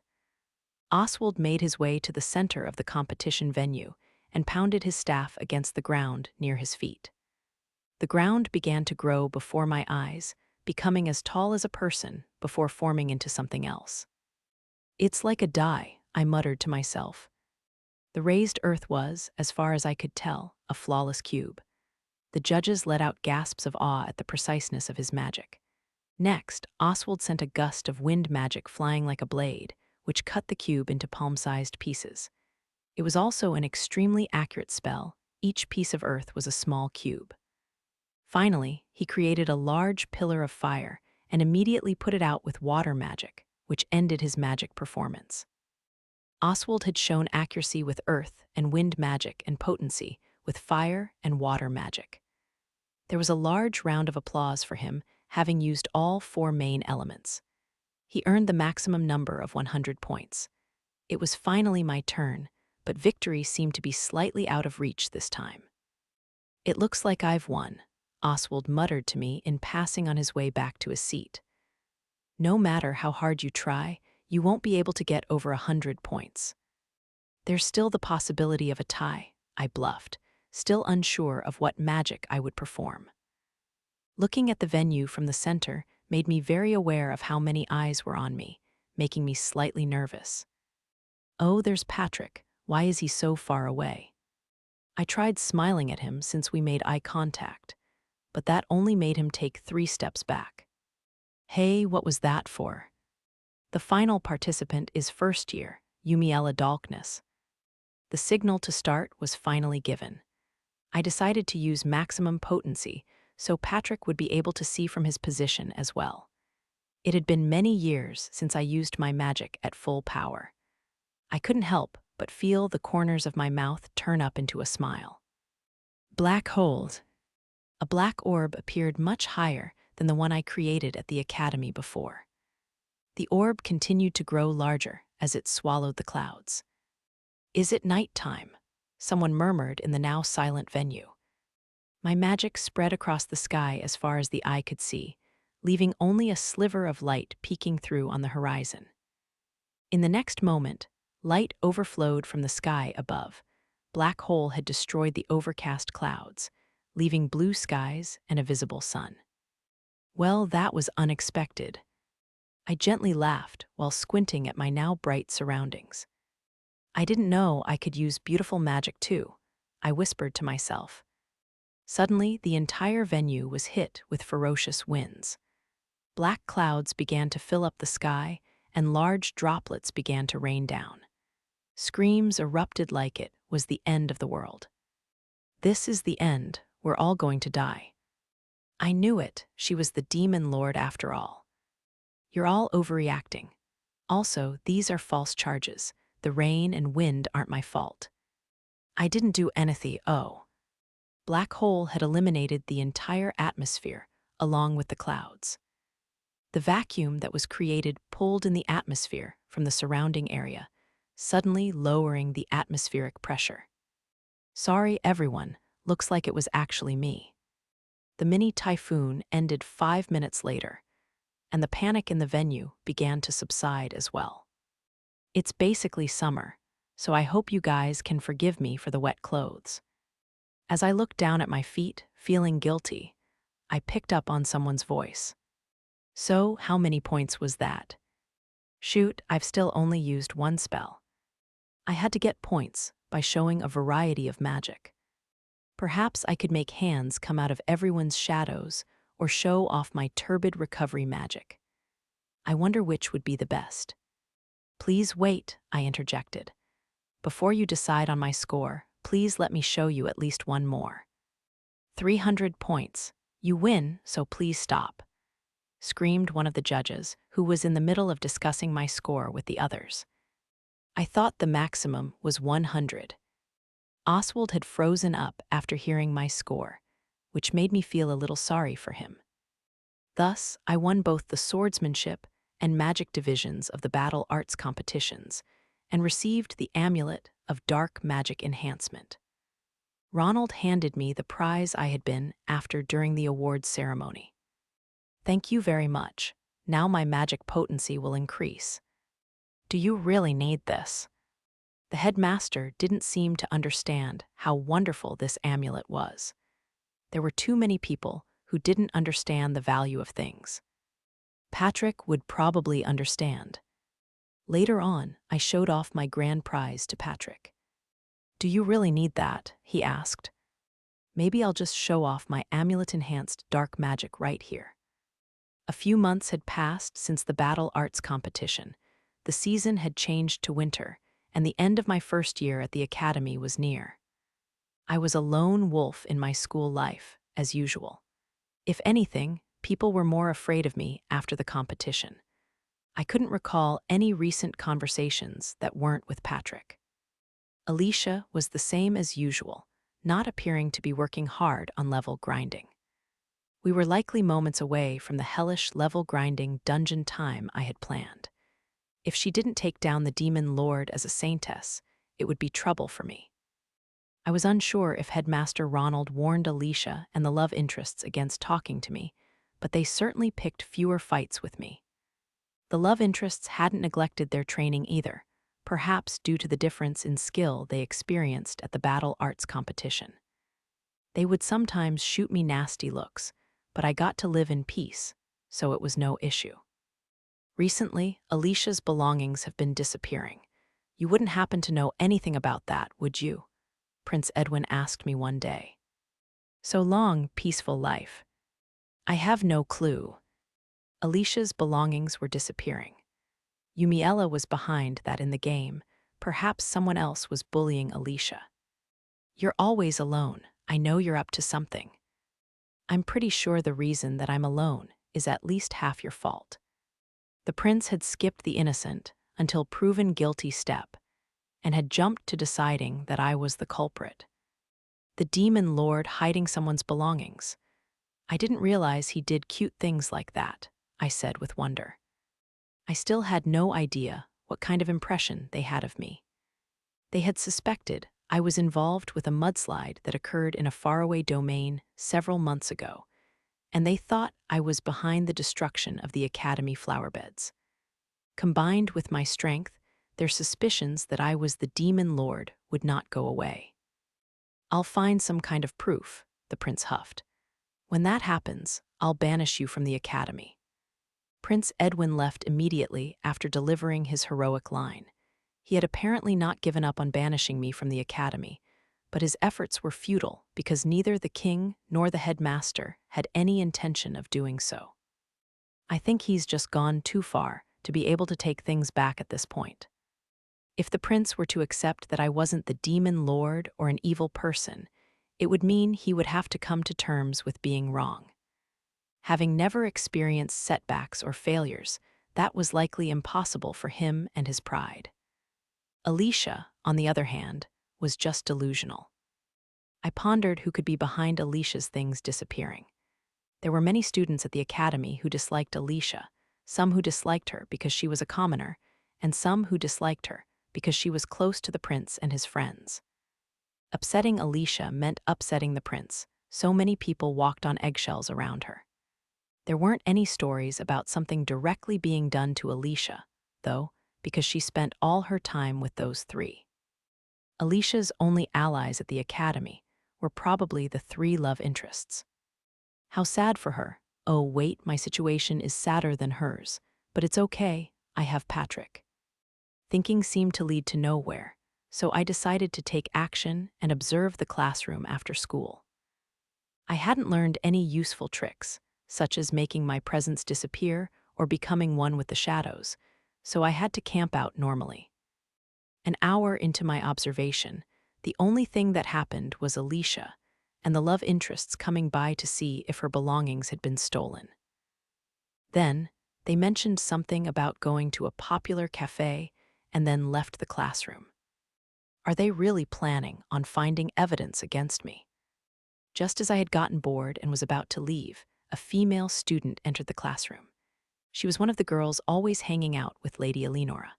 Her family was probably radical and therefore always at Eleanora's beck and call due to her standing as the lead radical's daughter. After eyeing her surroundings for a moment, she began to go through Alicia's desk. Upon finding the culprit, I silently landed on the ground. "What are you doing?" I called out to her. Until now, I was resting casually in the corner of the ceiling. One of those maneuvers that you would usually see ninjas doing. It's not what it looks like. I heard that Alicia's belongings were disappearing, and I was worried about her. She began explaining herself before realizing that I was the one who called out to her. Oh, Lady Yumiella. Her face had twisted into a look of terror, as if she was experiencing the end of the world. Please don't K-kill me. I was only doing as Eleanora told me to. Once again, who do people think I am? I haven't killed anyone yet. The girl who had been hiding Alicia's belongings spilled everything one after another without even being asked.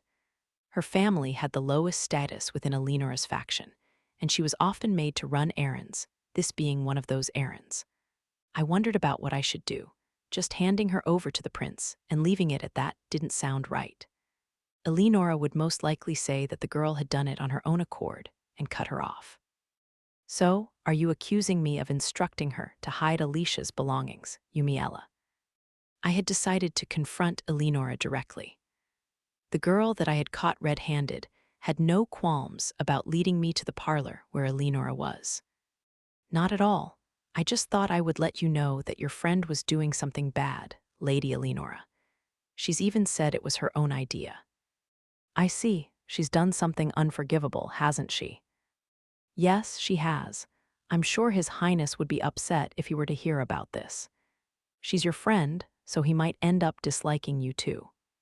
The moment she heard that the prince might dislike her, Eleanora, who had been feigning ignorance up until that point, immediately turned pale. She did it on her own, right? Why would I be? His Highness may see her as a member of your faction, but don't worry, I won't tell anyone. Eleanora appeared surprised at my promise to keep this under wraps. Others may notice that something happened, so it may be a good idea not to punish her. If we do that, I'm sure you'll be able to wed Prince Edwin, Lady Eleanora, I continued, trying to use a kind voice.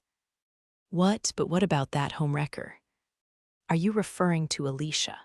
There's no way a commoner could marry into the royal family. That's a lie. His Majesty is planning to wed Alicia to the prince after being introduced as the second coming of the Saintess. Especially because she'd kill two birds with one stone. She'd prove the legitimacy of the royal family's right to rule and would be popular with commoners. All right, a commoner could never marry into the royal family, Eleanora repeated. Yes, and we can't have any of you experiencing any setbacks because of some petty bullying. I advise you to also tell the members of your faction to not do anything to Alicia, I warned. Hopefully, this would keep anyone from bullying Alicia on her behalf again. Yes, of course, but why are you telling me these things? I don't think too highly of her either, but bullying her would only turn His Highness into her defender, deepening their relationship. Oh, and His Highness isn't too fond of me, so let's keep our meeting today between us. Thanks to Eleanora's simple-mindedness, I was able to achieve all my objectives. I stopped the bullying of Alicia, protected the culprit, and eliminated any reason for Eleanora to interact with me in the future. I left the parlor in high spirits. That's surprising of you, Patrick responded after hearing the whole story. He was worried about me after the false accusations from Prince Edwin, so he came to see how I was doing. I couldn't keep the situation from him. What did he mean by surprising? I thought your usual self would hand over the culprit to His Highness and leave it at that, he continued. That would stop the bullying, and Lady Eleanora already has no reason to interact with you since His Highness hates you, right? Patrick wasn't wrong. I thought for a moment about why I had taken such a roundabout approach before coming to a realization. It's because the girl who was caught, she could have been me. Originally, I was supposed to be the one who hid Alicia's things. What do you mean? If there was a version of me who hid the fact that I could use dark magic and hadn't level grinded at all, I could have been in that situation, I explained. The Yumiella in the game, maybe she was. I could have been told by the parents I'd never met to be friendly with other aristocrats, and done everything I could to join Eleanora's faction, I continued. That me would most likely be the lowest on the totem pole, forced to do the things that no one else wanted to do themselves. And then, if I was forced to bully someone, and Eleanora cut me off when I was caught. Did the in-game Yumiella have any allies? If no one was on my side, and I hated my parents, hated Eleanora, and especially hated Alicia, who could use light magic and was loved by His Highness and his friends. Alicia, who could use light magic, and me, who could use dark magic.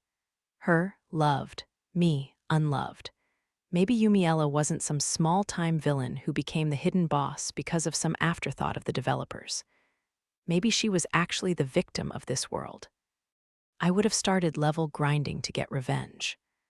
But the dark element is weak to light, so I wouldn't have been any match for Alicia, and I would have been killed. The main difference between my in-game self and my current self was whether I level grinded or not. It was whether I had the one thing I could always rely on, strength. Those ifs exist, so I wanted to help the girl, I finished, looking up to find Patrick gazing at me with pity in his eyes. What's wrong?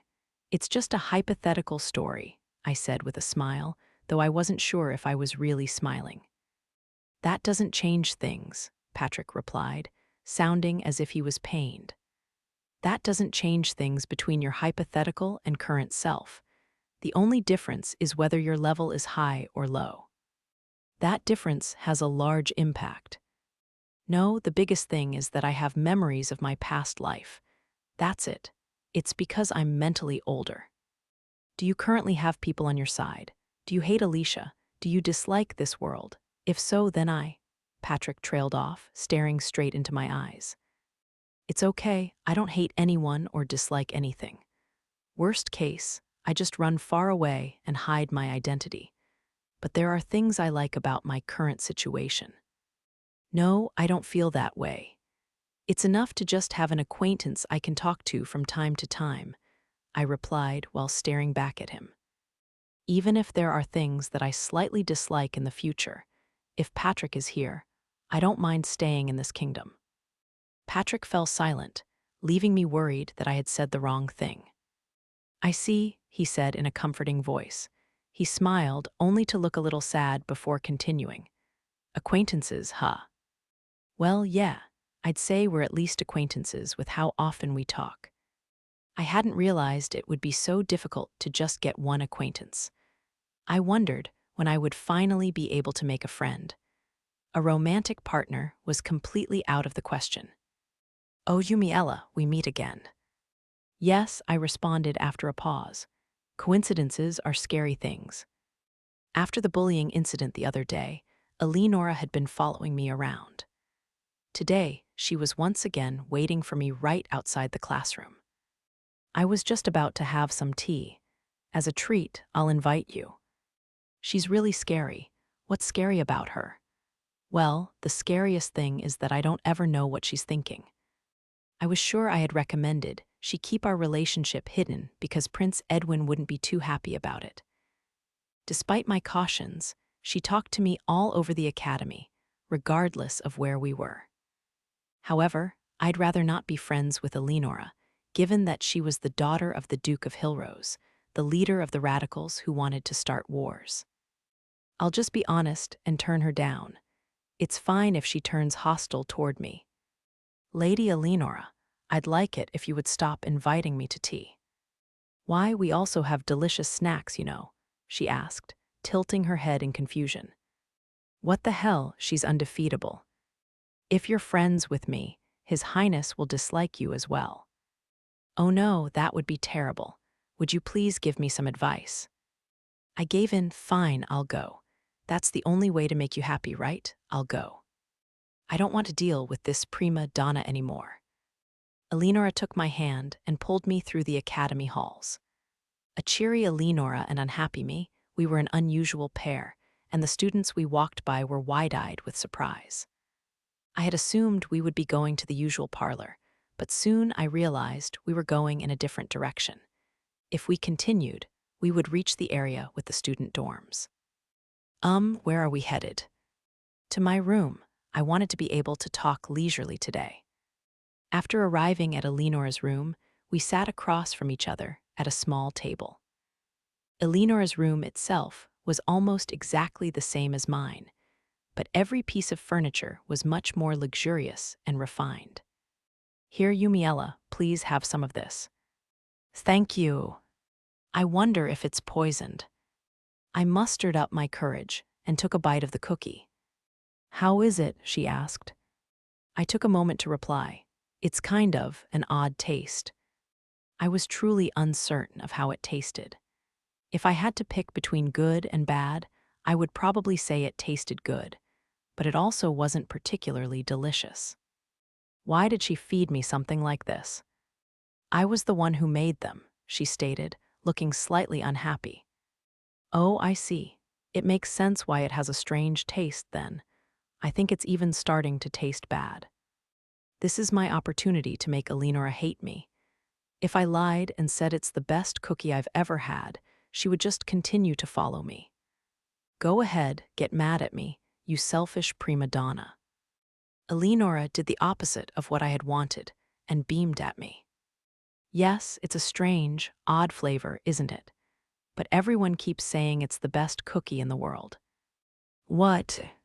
"Yumiella, you're the only one who's told me the truth," Eleanora exclaimed while clasping her hands around mine.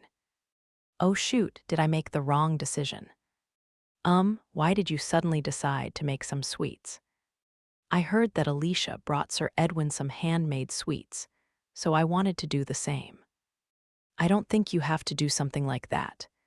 Actually, I think it might be impossible for you, Lady Eleanora." I just needed the determination to be disliked. Eleanora, the daughter of the lead radical, and me, a living strategic weapon, being friends would only give the wrong impression. "I think so too. Everyone said I should do it, so I tried, but I don't think it's very me." "Huh. Yumiella, you're the only one who's told me the truth." "Yeah, you already said that." What was happening?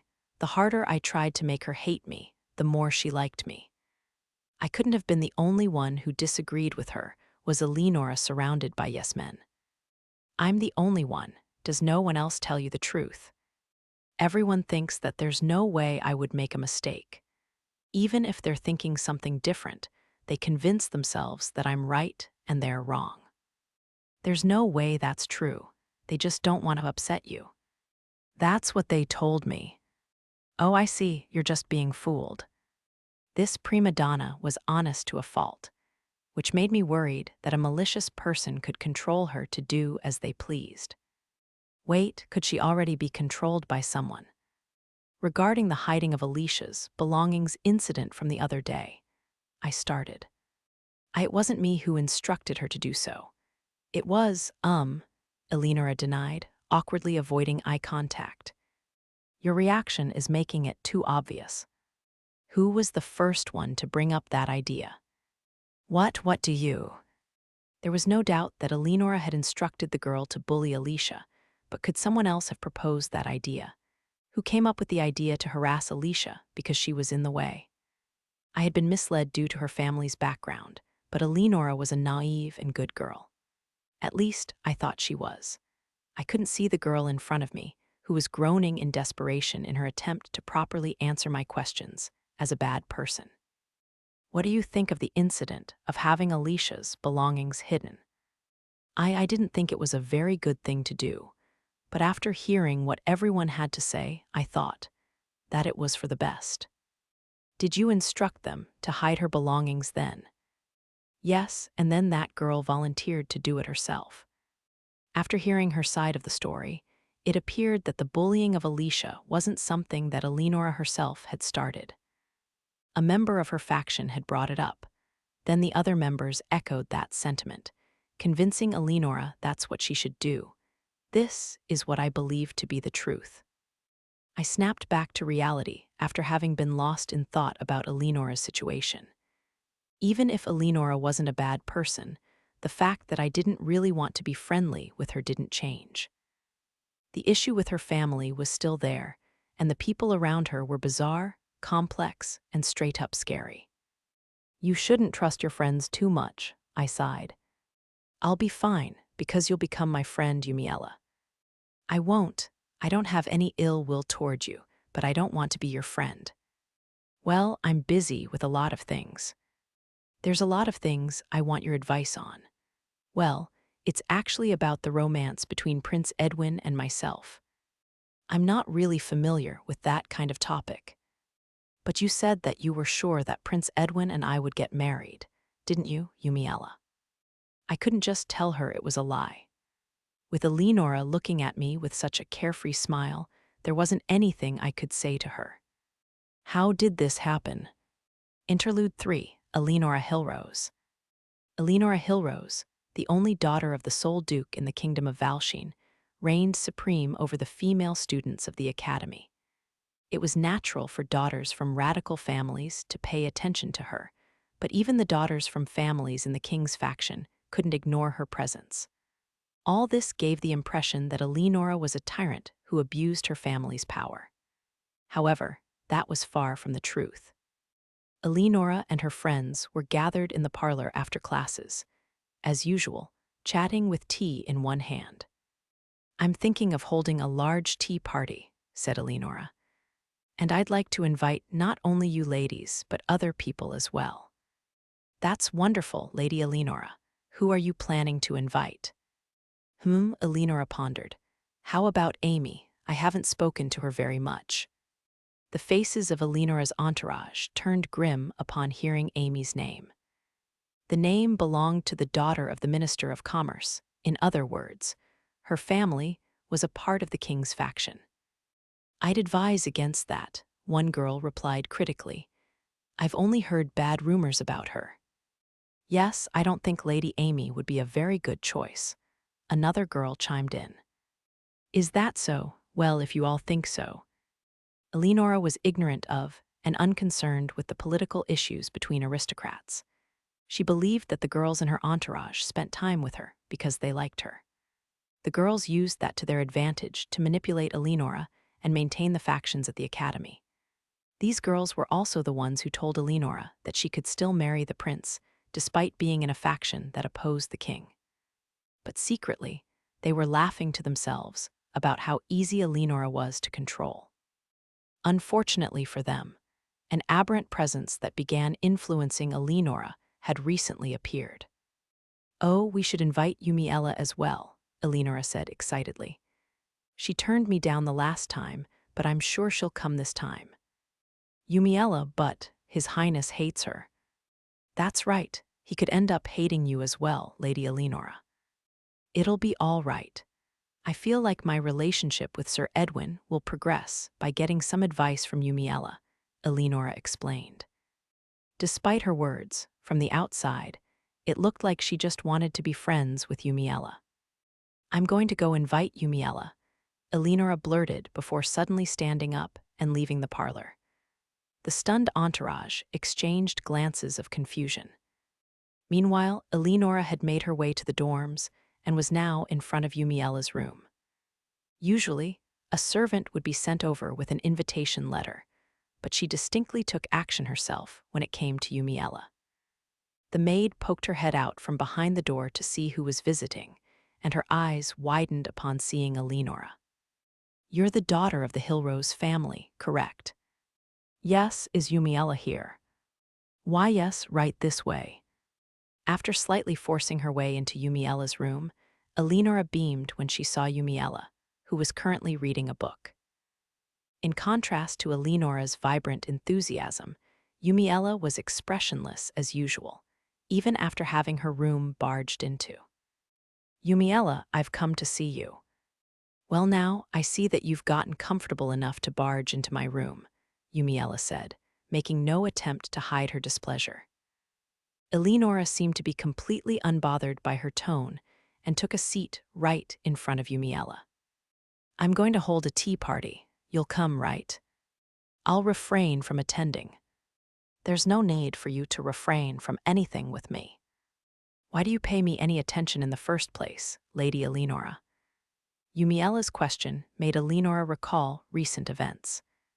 Eleanora took notice of Yumiella when she was called to the royal palace when they first entered the academy. She thought Yumiella would become her romantic rival after she was asked to marry Edwin during her audience with the king, and Eleanora was ready to fight over him. Even after that misunderstanding was cleared up, Yumiella was still someone her beloved Prince Edwin didn't like, so Eleanora disliked her as well. Those feelings changed after the incident where Alicia was bullied. Eleanora had never meant to go so far, but she ended up instructing some girls to hide Alicia's belongings after being persuaded by those around her. When Yumiella found out, Eleanora thought she was done for.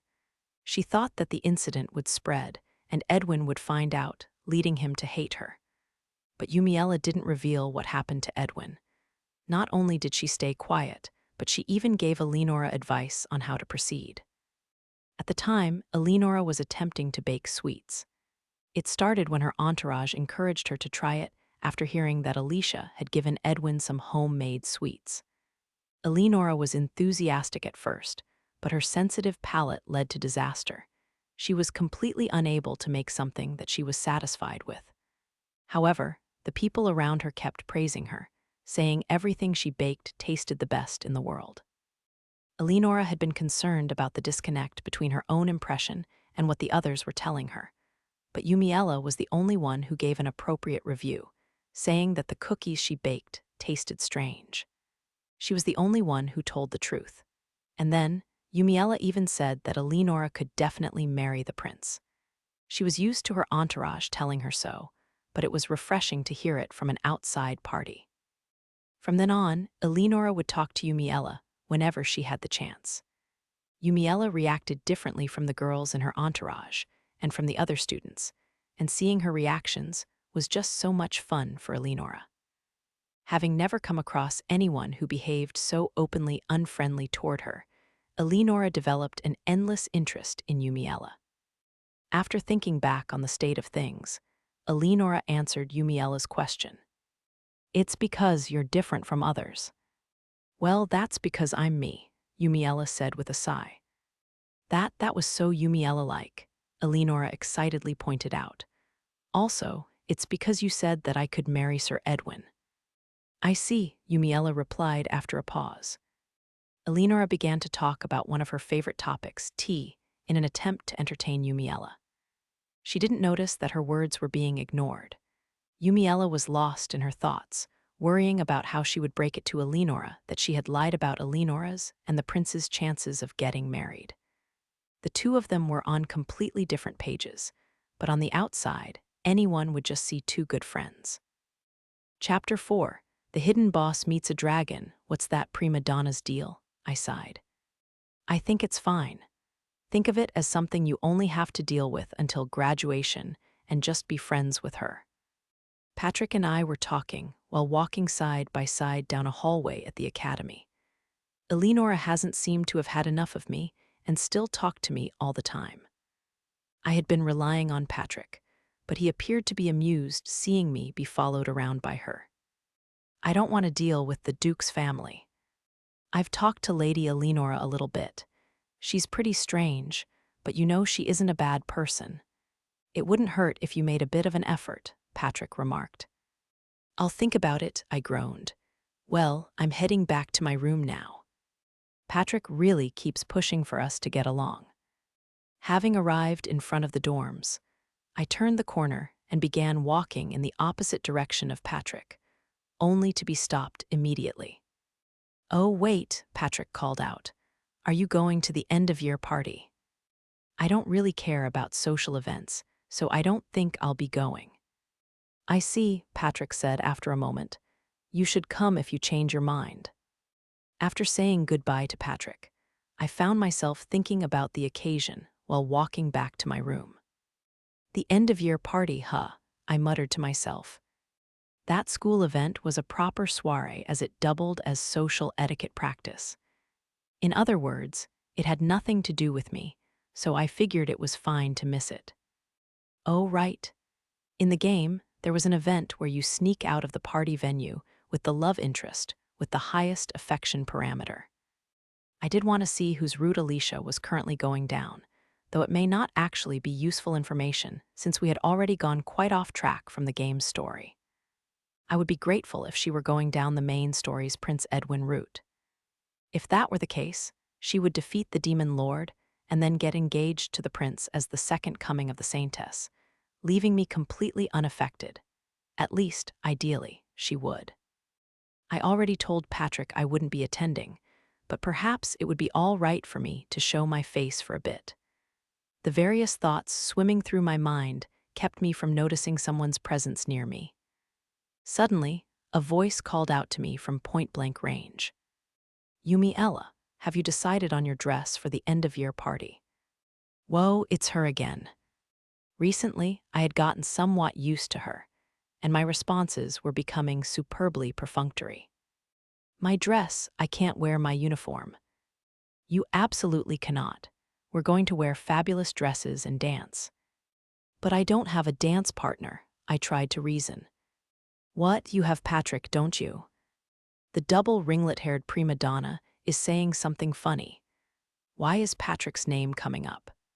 I knew how to dance. We had simple lessons at the academy, and I could probably dance pretty well if I used my physical abilities to their fullest for once.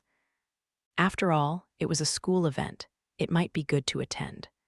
The only thing was, did I even have a dress? Patrick doesn't have anything to do with this. Also, I don't have a dress. I see, if we had one made, it wouldn't be ready in time. Then, I shall lend you one of mine. Let's pick it out together. I said I didn't have a dress, but it would have been more correct to say that I didn't know if I had a dress. I had spent the past year alternating only between my uniform and pajamas. I feel like there's a closet in my room, maybe. After successfully shaking off Eleanora, I returned to my dorm. Hey Rita, do I own any dresses? Rita's eyes widened. How unusual for you to be concerned with dresses, my lady. You don't have to be so surprised. Since she was sent by my parents, Rita continued to relay their instructions to me. Just the other day, she had mentioned talks of an arranged marriage for the umpteenth time, which I brilliantly ignored. Rita had resigned to just relaying their messages rather than trying to get me to uphold their instructions, because I always refused to listen. I need one for the end-of-year party. If we don't have one, I can just wear my uniform. Nonsense, this party is a special occasion, my lady. Let's do makeup as well. Makeup is unnecessary. Rita performed her job as a maid perfectly, and the tea she made was wonderful. I just wished that she would stop trying to take every chance she could to get me to dress up. I don't care about whether it's common sense or not in this world. Students shouldn't be wearing makeup. So, do we have any dresses? Well, we do, but, Rita replied vaguely. She made her way to the closet and opened the doors to show me what was inside. Ah, I see. The closet was filled with a plethora of fabulous dresses. The pastel-colored dresses hurt my eyes. Oh, wow, I managed to force out. How wonderful. These frills and ribbons are so exaggerated and totally awesome. The mistress ordered these, Rita responded to my sarcasm. I wondered how old this mother of mine thought I was. The dresses, which there were several of, were all warm colors like pink and yellow. They were tailored to the measurements of my uniform, so sizing didn't seem like it would be an issue, but that made me more uncomfortable. Something a little plainer would be nice, like black or white. White is for weddings and black is for funerals, Rita stated matter-of-factly. Then how about brown or gray? They're not really common colors. Why not? I don't dislike gray. Just then, I heard the sound of a knock, followed by someone's voice. Delivery for Lady Dolkness. I'll get it, Rita offered. I'll leave handling the guest to her. It's unfortunate, but I guess I'll give up on the end-of-year party. Wait, unfortunate? I didn't think I was particularly looking forward to the party, so why does it feel unfortunate? Rita returned while I was still pondering. It's from Her Majesty. It appeared that the guest brought a gift sent by the Queen. I had already received several gifts from the Queen, such as tea or treats. However, this gift looked different. What is that? Isn't it kind of big? Rita was holding a bag about as tall as her. It was the perfect size to hold a dress. Could it really be? What kind of timing was this? I'm going to open it, Rita said, unveiling the gift. As expected, it's a dress. The gift was a red dress. It was the kind of red that could be described as deep, refined, or perhaps wine-like. Wow, this crimson red dress will look really good on you, my lady. My lack of vocabulary felt like it was on display. It's called crimson red, huh? I should have taken a color assessment or something. Well, I don't think it'll fit, I declared. Let's try it on. Rita was more aggressive than usual, and she pushed me to try on the dress. The sleeveless, sheath silhouette design was perfect for my body type. Wait, why does she know my size? The day of the end-of-year party arrived, and students dressed to the nines were gathered in a hall at the academy. Looking at the glittering chandelier and the young men and women dancing in an open space underneath, it left me dying to leave. The hall fell silent as I walked in. I continued walking into the venue without a care, despite all the eyes I could feel gathering on me. Slowly, whispers started to buzz around, likely about things such as my dress being dyed crimson from blood spatter. It was easy to tell even without listening in. There was one person headed in my direction, while everyone else kept their distance.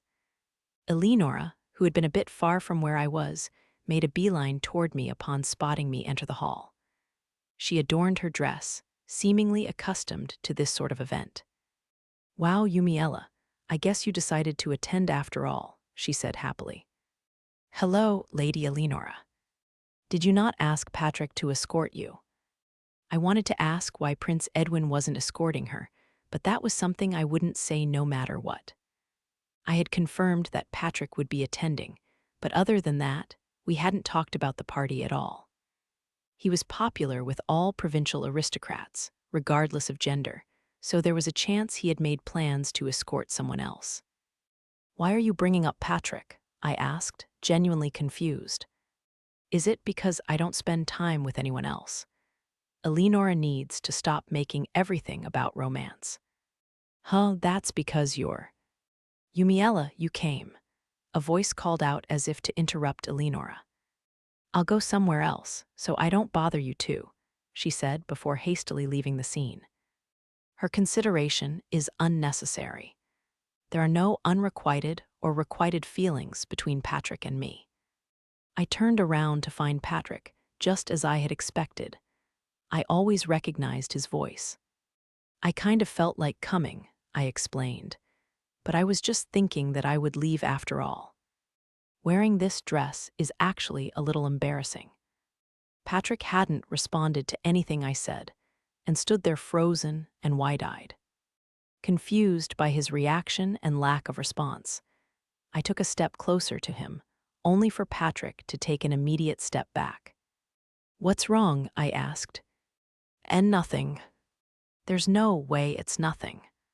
Patrick's gaze darted around suspiciously. "Really, what's wrong, Patrick? Are you looking for someone?" "It's nothing." What is up with him? Is he really looking for someone or, oh, I know. It wouldn't be unusual for Patrick to have a crush on a girl or two. It wouldn't be good for him if she were to see us together. I guess I'll be considerate now and leave. How sad. "I'll be going then." "Wait," Patrick said with an uncharacteristically serious face. He had grabbed my arm to stop me, which made my heart skip a beat. Was it because of how warm his hand was? I mean, this dress doesn't have any sleeves. It's fine if it's only one song, but will you honor me with a dance?"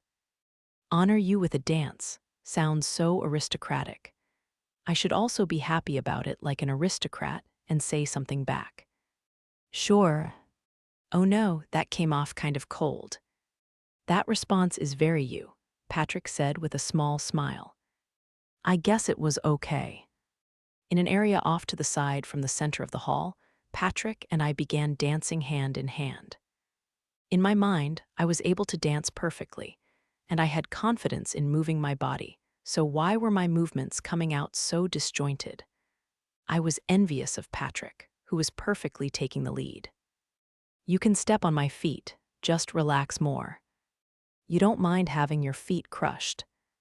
Hey, stepping on and stomping on are two different things.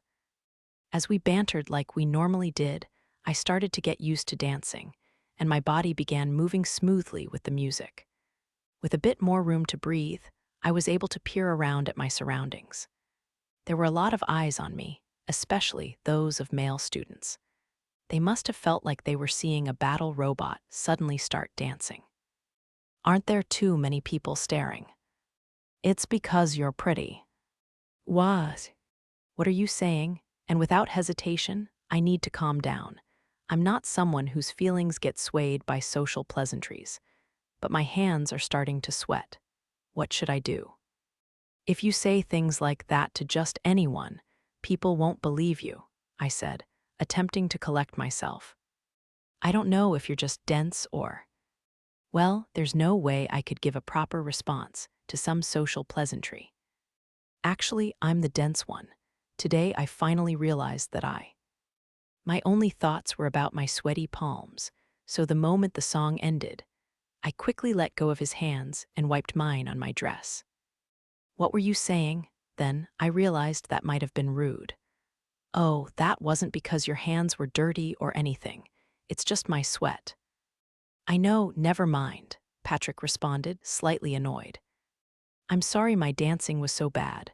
Well, time to leave." Just as I was about to ask Patrick what his plans were after the dance, a voice came from my side. "Lady Yumiella, will you honor me with a dance?" The offer looked like it came from an upper-level student. "Who are you?" I could hear Patrick sucking his teeth. "Oh, I get it. I don't know the details, but this guy must not get along with Patrick. This is a job for my finishing blow. I'm only interested in people stronger than me." "Oh, I see," he responded with a blank look. Dejected, he backed off. "Nice," I drove him off Patrick. "Your type is strong people." Patrick was muttering something with a serious look on his face. "Are you okay?" The end-of-year party was over, and the long spring break was before us.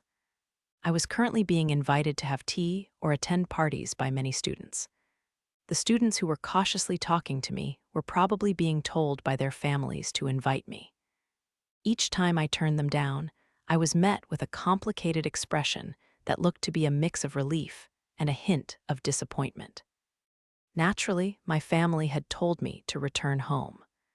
The invitation came with the objective of trying to introduce me to someone wonderful, which they didn't seem to have any intention of hiding. Above all, I don't think that they can call going to a house I've never been to before to visit people I've never met going home. There was somewhere I desperately wanted to go to during this spring break. I was going to go even if I wasn't invited, but if possible, it would be better to be invited. I wasn't sure if my feelings got through to her, but just 3 days before the break, the girl I was waiting for finally came to talk to me. Lady Yumiella, there's something I'd like to talk to you about. Sure, I can talk, Jessica. Also, you can drop the lady. No need for formalities. The girl whose invitation I was waiting for was Jessica Montford. In the game, she was Alicia's friend. She spoke kindly to Alicia, who was having trouble fitting in at the academy, and with similar commoner-like values, the two became fast friends. Jessica shared basic aristocratic information that would help Alicia and helped with progressing the game. She was a supporting character. In reality, Alicia got close to the love interests almost immediately, so the two never developed a friendship. I'd never spoken to Jessica before, but I needed to go to her house. Well then, Yumiella, you must have plans during the long break, right? She asked while twitching like a small animal.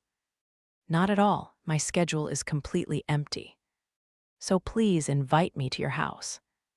A dragon appeared near the Montford barony, where my home is. Currently, only livestock has been harmed, but people could be harmed at any moment. The Central Army won't get involved until a person is injured, so I thought maybe you could do something about it, but there's no way you can, right? Naturally, I immediately responded, let's go and get rid of that dragon. I didn't think that it would go so smoothly. This was an important event in the game. Jessica would have asked her friend Alicia for help during this crisis at her barony, but because of my effects as an abnormality, they never became friends. This led Jessica to resort to desperate measures and come to me instead.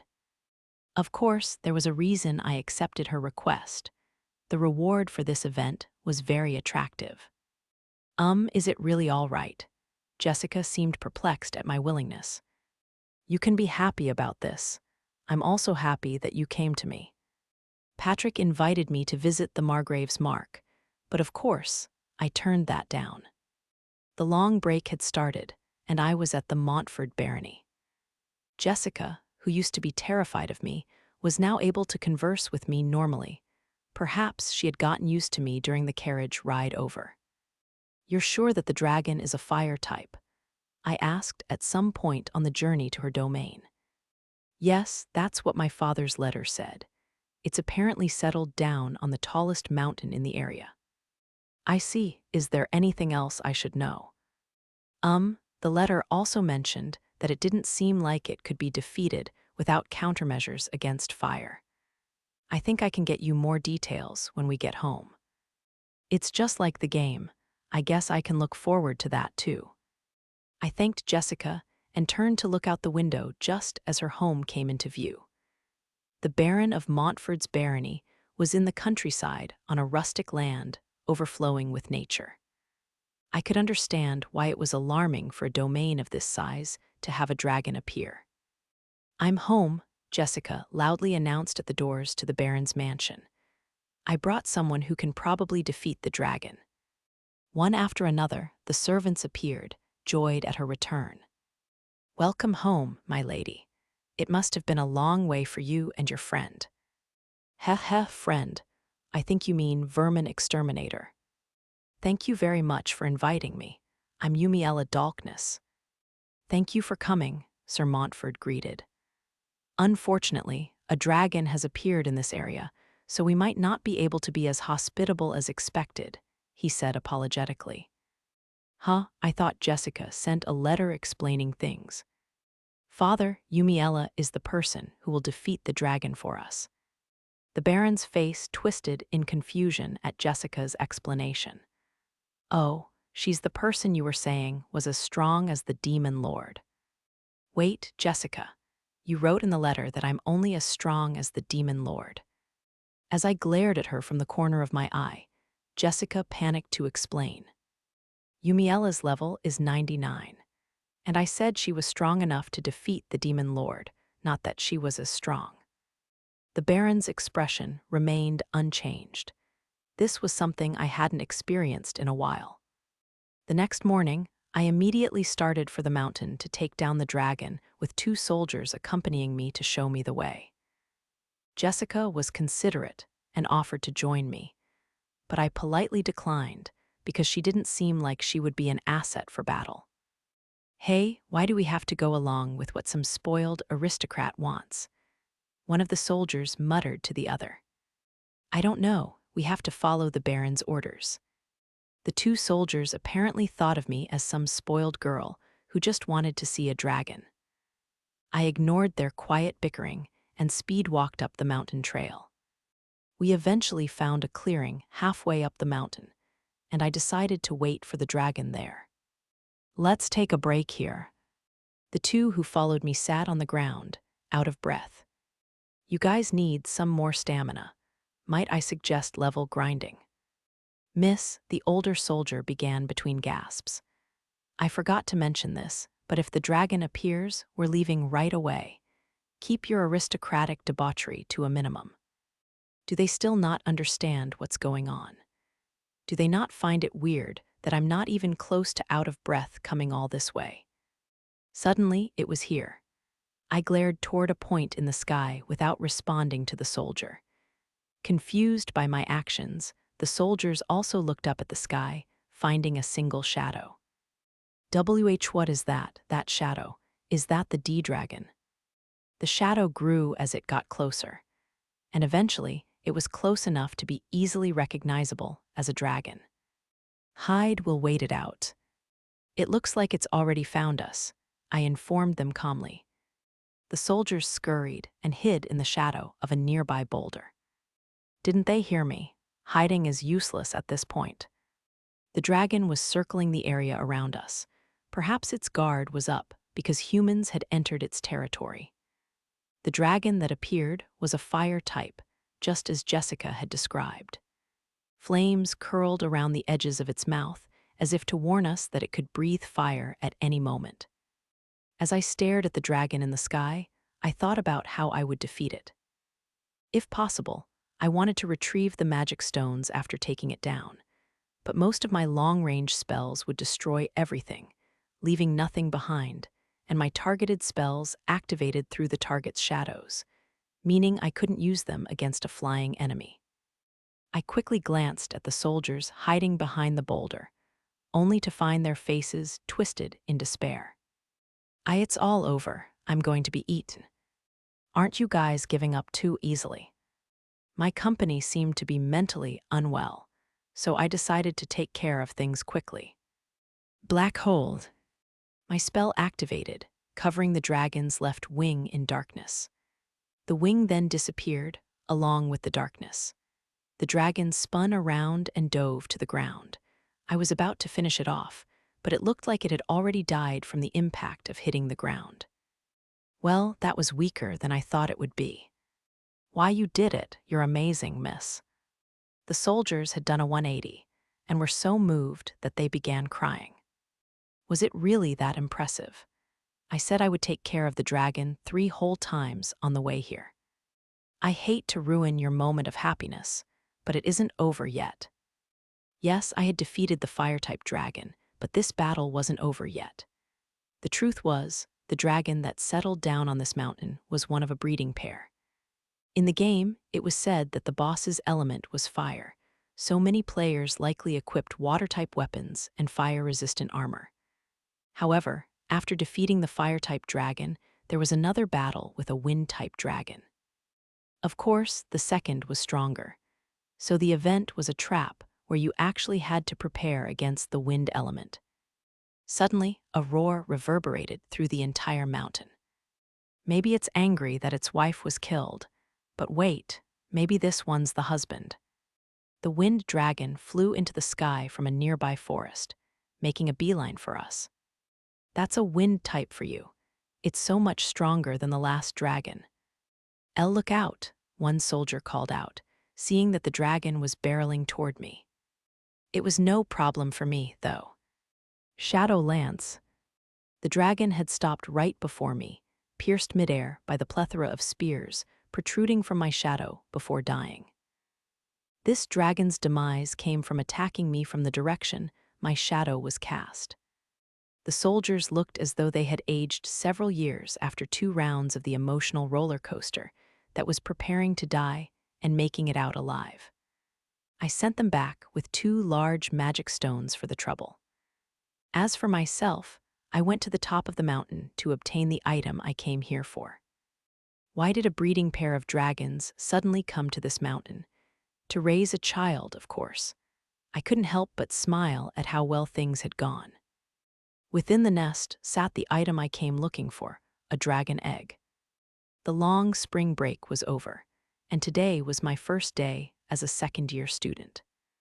Considering I arrived on the first day of the new term holding a large egg, I had drawn attention to myself.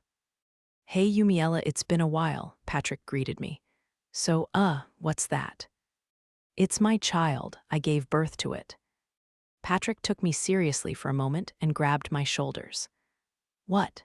With WHO, you're joking," he cut off, seconds from interrogating me about who the other person was. Geez, I didn't think he would panic so much. Do I look like I could give birth to an egg? "It's a dragon's egg. Some stuff happened over the break. You get it." "Get what? I don't think some stuff typically leads to obtaining a dragon egg. Are you going to hatch it?" "That's the plan. I've already discussed it with His Majesty." I had gotten permission from the king to keep the dragon through the headmaster. Dragon tamers were valuable and usually belonged to the state, but I received the kind treatment of getting an exemption for that as well. I was even asked if there were any concerns about my school life. For those at the top, at least, this country was the best. As for my joke earlier, the part about the egg being my child wasn't completely wrong. Dragons incubated their eggs by pouring magic energy into them. The more magical energy that was poured into an egg, the stronger the hatchling would be. So dragon parents would spend their time pouring magic into the egg to the point that meals became a constant necessity. Which is why, in the Montford barony, they were uncharacteristically attacking livestock. Upon hatching, the baby dragon would recognize the entity that it received the most magical energy from as its parent, even if that entity was a different species. In other words, if a human were to incubate a dragon egg, the dragon would recognize that human as its parent. It was said that monsters could never fully bond with a human, but dragons were the only monsters that had the possibility of obeying people. That being said, it was extremely difficult to obtain a dragon that was comfortable with humans. Eggs were already difficult to find, and even if you found one, pouring more magic into the egg than the original dragon parents wasn't something that could easily be done. The fact that the Kingdom of Valsheen had only tamed 2 dragons was proof of that. In the game, the egg was affected by Alicia's magical energy and thus produced a light-type dragon. That dragon grew big enough to fly the party members around. Yes, I had intruded on the event where you obtained a method of travel. I figured there were no restrictions like in the game, where you could only travel to places you had visited before, so it was extremely enticing to me. I wanted to fly. It was a convenient travel method, and if necessary, it would surely be helpful in providing an easy escape from the kingdom. I don't know how to say this, but there's something ominous about it, to say the least, Patrick said, looking at the egg as he spoke. Well, that's kind of mean. It was true that the egg, which had turned jet black after I had poured so much magical energy into it that I was concerned about it exploding, was giving off an intimidating aura. "Don't say something so terrible to my child. It's so cute," I replied while hugging the egg.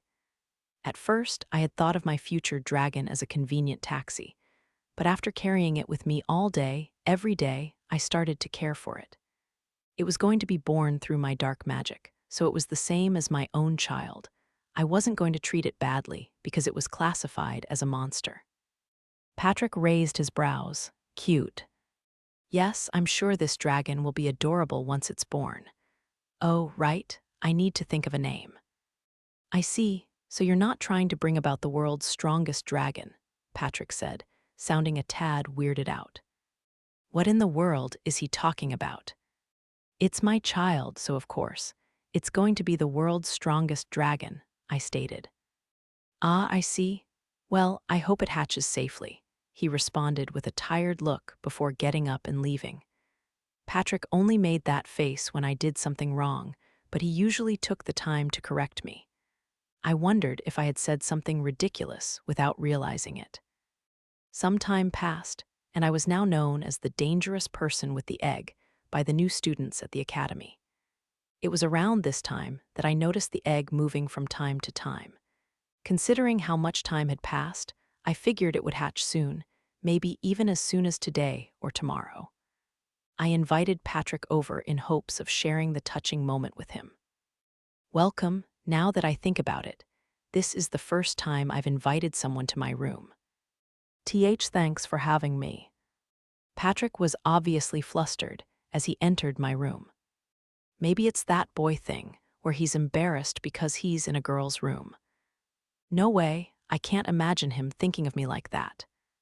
We talked about what we did during the break while watching over the egg. It eventually got too late, and we were about to give up on it hatching today, but then the egg showed signs of movement. After a moment, cracks began to form, and the egg started swaying. You can do it, I cheered. The egg began moving more aggressively in response, and eventually, a jet-black claw shot out. Yay, we did it, Patrick. I glanced over to find him wearing a solemn look of determination. I didn't think you would take the birth of my child so seriously. Patrick must have been nervous. Those sharp claws, he started muttering. I should have said something earlier. I've never even heard of a cute dragon. You're going to be disappointed. Huh, what did you say? I asked, barely paying him any attention. Oh, wait, look, it's breaking more of the shell. Keep going, you can do it. Once its hand freed itself, everything happened quickly. The dragon hatchling broke through the shell and came crawling out. I was so moved that I was frozen in place. After a beat, Patrick began speaking gently. I know you were imagining a cute dragon, but I think cool dragon isn't so bad, so. Patrick called it cool, but to me it was more. Cute. What a cute dragon. The hatchling was about as big as a medium-sized dog, with a large mouth and large eyes. Its appearance felt divine. Naturally, its body was jet black, like my own hair and eyes. Children take after their parents, after all. I guess if you think it's cute, then it's fine.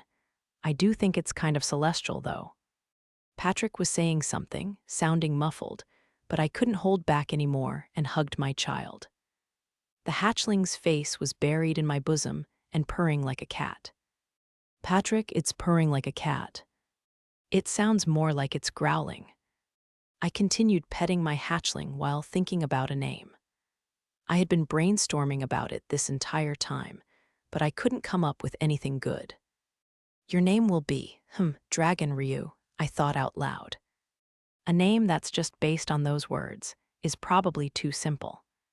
That Ryu name sounds good, said Patrick. Ryu is, oh right. Patrick had provided a great idea. In this world, the Japanese word for dragon, Ryu, didn't exist. I liked the sound of the name Ryu. I didn't know how to tell dragon sexes apart, but I was under the impression that he was a boy, so it was perfect. Ryu, your name is Ryu. I wasn't sure if he understood my words, but Ryu happily yelped while breathing fire. I fanned the fire he breathed right into my face away with my hand and steeled myself to discipline him. Ryu, you can't breathe fire inside the room.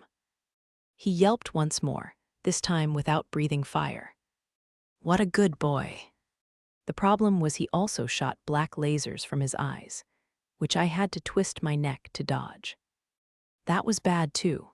Well, Patrick, I should put Ryu to bed, so let's call it a day. Wait, are you planning on keeping the dragon in this room? Patrick asked from the far corner. He had moved to where he was making himself small.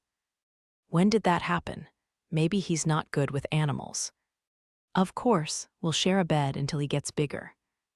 Ryu was probably going to get too big to fit in the room, but that was a bridge I'd cross when we got there. I see, I'm sure you'll be fine, but don't die, okay? Patrick said before leaving the room in a hurry. The next morning, I woke up to Rita screaming. I shot up, wide awake and worried about what had happened, only to find a Ryu that was now much larger than me, fast asleep. They say that kids grow fast, but I didn't think it was to this extent. For now, I was happy that my child was healthy and growing. The next issue I would rack my brain over was how I could get Ryu out of the room.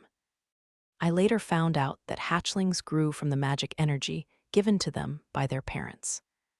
It had become a habit of mine to pour magic energy into the egg as I slept, which led me to carelessly do the same with Ryu after he hatched. It was no wonder that he grew to be larger than me overnight. After managing to get him out through the window, I decided to look for a living space for Ryu. I had already gotten permission from the king to raise a dragon, so surely it wouldn't be an issue for the academy to prepare somewhere for him to sleep.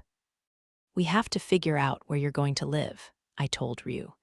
You'd probably prefer somewhere close to my room, right? Ryu barked in agreement as he walked alongside me in the academy courtyards.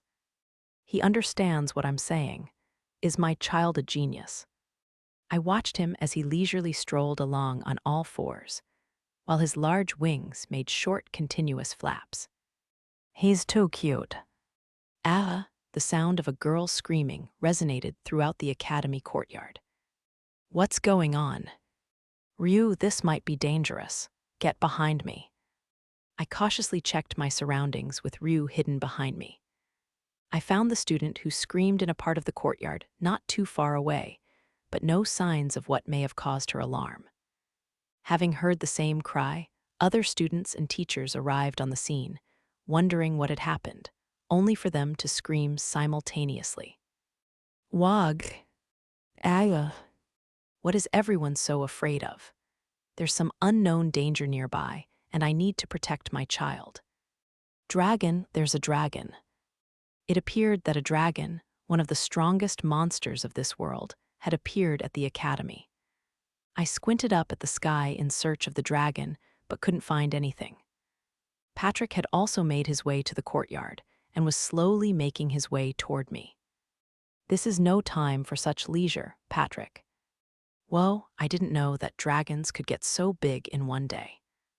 It seems that a dragon has appeared at the academy, but I can't find it, I worriedly explained. What do you mean? It's right behind you. What? But behind me was just Ryu, my lovely, adorable dragon hatchling. Oh, I see, I said, relaxing. Everyone was making a fuss about Ryu. It's normal to make a fuss over a dragon. Anyways, I'm surprised he got so big. Screaming after seeing a cute animal isn't normal, it's just startling. I wish they wouldn't do that, but I guess I understand where they're coming from. Well, I guess he is that cute. It's possible that we'll soon be seeing Ryu rise in popularity. Patrick looked baffled. What? Ryu, I turned to my baby excitedly. Everyone's offering to play with you. Before I knew it, more students had gathered to see Ryu. They must all be animal lovers, and all animal lovers are good people. Ryu took off running toward the other students, hoping to play with them. He has so much energy. Aya runned. All the students immediately dispersed into the buildings surrounding the courtyard. Huh? Why is everyone running? I wondered aloud. Stop him, Yumiella, Patrick shouted. Bring Ryu back. Ryu, come here, I called. I guess some people are afraid of animals. I'm an animal lover, but I can accept and respect their feelings. Ryu came running back, his long tail wagging rapidly. What do you think? I asked Patrick while keeping my eyes on my hatchling. What? Oh, about Ryu. Right, I'm not sure about him being cute, but he seems like a good boy. But it's dangerous to let him play with people so.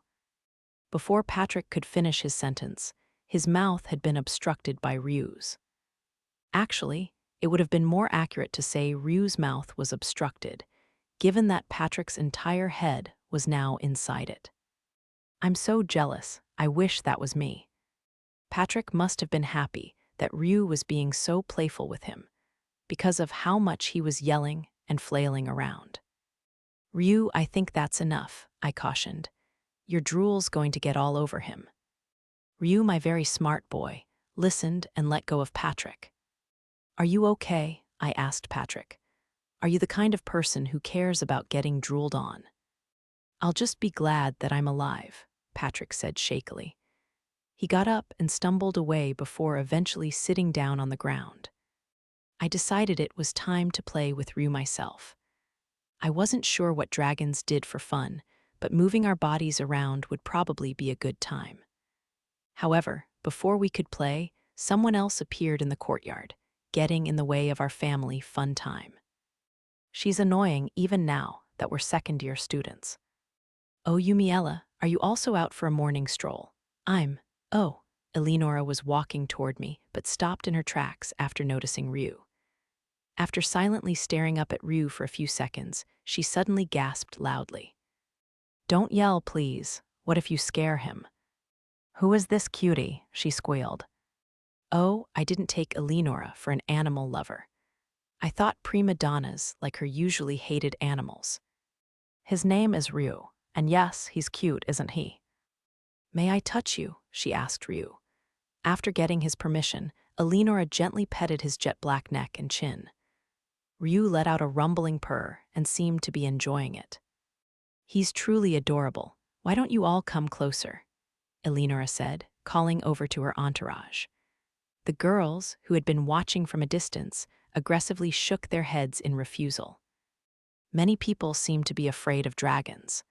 I think there are only 3 people who are okay with him. Isn't it just 2 people? Patrick, one of the 3 people, corrected. I see, as his parent, I don't count. Ryu appeared to have taken an interest in the brooch Eleanora had on, getting close to it and sniffing around. You like sparkly things, Ryu. You're quite the fashion connoisseur. Oh, are you interested in this? Eleanora asked. I see we share a fondness for gemstones. Along with the brooch on her chest, Eleanora was also wearing a necklace with a large gemstone on it. Frankly, I didn't understand the appeal. Here, Ryu, go and get it. Eleanora took off her brooch and threw it with all her might. The brooch painted a beautiful curve as it flew through the sky. Is it okay to just throw it like that? Isn't it expensive? Ryu followed Eleanora's instructions and made a beeline for the gemstone around her neck, chomping onto Eleanora's head like he did with Patrick. I'm so jealous. You went for the gemstone on the necklace. You're so smart, Ryu, I cheered. The girls in Eleanora's entourage all screamed at the sight. If you're so worried about your boss, you should come save her. All right, Ryu, that's enough. Eleanora gasped for air. I thought I was going to die. Die, that's an overreaction. Despite her words, Eleanora looked somewhat proud. The world is a vast place, but I must be the only daughter of an aristocrat to have been nibbled on by a dragon, she said, while hugging Ryu after escaping his bite. Yes, after all, most people die after being bitten. If Ryu had seriously tried to bite Patrick and Eleanora, they would have lost their lives. On the other hand, a dragon that playfully bites, well, what was better than that? Surely Sir Edwin will notice me now. I'm not so sure about that. It was eventually decided that Ryu would stay in a warehouse on the outskirts of the academy. It's a bit of a distance from the dorms, but I'll be sure to visit frequently. I was now a second-year student at the academy, something I had completely forgotten about amid Ryu's hatching. In other words, there were students here now who were a year younger than us. Those students knew nothing of the various things I had done at the academy. In other words, those relationships would be formed with a clean slate. I hope I can utilize my past mistakes to build good relationships with my juniors. It's fine if they're a little cocky. I'll accept them as they are. I can do that as their elder. Even if they say something about my black hair, I'll let it slide. With virtuousness in mind, I was prepared to welcome the incoming students, but something seemed to be off with them. Upon seeing me in the halls, they would step to the side and freeze up, and if they saw me in the courtyard, they would run into the building. Did I do something to the new students? I asked Patrick one day after classes. He was officially my go-to when I was struggling with something. I don't think you did anything to them directly, but he trailed off. I did something to them indirectly. Well, Yumiella, you're pretty famous. Most of the aristocrats in this kingdom know who you are. Even if they didn't, there was still that incident with Ryu. Things were better now, but everyone in the academy had overreacted to Ryu. I could understand being afraid of a dragon, but Ryu was just a hatchling, so there was no need to be so afraid of him. I was also unhappy with the fact that Eleanora was the only one who agreed with me. My classes are done for the day. Maybe I should go see Ryu. I should invite Patrick as well. Are you free after this? Sorry, I have something. Patrick seemed to be busy ever since the end-of-year party. He seemed to be traveling outside of the academy, but he wouldn't tell me where he was going. I was worried because he would sometimes return with injuries. What's going on with you lately? If you're mixed up in some trouble, I'd like to help you. A little longer, just wait a little longer, he said with a serious look. When the time comes, there's something I want to tell you. What does he want to tell me? Patrick began to act differently around the time we became second-year students. But the only things that happened around then were the end-of-year party and Ryu's birth. Oh, I got it. It must have something to do with Ryu. I might be wrong, but I think that what you want to tell me and what I'm thinking are the same thing. What that's? Wait, no. I want to be the one to say it, Patrick sputtered as his face turned red. I could completely understand how he felt. After all, I was also slightly afraid. It could end up being fun, or it could end up being painful. But I think we should just take this leap rather than stand still. Okay, you're right, Patrick agreed, looking determined. Let's say it at the same time then. Yumiella, Patrick, We have the same feelings. It's okay. I want to fly on Ryu, I said, actualizing my desires at the sky I yearned for. Wait, did Patrick just say something different? His words had been drowned out by my own, and I missed what he had said. Patrick spoke again first. Fly, like through the sky, riding on Ryu's back. Yes, I'm a little afraid, but that doesn't mean you're allowed to try it on your own before me, though. That wouldn't be fair. Ryu had been growing quickly and was now about the size of a house. On top of that, he was able to fly without anyone having taught him. Seeing Ryu like that could only lead to a single thought. I wanted to ride on my dragon, S-back, and fly through the sky. It was what anyone would dream of. Patrick must have been going to visit Ryu on his own and had gotten injured playing with him a few times. I don't particularly want to fly. I was lost. What, then what did you say just now? Patrick averted his eyes. I'm surprised that you're scared of flying, he said, blatantly changing the subject. I thought you weren't afraid of anything. I guess it's pretty embarrassing that I thought we were thinking the same thing. But I was the one who made that mistake, so it should be more embarrassing for me. I decided to go along with the current topic, putting aside what Patrick really wanted to say. I'm a bit scared of falling through the sky, I admitted. I think that's scary for anyone. Unless you're some veteran wind mage, it's hard to control your body in midair. Right, I can't help but think about what would happen if I fell where someone was standing. Even if I'm all right, it would be dangerous for the person I landed on. I would most likely be fine if I fell from high up, but that wasn't the case for the people I'd be falling on. The thought of something bad happening to them scared me so much that it kept me from flying. Oh, so you weren't scared for yourself. It's okay, though. I think I'm going to try it out right now. There was no time like the present.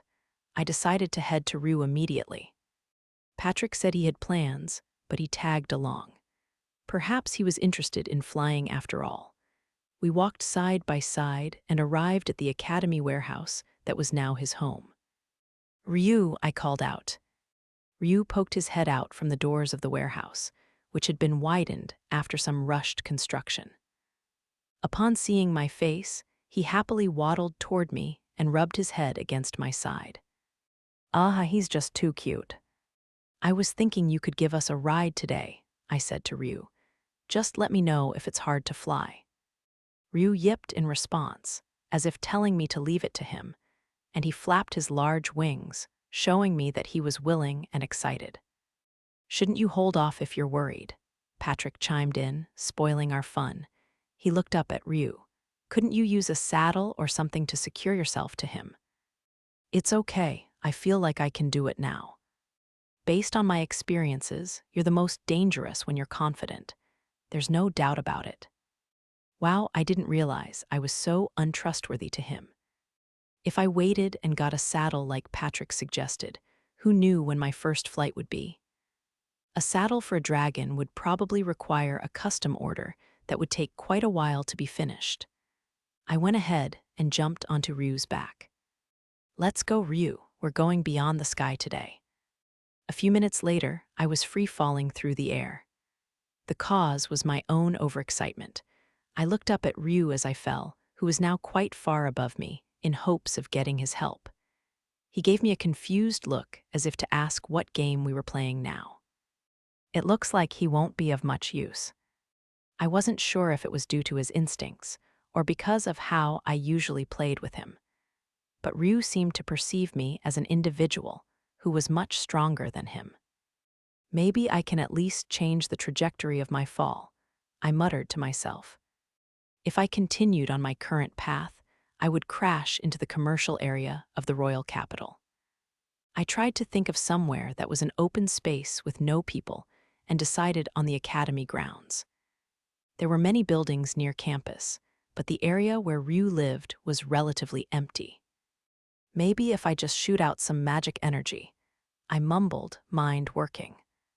This might have been easier if I could use wind magic, but unfortunately, I only had dark magic at my disposal.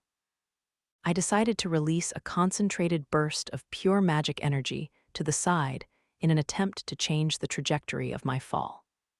It was extremely inefficient, but my spur-of-the-moment plan went surprisingly well. I was now falling straight toward the academy. The speed of my fall began to increase, but it seemed like I would reach the academy with no issues. To be certain, I continued to make small adjustments by firing horizontal bursts of magic energy. Oh wait, couldn't I have just pointed the burst downward? I had only been thinking about landing somewhere away from other people, so I had completely forgotten that I could just decrease my speed using my magic energy the same way. But as the thought occurred to me, it was too late. I crashed into the ground with a thunderous sound.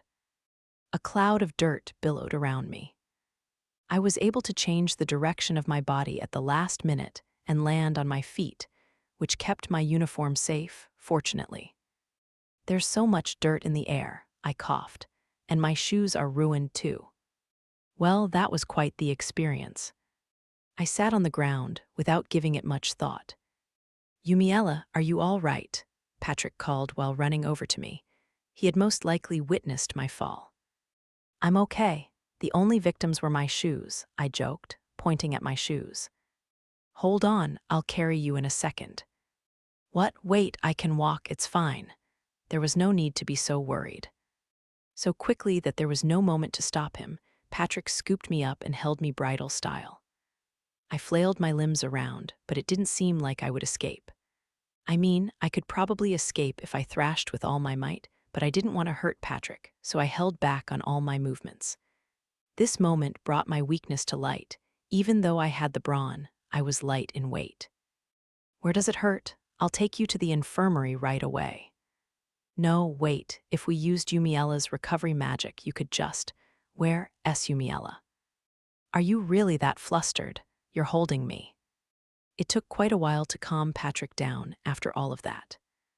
Apparently, the story of how Patrick ran around the academy carrying me bridal style immediately spread throughout the student body. "Hey, why did you get so panicked?" I asked when he had calmed down. "Sorry, I just thought you got hurt, and I couldn't help myself." "There's no way I would be hurt after something like that. You worry too much. You need to care for yourself more. Everyone else might not think it, but you're human too." "Huh, people don't think I'm human." I felt like he said something vaguely terrible to me, but I let it go since Patrick was the only one who worried about me like this. I need to be grateful to him. My second summer break was already here, and I was visiting Craftsman's Row in the royal capital to pick up my custom-made saddle for Ryu. I didn't think it was necessary, but after being pushed by Patrick to do so, I decided to have one made. Being a custom order, it took quite a while for the saddle to be completed. In the meantime, I had been practicing my magical energy bursts and had now gotten to the point where I could gently land even if I was flung into the air, which made the saddle even more unnecessary.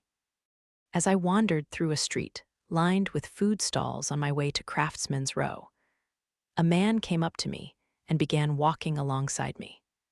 "Is he hitting on me?" "Don't respond and just listen," he spoke quietly, staring straight ahead. "I'm an agent from the Kingdom of Lemlista. I have something to discuss with you. If you intend to listen to what I have to say, keep going straight and enter the restaurant on the right. It's the 2-story building with the red roof," he said before abruptly walking away from me. Yeah, I obviously knew he wasn't hitting on me. Regardless, what do I do? Lemlista was a neighboring kingdom and close to Patrick's home, the Margrave of Ashbatten's Mark. I expected that an agent from a potential enemy kingdom would make contact with me at some point, but it felt like they were too late. Perhaps there were some mitigating circumstances, or maybe this was more than just a simple extraction. My curiosity beat my sense of danger, and I decided to enter the designated restaurant. It looked quite expensive for an establishment in the commoners' quarter. Perhaps aristocrats secretly visited here as well. Upon entering, a server guided me to the second-floor room in the very back. I found myself getting excited at the clandestine nature of it all. Inside the room, there was an ordinary-looking man with no standout features seated at a table. He gestured for me to sit down. "You must be Yumiella. Thank you for coming here today. I'm from the Kingdom of Lemlista. Please call me Linus." "Here's the menu. Order whatever you'd like," he insisted. It seemed like it would be on him, so I decided to order as much as I wanted. I didn't have any financial troubles, thanks to the magic stones I collected and sold from monsters. But now that I had a big child to care for, there was no harm in being a little frugal. "I'll have the stewed pork bung." A stewed dish like this was probably prepared ahead of time, so it would be ready right away. It was the perfect meal to order, given the situation, but I also just wanted to eat something with bold flavors for once. "Okay, I'll go put in the order," he said with a troubled look before exiting the room to place the order with a server. Did he think I was implying that I would eat his intestines or something? Don't people usually order a cake or something?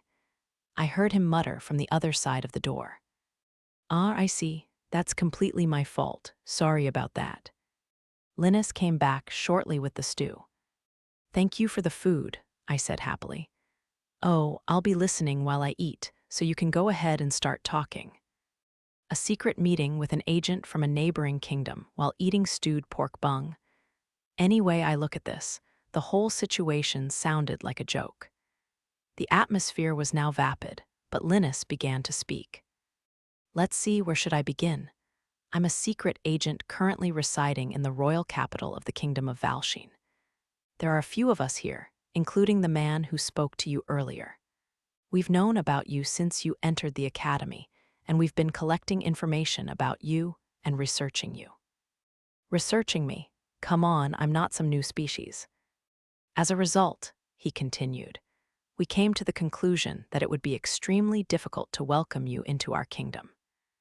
You don't seem to have any interest in titles or wealth, and even if you were to leave this kingdom for some reason, there's no reason you would go to the nearby kingdom of Lemlista. So that's why they hadn't contacted me. I wonder why they decided to take action now. However, the higher-ups back in our kingdom weren't satisfied with that. It seems that certain aristocrats are meddling as well, so after the dragon, I couldn't hold them off any longer. The guys back home are always just giving out orders from the comfort of their own homes. The latter half devolved into Linus venting about his job. I was at a loss for what to say, and decided to throw some words of appreciation his way. Thank you for your hard work. I have to ask, do you have any interest in coming to the kingdom of Lemlista? We'll give you anything in our power. What will I be forced to do in exchange? I believe you'll be in the military. If I'm in the army, this kingdom will be my enemy. On top of that, Patrick's home would be the battleground. I politely decline. Of course you do. It seemed Linus expected my response, because he didn't appear to be disappointed in the slightest. He was an agent of a neighboring kingdom, so I had mentally prepared for something wild, but things weren't going as I had hoped. If anything, this was failing to meet any of my expectations. I did start to feel bad for Linus, so in a sense, he might have succeeded at his job. There's one more thing I'd like to ask, Linus stated. The main purpose of our conversation was over, but it seemed he wasn't done. It's for my own curiosity, he added. What is it? What is your reason for staying in this kingdom? We assumed you would run off to somewhere far away within 6 months, especially since the discrimination toward black hair is particularly horrible in this kingdom. He was somewhat right. Immediately after entering the academy, I had plans of hiding who I was and then going to live in a kingdom far away. So what had led me to my current situation? It was truly baffling. No, I know the truth. Things probably changed after outdoor training at the academy when I met him. I'm here because I need to defeat the Demon Lord. It's a global crisis, after all. That's a lie. If they know that I care about him, they might take him hostage. What? The Demon Lord should only attack this kingdom, though. The Demon Lord's target is just the kingdom of Valsheen. I've never heard anything about that. The king and headmaster seem to know something about the Demon Lord, but do they know about this too? I guess there's the possibility that Linus is mistaken. What does that mean? I started to ask Linus, but it appeared I was too late. Looks like we're out of time, I told him. I could hear the sound of armor clanging outside the restaurant. They were probably Valsheen soldiers. I expected they would come, but it seemed this kingdom had also assigned an agent to me. Out of time. There will be people entering this establishment. They've blocked the back door as well. I think you can escape if you go out the window and over the roofs. It wasn't long before Linus moved. He immediately did as I said and jumped out the window. He turned back for long enough to say, "Thank you very much. I'll be sure to return this favor one day," and then he was gone. I wanted to ask him more about the Demon Lord, but I also didn't want to see him again. However, this interaction was fruitful.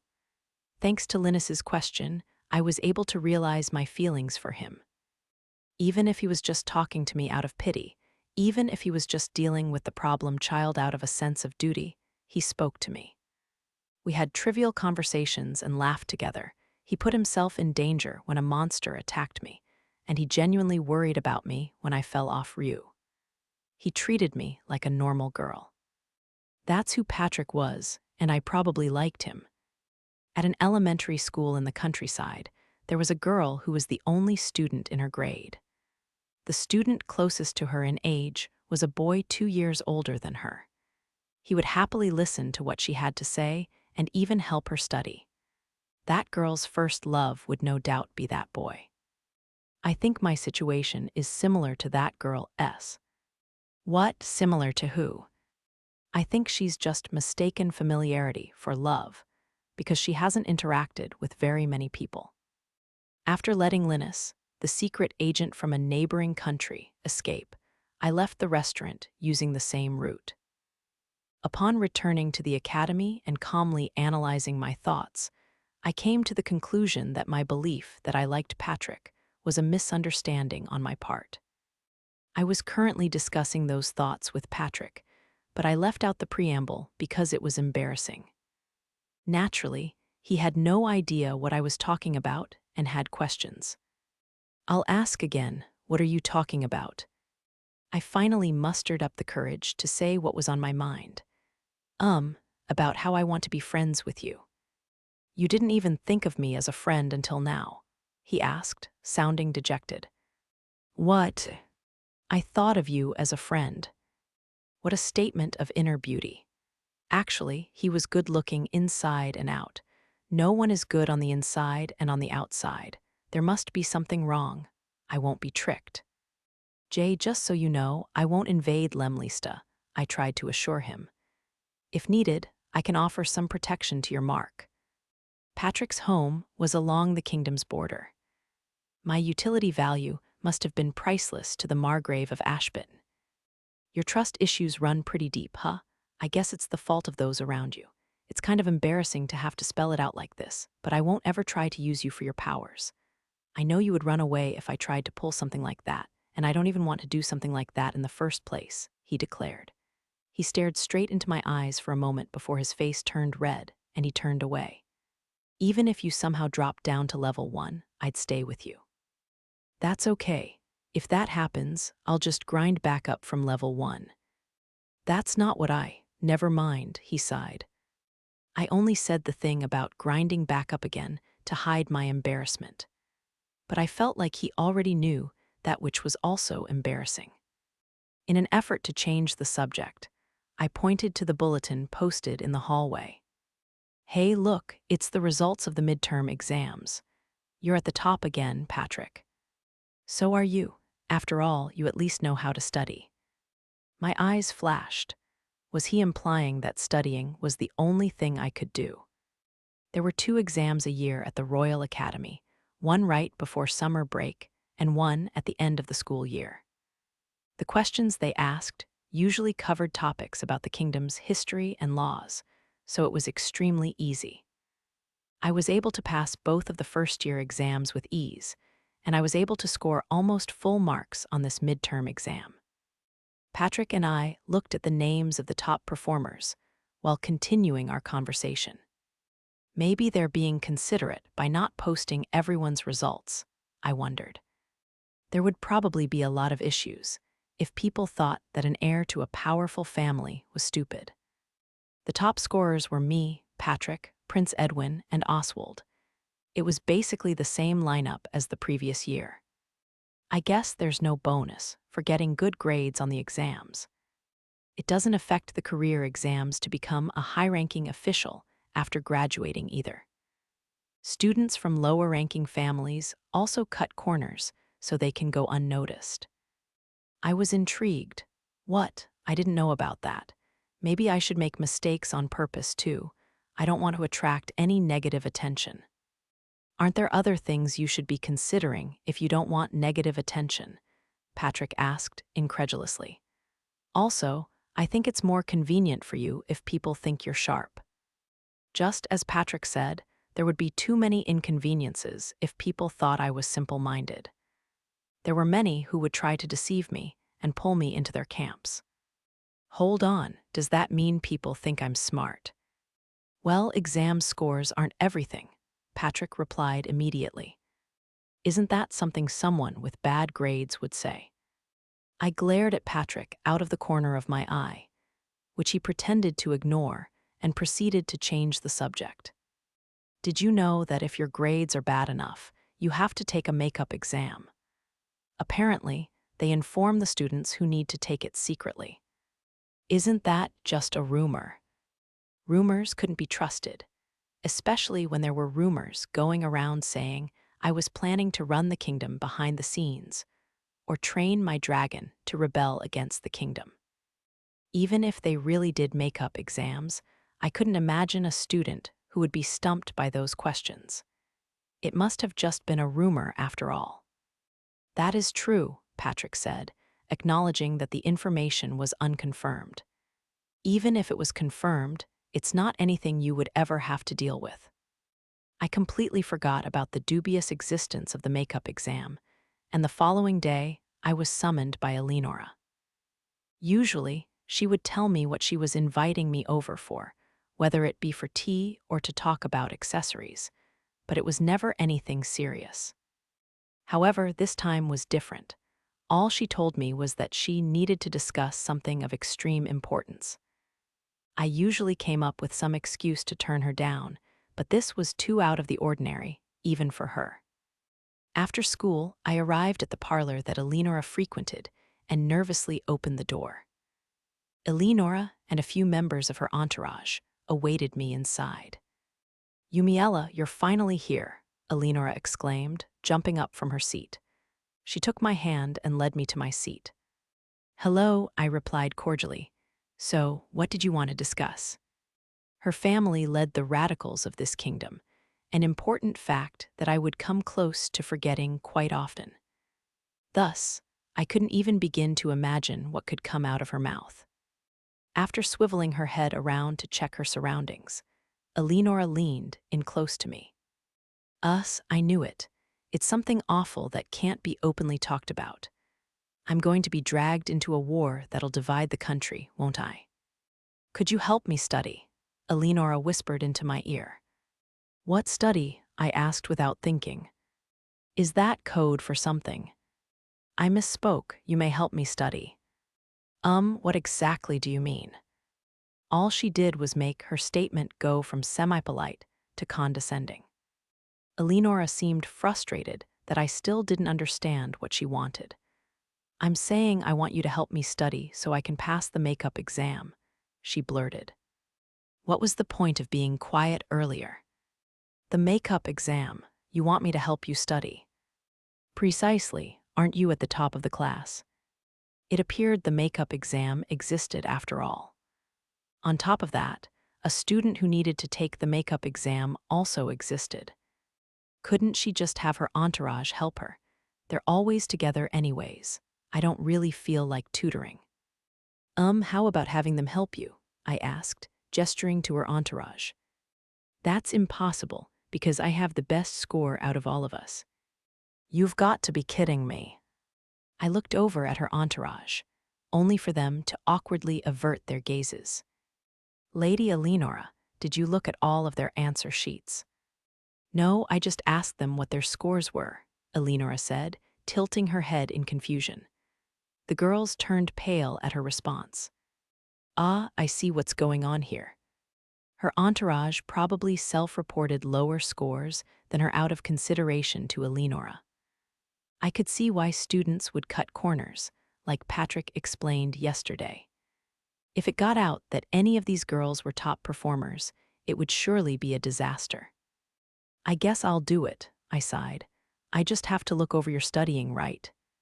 That's right, there aren't many people who can help me study. With how intense I anticipated this discussion was going to be, I felt like something small like this would probably be fine to help with. A short while later, I was keeping my promise and helping Eleanora out. It says here that 3 generations ago, our ruler was King Cyrus. I read out to Eleanora. Wait then, who is Douglas? He was the king before Cyrus. This prima donna was catastrophically bad at studying. Most people could pass an exam if they could memorize key points, but even memorization seemed to be difficult for her. My ability to speak formally began to crumble as well. Even her entourage left in fear of her exploding at my insolence, leaving me alone with Eleanora. If you're going to claim you're in her faction, shouldn't you at least be able to handle this much? You seem to have a good grasp on recent history, Lady Eleanora. Strangely, I wasn't even being sarcastic. Of course I do. It's about Sir Edwin's father and grandfather. It appeared she had no trouble recalling information on topics that she liked. Now that I think about it, she always talked about tea and perfume in such detail. Such long details. Could you possibly remember things if they were related to His Highness? I could feel my brain working. Of course, I know everything about Sir Edwin. I think everything might be an exaggeration. It's honestly a little gross how much she likes the prince. Maybe we should just relate everything to His Highness and remember it that way. King Cyrus was the grandfather of Prince Edwin's grandfather. Oh, he was, so that makes him Sir Edwin's great-great-grandfather, right? Why are you surprised? That's how royal families work. There was a lot wrong with Eleanora's perception of things. After coming up with this new method, Eleanora made great progress with her studying. Whether it was history or law, if I forced my explanations to relate to Prince Edwin, Eleanora was able to memorize everything in no time. Who successfully completed the large-scale irrigation of Matlock? It was Sir Edwin's great-grandfather's younger brother, so it was Prince Cliff. That's correct. That was actually the one problem even I couldn't answer on the last exam. Her passion for what she liked was incredible. Eleanora ended up passing her makeup exam with flying colors, almost getting full marks on the history portion. It's all thanks to you, Yumiella. Thank you very much, she said with a smile. I had to admit, it didn't feel too bad to be thanked with a genuine smile like that. Let's study together for the next exam as well, Eleanora beamed. I have to help her study again. Is this going to continue until we graduate? My short moment of feeling good dissipated, and I was instantly downcast. I feel like I'm only taking losses here. Interlude 4, Patrick Ashbatten. Hey Patrick, are you free after this? Sorry, I'm busy, said Patrick Ashbatten, the second son of the Margrave of Ashbatten, turning down Yumiella. At first glance, Yumiella looked as expressionless as usual, but Patrick could tell that she was upset. Over the course of spending time with her, he learned how to notice the slight changes in her expression. Hey, can't you just tell me what you're always doing already? Patrick could tell he was about to be interrogated by Yumiella, but an unexpected relief unit appeared. Yumiella, I think this accessory will look amazing on you. She's appeared again, Yumiella grumbled. Wait here, Patrick. Why don't you just accept Lady Eleanora as a friend already? Well, I'm leaving now. It was fortunate for him that Yumiella got caught up with Eleanora. Patrick took this chance to leave the academy and headed toward a dungeon near the royal capital, where he had been visiting the past few months whenever he was free.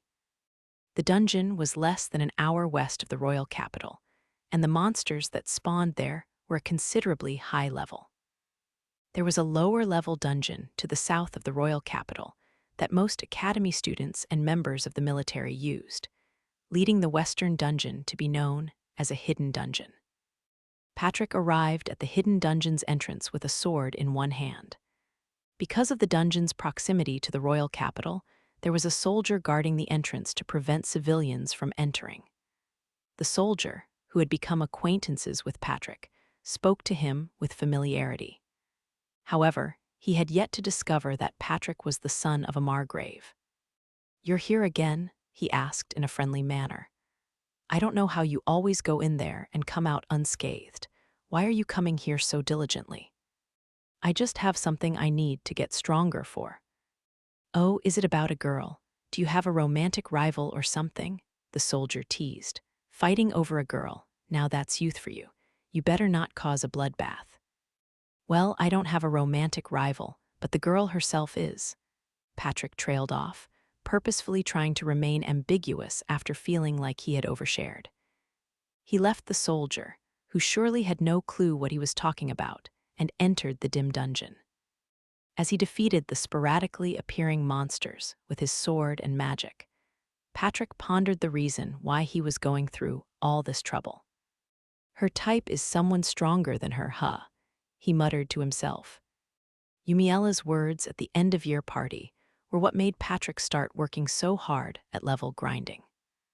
Patrick was aware that Yumiella only said that to turn down a student who had asked her to dance, but Patrick wondered if any person who wanted to stand by Yumiella could afford to be weak.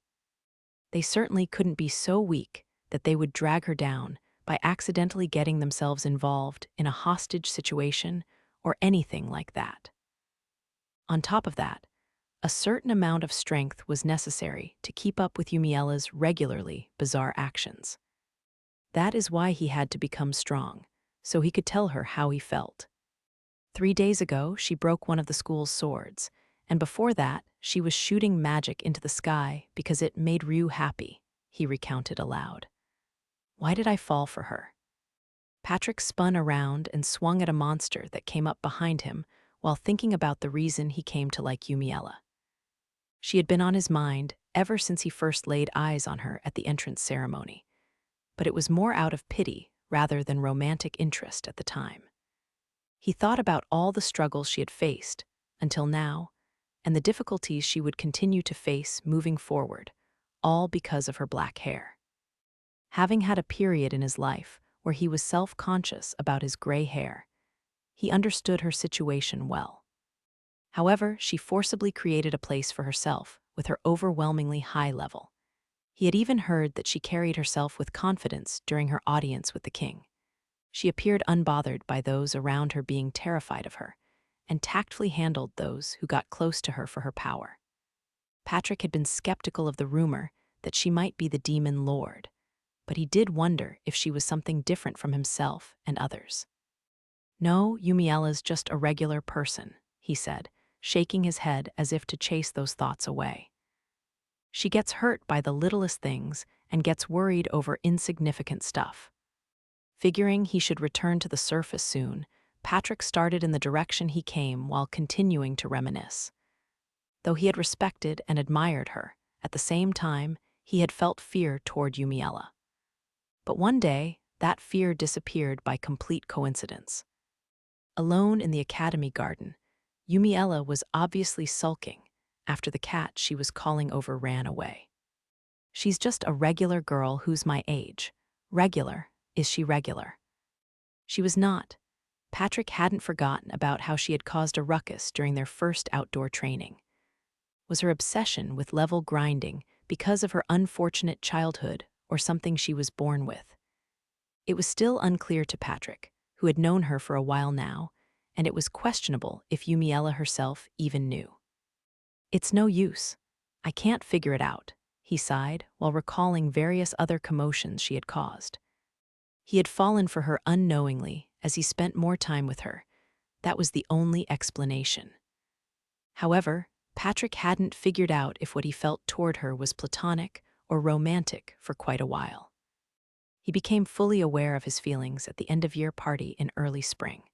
Adorned in a dress, Yumiella was breathtakingly beautiful. Various thoughts ran through his mind after seeing her.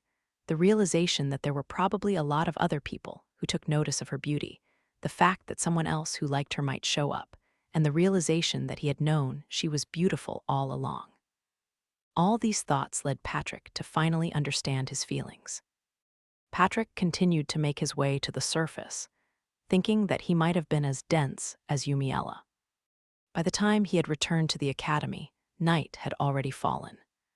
The sun had completely set, and the area was only lit by the dim magical illumination emitted by the street lights. As he entered the academy, he could feel the gatekeeper giving him a disapproving look in regard to his late return. He hurried along the empty path to the dorm and found someone awaiting him.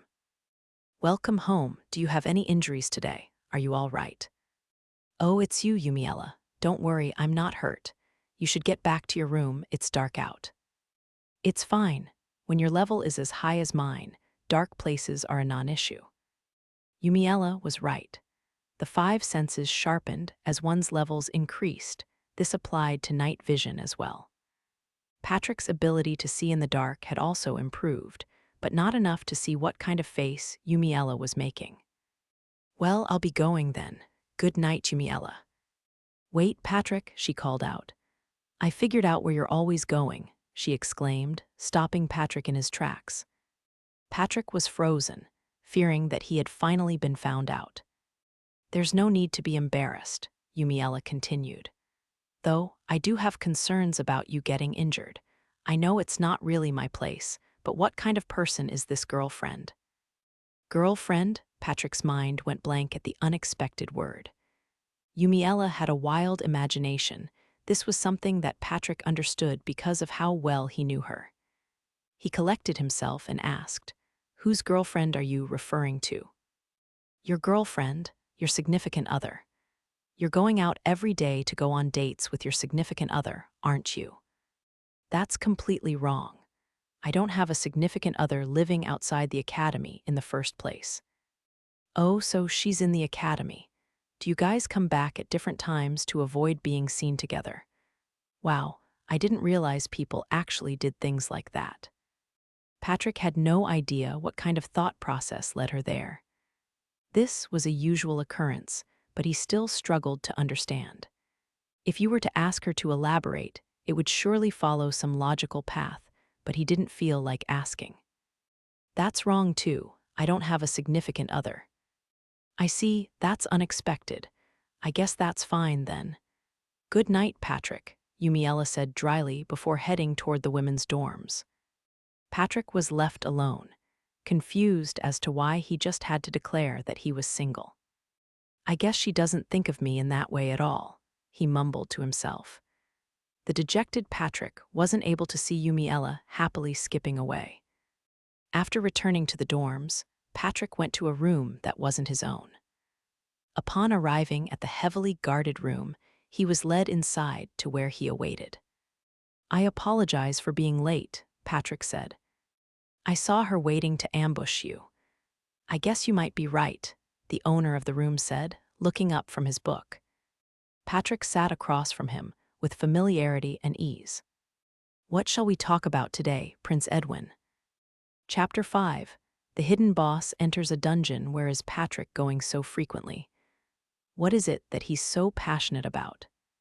The first thing that came to mind was level grinding, but I shouldn't automatically think he was the same as me. Though reluctantly, I was beginning to understand that I was maybe a bit strange. I thought about what people his age threw their passion toward, and had an epiphany while being forced to listen to Eleanora go on about her love for the prince. I see, it's romance. Come to think of it, we are in the world of an autumn game. It was probably normal for Patrick to have a significant other. He was good-looking and kind, not to mention smart and pretty strong. Also I let out a deep sigh, unable to finish my thought due to an impending sense of emptiness. My one saving grace was that my friendship with Patrick continued. I wonder what his girlfriend thinks of me. A significant other from outside of the academy, who can only see her boyfriend for short periods of time. Insert woman who is overly friendly with her boyfriend at the academy she can't enter and. I was totally the villain in this scenario, which only made me feel more depressed. Wait, that doesn't explain why he sometimes comes back injured. Are they having lovers' quarrels? Just how strong is his girlfriend? The thought that he had bad taste in women floated in my mind for a second before I realized that if being too strong was a red flag, I was waving it too. Finding out the truth was scary, but I had to know, which is why I ended up ambushing him one night, only to find out that my theory was completely incorrect. But it didn't matter. I was slightly, actually, very happy about it. Several days later, Patrick suddenly had a request for me. There's someone I want you to meet and talk to. Sure, who do you want me to meet with? It was unusual for Patrick to want to introduce me to someone. Is it someone I know? I feel amazing right now, so I'll meet whoever and talk with them as much as they'd like. Patrick looked uncomfortable at my question. I don't think you would want to meet with him, and you might not believe it, but he's actually sorry for what he did. He rambled. What? Who is it? Patrick paused before finally answering. It's His Highness. My mood immediately crashed at the sudden mention of the prince. Of course, I would agree to meet him, but the bliss I had been experiencing the past few days had completely disappeared. We were in the academy drawing room, the same room I was in when I was called upon by the headmaster for the first time. Prince Edwin and I were sitting face to face in utter silence. Recently, the prince pretty much stayed away from me. Alicia would still come bother me occasionally, but I felt that the prince was pretty calm. He also seemed like he wouldn't start the conversation at all. "Weren't you the one who called me here to talk about something? You even went through the trouble of using Patrick to get me here." What did you want to talk about?" I asked, finding it unusual that he wasn't snapping at me. "I'm sorry," the prince said with a determined look. "What?" "I apologize.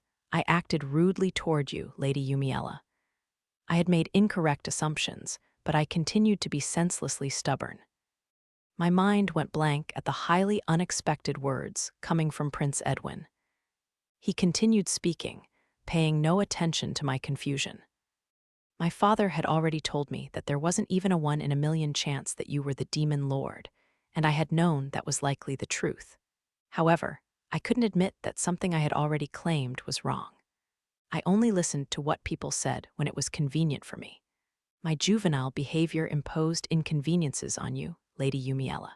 I'm sure that I made you feel awful as well. I'm truly sorry for my actions." "I guess he's just a kid." The prince wasn't the only one who was childish. The entire student body was children, blindly believing baseless rumors and ostracizing those who are in the minority or attracting bad attention. Anyone who was disliked by the leader of the class would be ignored by everyone else.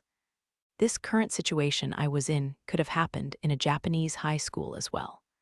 What I was most curious about was the reason for Prince Edwin's sudden change of heart. "Why are you apologizing all of a sudden?" "I heard what Patrick had to say." "Patrick, why is his name coming up here? Come to think of it, he's also the one who said I should meet with the prince. Patrick had me listen to stories about you," he continued, as if he predicted my next question. "He told me about how your strength was the result of an incomparable amount of effort you put in. He told me about how you usually acted, and I came to realize that you were just a regular person. I had believed that I put in the most effort out of anyone without any proof of that, and harbored fear somewhere in my heart that you weren't normal and something else. I guess all of this just sounds like an excuse. It's selfish of me to ask, but could you forgive me? I understand your situation, Your Highness. I'm aware that I'm an unconventional person as well. I accept your apology. Whether I forgave him or not, I had no intention of being friends with the prince, but I didn't want revenge either. None of this would change anything about how I acted. I'd like to make amends somehow. Is there anything I could do for you? I'll do whatever is in my power. If you could let me join you in your battle with the Demon Lord, that will be enough." Every time the prince did something to me, it felt like my peaceful life moved further out of reach, so I didn't want anything from him. If anything, I wanted him to stay away from me as much as possible. "I see, it's just like Patrick said," he said, seeming satisfied. "What did Patrick tell him?" "Actually, there is one thing I'd like to ask of you, Your Highness. Could you perhaps tell me what Patrick said about me? This is fine, right? I'm dying to know." "He said that you had no interest in influential power or wealth, and that you're generally an overly trusting good person. He also said that you were a strong person who didn't let a bad reputation get to you. Patrick has occasionally been telling me things like that for about 6 months now. It was more praise than I thought it would be, but there was one thing that bothered me." "What did he mean by generally?" "He said your thoughts and actions were strange, but generally you were a good person. Don't forget that these are Patrick's words." "Sure, I'm aware, but did he really have to include all that?" "I just thought that I should answer your question honestly." It was as if he had read my thoughts through my gaze. "That's a weird thing to be serious about." "Well, I guess I kind of knew that Patrick thought that." After our conversation ended and Prince Edwin left, Headmaster Ronald entered the room. "How was your conversation with His Highness?" "I thought he was someone else. Are you sure that wasn't a body double?" The headmaster smiled wryly. It was actually his behavior this past year that was strange. His Highness has always been a flexible and understanding young man. I'm relieved to see that he's back to being himself. It's all thanks to Patrick. He wouldn't listen to anything His Majesty or I had to say, but for some reason, he seemed to pay attention to Patrick's words. I wonder if it's because they're the same age. Well, now that I can help with level grinding, maybe we'll be able to take care of the Demon Lord. Perhaps now I would be able to lead a proper school life. My gratitude for Patrick was endless. About that, the other three seemed to be the same as usual, the headmaster observed. The other three were probably Alicia, and the other two love interests. Couldn't His Highness just talk to them? He did, but it didn't work. Alicia is stubborn, and the other two say they believe her and won't budge. Alicia's the only one who hasn't raised her level, so I've decided to forcibly intervene. It's best for the kingdom if she defeats the Demon Lord as the Saintess. Could I leave her to you? You can do whatever you'd like, as long as she doesn't die. I don't want to be alone with her, so I'll be bringing other people as well. Is that all right? Of course. It would be great if you could bring His Highness along as well. Alicia is just the same as before, huh? I thought she would listen to what Prince Edwin had to say. I'm a little disappointed in her. Regardless, things would be significantly easier now that the prince understood that I wasn't the Demon Lord. As for leveling up Alicia, this was something that I had previously proposed to the headmaster, so I was happy to do it. Maybe if Alicia learns the pleasures of happy, fun level grinding time, she'll become a little bit more normal. It's happy, fun level grinding time. Nuo. Lady Alicia Ainlate, thank you for choosing to fly Rue Airlines. We will arrive at the Dolkness County Dark-type dungeon shortly. As I had my fun pretending to be a flight attendant in my head, Rue did a flip in midair, as if he wanted to do something on the house for us, because of how much fun I was having. Alicia seemed to enjoy the special treatment as well, so much so that she had stopped her complaints about wanting to be let off, and was now silently enjoying the flight. Patrick and Prince Edwin had joined us on this flight as well, but had been silent since we departed. I better not do anything that ruins this incredible experience for them. I had originally planned to leave defeating the Demon Lord to Alicia, given that my original objective was to avoid gathering any attention. However, at this point, I had almost completely given up on achieving that objective, so there was no reason to hold back anymore. I could go ahead and take down the Demon Lord myself. The thing was, there could potentially be some hidden mechanic in the game where Alicia's light magic was necessary to defeat the Demon Lord. For now, it was imperative that Alicia level up. Having gotten the headmaster's approval to do whatever I wanted, I decided to take Alicia to a dark-type dungeon, the very same one that I had frequented in the past. It was a terribly unpopular place because of how disadvantageous the four main elements were against dark magic. But for Alicia, who used light magic, this was a highly effective dungeon for training because of the plethora of enemies she would have an advantage against. Ryu, can you land over there? I asked, pointing toward our destination that was now in view. Ryu responded with an affirmative bark. I turned toward my passengers. Everyone will be landing soon, I said.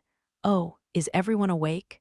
Alicia seemed to have passed out at some time, while the other two stayed silent with stiff expressions.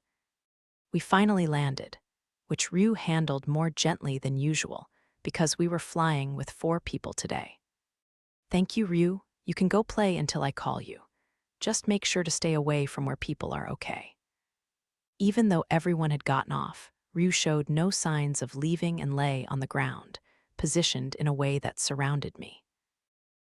It's not a school day, so he thought that we could play together.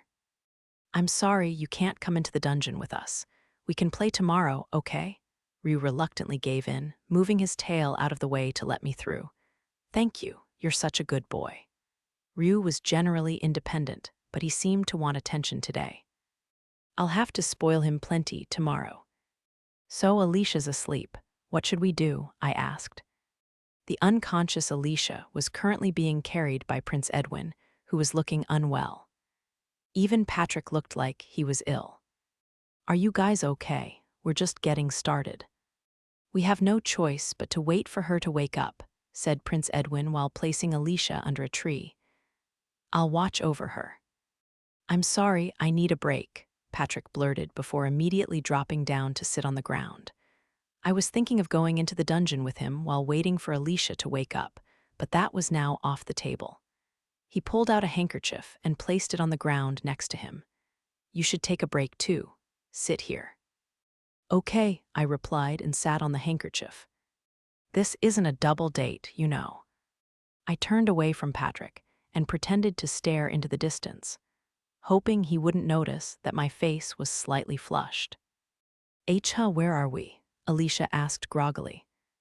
"I'm glad to see you're awake. We're in front of the dungeon," informed Prince Edwin to the finally awake Alicia. Patrick seemed to be feeling better as well, so it was time to dive into the dungeon.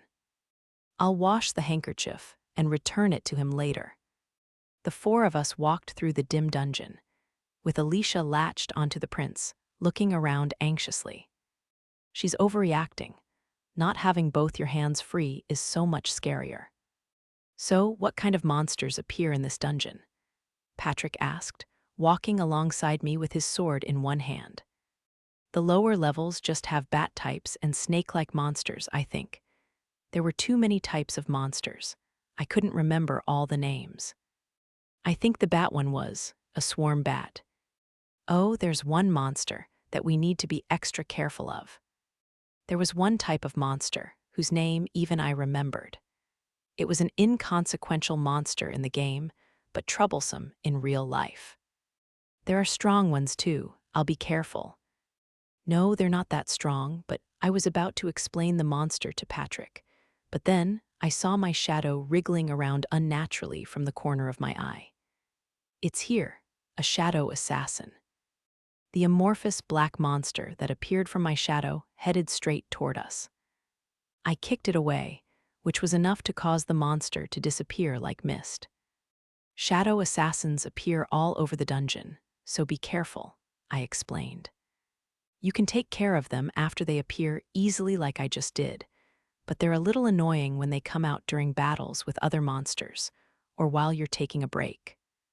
My three companions suspiciously stared at their own shadows. I see why people don't come to this dungeon. There's no need to be that on guard. If we're talking about pure battle power, someone of a single-digit level could easily handle one of those. "Is there anything else we should be cautious of?" Prince Edwin asked hesitantly. There are trap holes, but I actually treasured those because they got you into the depths of the dungeon far more easily. But they appear randomly, and areas you've already explored can spawn them as well." "What kind of place did we walk into?" "It'll be all right if we stay together. That way, when we fall, it'll be as a group," I reassured them. Though this dungeon wasn't as friendly to explorers compared to other dungeons, its efficiency for level grinding was the best. I wish they would just accept things a bit more easily. However, there was one person in our group who didn't want to tolerate anything. "I don't want to do this anymore," Alicia shrieked. "Let's go home, Ed. That person is trying to kill us." Alicia ran toward the dungeon's exit. "Hold on, Alicia," Prince Edwin yelled after her. I guess it was too much for her after all. We'll probably have to leave the dungeon for now and wait for Prince Edwin to convince her to come back in. I sighed and watched as she fled, only for her to suddenly disappear. "Oh, a trap hole." "Alicia," Prince Edwin called out in a panic, but the trap hole had already vanished. She was now alone in a deeper level of the dungeon. "I wonder what level she fell to," I pondered curiously. Didn't she just fall to the second level?" Patrick asked. It was Patrick's fault that he didn't know, but trap holes would drop you to a random level. It obviously wasn't structurally possible, but that's how they worked. It might have been more accurate to call them teleportation circles rather than trap holes. But there was definitely a sensation of falling when going through one. As long as she's within the first 20 levels, she should be fine. But any further than that, and things could be a bit dangerous. A bit dangerous, Patrick said, turning pale before my eyes. What's wrong? It's times like these where we need to be calm and… Yumiella, how dangerous is it for Lady Alicia to fight a shadow assassin? Patrick cut in. What? I don't think it would be that dangerous. How about a dragon? How dangerous would that be for her? A dragon might be a bit dangerous, but it could change depending on the type of dragon. Why was Patrick asking all these questions? Your Highness, Patrick suddenly yelled at the dazed prince. Yumiella said it was a bit dangerous to fight a dragon. Her a bit dangerous means that Alicia's chances of survival are hopeless. Hold on, a bit just means a bit, nothing more and nothing less. You're exaggerating, Patrick. The prince suddenly began running, as if he were trying to reach the depths of the dungeon on his own. I grabbed his arm to stop him. Let me go, he shouted. I have to save Alicia. She's the one who's shown me the path. Calm down. What are you going to do by just running off on your own? The path that he was talking about was probably something related to the game's main story. If I'm recalling correctly, the story was something along the lines of the prince being unsure about what he should be doing as the second prince. And thanks to Alicia, he was able to discover the path he should take. I guess even though she's how she is, Alicia must be properly playing the role of the main character. For now, we had to find Alicia. Let's split up the work. You two should search up to the 20th level together. We wouldn't want another one of you to get lost, so please make sure to stay together. I will search the deeper levels. Patrick, His Highness can be unpredictable, so take care of him, okay? Got it, you be careful too, Yumiella. I ran toward the depths of the dungeon, now alone. This dungeon was like my backyard. The path to the deepest levels was etched into my memory. Wait, weren't the stairs over here? I mumbled to myself. Well, it had been a while. My memory seemed to be a bit shaky. After taking a few detours, I arrived at the 20th level through what was basically the shortest path and began looking for Alicia. I hope she ended up on a lower level floor. I especially didn't care for the floors around the 20th level because of the centipede-like monsters that appeared. The centipede monsters were large, so I had no choice but to use more advanced spells against them. Because of that, the ratio of mana used to experience points gained was terrible and inefficient. My dislike had nothing to do with how they looked, of course. Ed, where are you? Can you hear me? Alicia's voice rang out from the 23rd floor. I ran in the direction of her voice, dealing with the monsters I encountered without stopping, just as I had been doing up until this point. When I finally found her and confirmed it was her from behind, I called out to her using the kindest voice I could muster. It would be a pain if she ran away from me too. I've come to save you. Ed, I'm sorry, it's just me. Alicia had turned around with a smile on her face, but it faded into a frozen look of fear upon seeing me. Am I really that unreliable? You know, at this level, you're better off with me than the prince. What did you do to me? Why are we separated from everyone? You see, you fell through a trap hole that… You planted a trap hole? Take me back. What are you planning to do to me? Alicia screamed, her voice reverberating through the dungeon. Wow, using such a loud voice in a dungeon. Maybe she has a talent for level grinding, after all. Trap holes are part of the dungeon. I'm not going to do anything to you, but I'm sure that group headed this way will, I said, pointing in the direction behind Alicia. A group, she asked slowly, before finally understanding the current situation. Monsters all over the dungeon had reacted to her loud voice and were gathering near us. It was a miracle that she hadn't encountered any of them until now. Now that we were here, it was probably fine to use this opportunity to get Alicia to grind her way back to the surface. So I decided to leave the monsters that were swarming us to her. She looked at me with a panicky expression. Help me. It'll be all right. I'll make sure to help before you die. My recovery magic can regenerate an entire arm, I said comfortingly. It would have been a total waste if she were to panic now, but my efforts were futile, and Alicia became frantic and began rapid-firing magic into empty space. No. Oh, a ball of light she shot out hit the bat-type monster that was closest to us. She's using a lot of magic unnecessarily, but the dungeon passageways are cramped, so a bullet hell style of combat would probably be effective. In the end, the monsters that had gathered had all jumped into Alicia's barrage of bullets in some way or another, and were extinguished.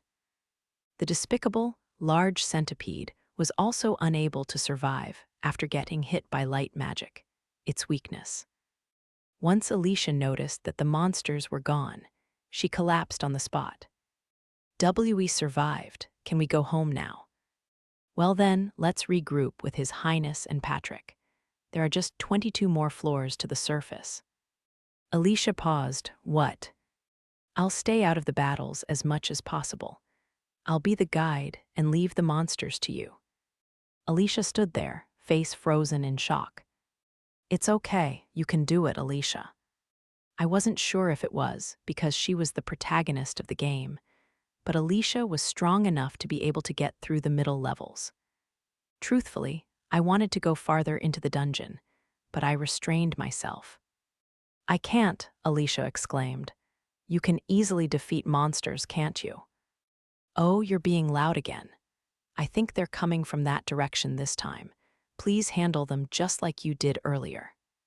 Her words were that of contempt, but perhaps Alicia actually had fun-level grinding.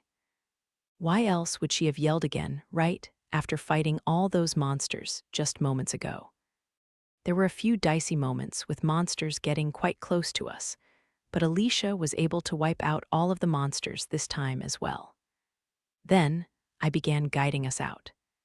We walked through the passageways of the dungeon without speaking and made it up 2 floors the same way. After our third enemy encounter on the current floor, Alicia suddenly stopped in place. "What's wrong?" "I'm out of mana. I can't do this anymore." "Oh, that's not a problem. I came prepared with mana potions." Having never run out of mana before, I had never really used a mana potion. I knew they were absolutely disgusting, but if I had needed some while level grinding, I'm sure I would have downed them without hesitation. "I don't really like those." "All right, I'll give you a sword then, so please take care of the monsters with physical attacks." Alicia finally gave up and drank the potion with tears in her eyes. "Your mana is low because your level is low. Why don't you take down any monsters during outdoor training?" That's because Ed and the others said they would protect me," Alicia said, trailing off. It seemed she was aware that things weren't okay as is. Alicia had gotten permission to enter the Royal Academy thanks to her prospective talent with light magic. On top of that, Prince Edwin revealed the resurrection of the Demon Lord to her, and she agreed to join the battle to defeat the Demon Lord. After all of that, there was no way that Alicia could neglect strengthening her light magic. We continued to make our way through the dungeon.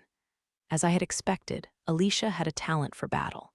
Though her magic was a violent barrage in the beginning, she was able to gradually correct her control. She had also been reacting frantically every time we encountered a monster in the beginning, but now she would start attacking before she spoke. Even the potion that she was taking small sips of was now getting chugged. Things are going pretty well. Both Alicia and the prince should be happy with results like these.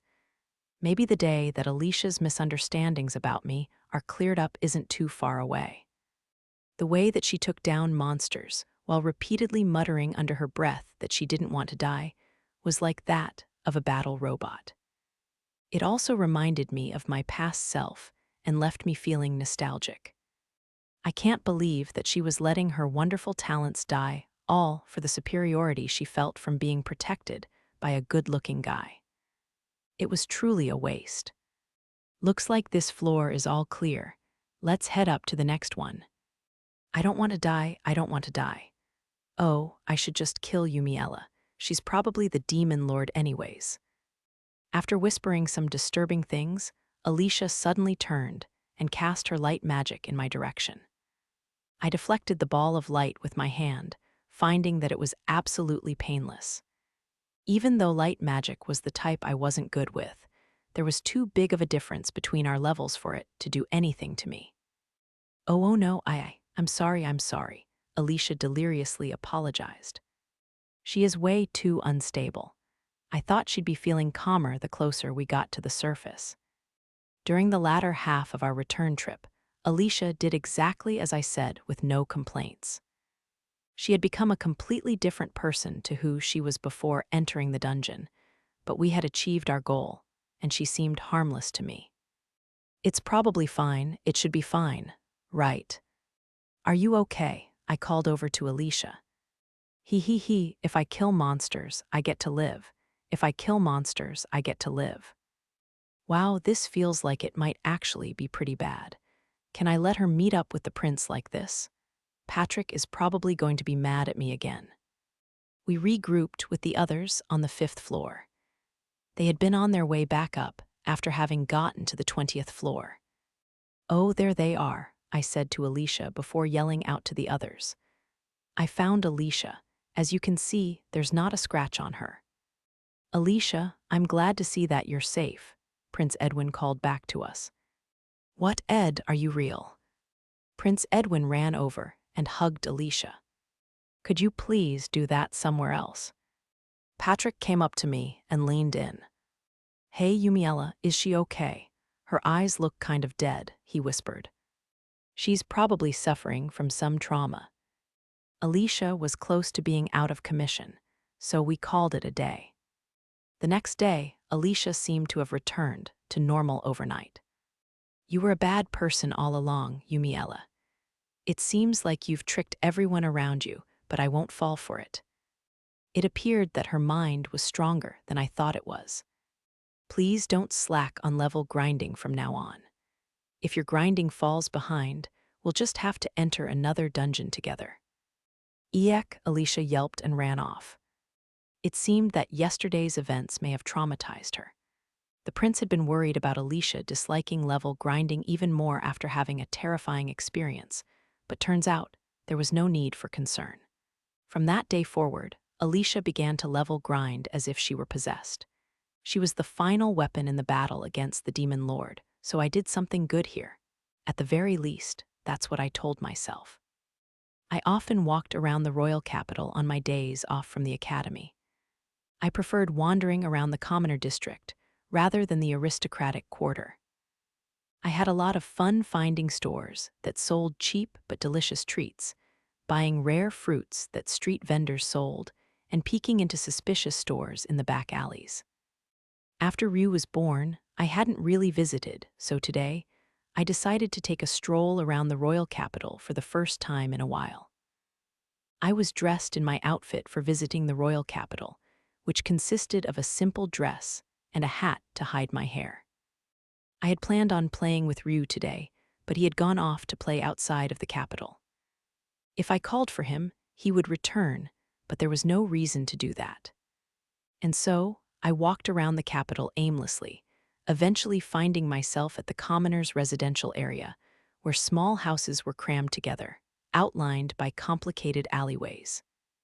There were no stores or anything that could be a landmark, and I was on the verge of declaring myself lost.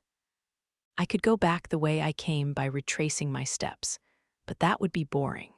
It was much more fun to blindly keep walking and end up somewhere I never would have imagined myself.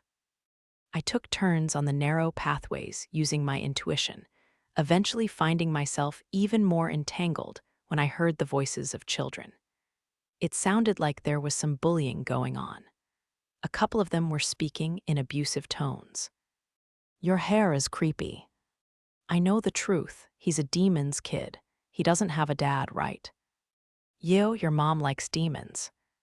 I could also hear the child being bullied speaking shakily, as if they were holding back tears. I had no intention of getting in between some children fighting, but their words were too cruel, so I changed my mind.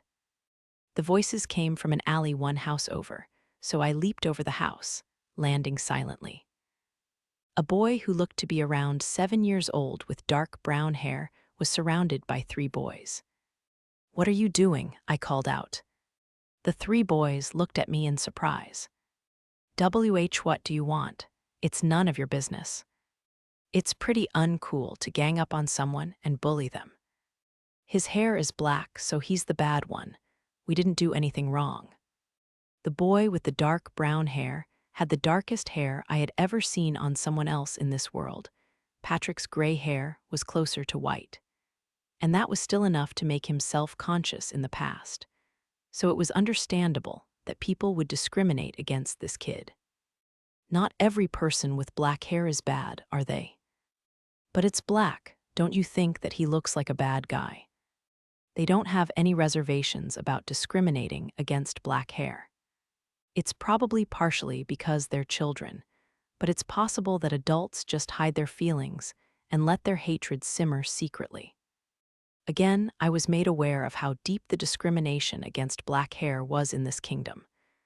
I had given up until now, thinking that I couldn't help facing discrimination. Perhaps my senses had been numbed, but I wanted to do something for this boy. "I don't think his hair is black, though," I said as the boys stared at me in confusion. "Wouldn't real black hair look like this?" I took off my hat and my black hair tumbled down. Upon seeing that my hair was as black as the darkness of the night, their eyes widened in disbelief, and they went into a frenzy. "A real demon. Maybe she's the demon lord." "Hey," one boy exclaimed. He seemed to be their leader. "Don't freak out. She's just a regular human," he reassured his friends. He didn't seem to realize that he was contradicting himself. "Some people do call me the demon lord, so don't call his dark brown hair black anymore. It's unpleasant to be grouped together like that," I said, while floating black orbs of magic around me. The boys' faces froze in fear before they screamed and ran away. "Help." Nice, I was able to be scarier than usual. I'm sure they'll develop some sense of unity after running away from a scary person together. Then they'll pick on the brown-haired boy less and wait. I moved my gaze from the boys who were running away to my side and saw that the boy with dark brown hair hadn't run away. Thank you for saving me," he said timidly. "Hey, kid with the dark brown hair. There's no point in me being the bad guy if you don't run away with them.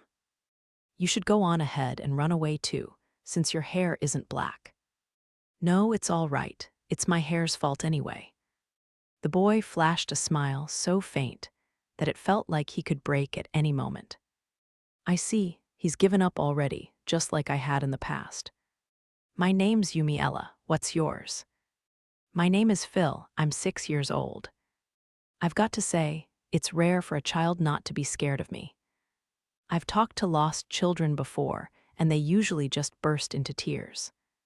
He was 6 years old, not so far off from the age I regained the memories of my past life, given that I was 5 at that time. But I had my memories to keep me mentally stable and understood that there was no basis for the discrimination. But Phil didn't have that. The emotional scars he carried must have been deep. "Do you have any friends, Phil?" "No, I don't." "Is your family nice to you?" "I don't have a dad, but my mom is nice." A gentle expression appeared on his face when he spoke about his mother. His family is kind to him. That's probably his only hope. My parents apparently don't want to see my face, so I've actually never met them, I confessed. That's. But recently, I made a friend and a cute kid too. You have a child. Oh, that's what caught your attention. Wait, wouldn't it be nice if he became friends with Ryu? Phil and Ryu would both gain a friend, and I would be relieved that my child finally has a friend as well. I think it's a wonderful idea where everyone benefits. It's a win-win-win. I do, even though I didn't give birth to him. He doesn't have any friends either. Would you like to meet him? Why, yes, if that's okay. You don't mind the color black, do you? I do. I don't care about hair color. I was referring to the color of his entire body, not hair. but this is probably fine. I brought Phil with me to the outer walls of the royal capital. Following a stranger all the way here. He's not very careful, is he? How far are we going? Okay, let's wait a bit. He should be here in 5 minutes. I fired dark magic into the sky like fireworks to call Ryu over. Whoa, I knew it was magic. You were using magic earlier. Are you an aristocrat? Phil was surprisingly sharp. Even the way he spoke was quite mature. I assumed boys his age were rowdier, but perhaps the environment he grew up in caused him to be different. Technically, I am, but don't worry about it. My rank is low anyway. This wasn't a lie. Counts were the lowest of the top level of the aristocratic rankings. As I stared at the sky, I saw Ryu's shadow appear in the distance. Oh, looks like he's here. It had only been 3 minutes, so Ryu must have been close by. Phil was looking around curiously, so I pointed at the sky. What, a dragon? It's the one that was recently in the capital. Yeah, he's the one I wanted to introduce you to. He's a nice boy, so don't be afraid. Ryu flew downward, making a beeline for me, and landed with a thunderous sound. Ryu, this is Phil. I'd like you to be friends with him. Ryu roared as if to say it was nice to meet Phil, who was scared stiff and had fallen backward at the sight of the dragon. It seemed that he was so scared that he couldn't say anything. Perhaps this was a mistake. If you look closely, you can see that Ryu is adorable and cute, but it's not often that people understand that. Surprisingly, Phil, who was still stiff with fear, reached out to touch the tip of Ryu's nose. It probably felt ticklish to have his nose touched, but Ryu stayed still. It's nice to meet you, Ryu. Are you all right, Phil? Aren't you scared? I said, picking him up from behind. I've had some bad experiences because of how I look, so, he mumbled. So, I don't want to dislike anyone because of how they look. Ryu looked scary, but he didn't do anything when I touched him, so I thought maybe we could be friends. You're a strong boy, Phil. Patrick called me strong before, but I think the ones who are truly strong are people like Phil. A short while later, we were flying through the sky on Ryu's back. Phil was scared at first, but now he was comfortable enough to enjoy the views. You have a friend, right, Yumiella? I do. His name is Patrick. What did you want to ask about him? Since I can't make friends on my own, I was just thinking about how incredible you were. That's not true. Patrick was the one who spoke to me first and made the effort to get to know me. I'm the same as you, Phil. He was the one who started talking to me first. At the time, I had kind of given up on being friends with people. Phil gasped upon hearing that I had given up. It was possible that he had given up on healthy interpersonal relationships as well. I need to fix this issue so that there aren't any more kids like Phil, but how exactly do you get rid of discrimination? Following their meeting, Phil and Ryu would go out and play often, just the two of them. Even today, Ryu was energetically flying off. I was slightly sad about it, but maybe it was better for children to play together. Even when I was a child, I was. Never mind, I only have memories of level grinding. I walked out to the academy courtyard and looked up at the sky, only to have the harsh sunlight shine directly into my eyes. It was already summer. I heard a voice call out from behind and turned to find Patrick. Oh, did you need something? Hey, Yumiella, it's about our upcoming summer break. I'm going to leave the academy, so. Patrick had spent the last summer break at the academy like I did. I was really grateful that he would talk to me from time to time. He was probably worried about what I'd do during the break if I were all alone. He seemed to feel bad for leaving the academy, but luckily for me, I had plans for the break as well. Now that I had Ryu as a method of transportation, I could travel far away. It's all right, I have somewhere I'd like to go this year. It's summer, so I thought I should be out making wonderful memories. I see, that's good. I was worried about you being all alone at the academy. Though his words were comforting, Patrick looked somewhat sad. Oh, Patrick must have wanted to use Rue to get home. I see why he wanted to check in with me. I'm not here for Rue. It's only natural to not want to leave your friend alone, he added. I guess he knows what I'm thinking. Now that I think about it, Patrick didn't like flying. Oh, right, I forgot that you're afraid of heights. Patrick surprised me with his fear of heights. He had said that it's common for people to be afraid of heights, but Phil got used to it right away and enjoyed traveling through the sky. Hold on, flying is on a whole different level, and never mind that. Where are you going? Did Lady Eleanora invite you somewhere? She did invite me somewhere, but Eleanora had invited me to a summer retreat, but I turned her down. We ended up agreeing to exchange gifts, but I wasn't exactly going to a tourist destination, so I had no idea what I would get her. I'm thinking of going to Villainess this summer. Villainess, oh, for the dungeon. Yes, I want a sword from that dungeon. Villainess was a town with a famous dungeon, though perhaps it would be more accurate to say the town surrounded that dungeon. The contents of a treasure chest obtained from the dungeon in Villainess were on another level. People from all around were drawn to those items, and eventually, a town grew around it.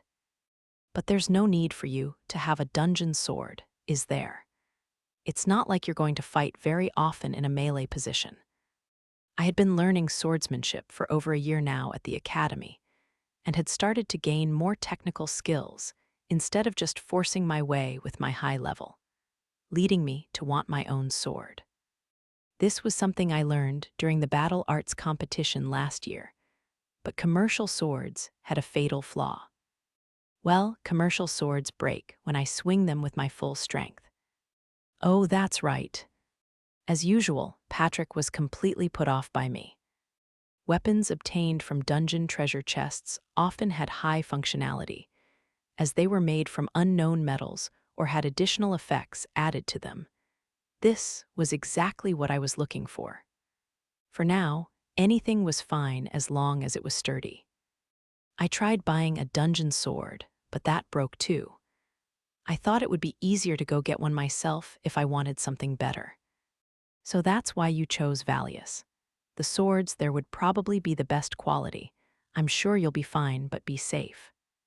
In the game, the Dolkness Dark-type dungeon was the best for level grinding, and the Villainess dungeon was the best for gathering equipment. The properties of each item were random, so you had to grind until you got an item that had the element and additional effect you were looking for. My dungeon grinding summer was about to begin. On the first day of summer break, I flew on Rue to the town of Villainess. I had Rue drop me off a little bit outside of the town to avoid a commotion, and I walked the rest of the way. Villainess was lively with groups of mercenaries, soldiers, and merchants from around the world all interacting. First, I obtained lodging at an inn before immediately heading to the dungeon. The population density of the area was intense. Various people who were about to enter the dungeon were hanging around outside. I walked up to the reception area at the entrance of the dungeon. "Excuse me, I'd like to enter the dungeon." The lady working at the counter furrowed her brows at me. "You can't enter here without permission. We're busy, so please leave if you're just here to stir things up." I had forgotten, but the dungeon in Villainess required permission to enter due to its popularity.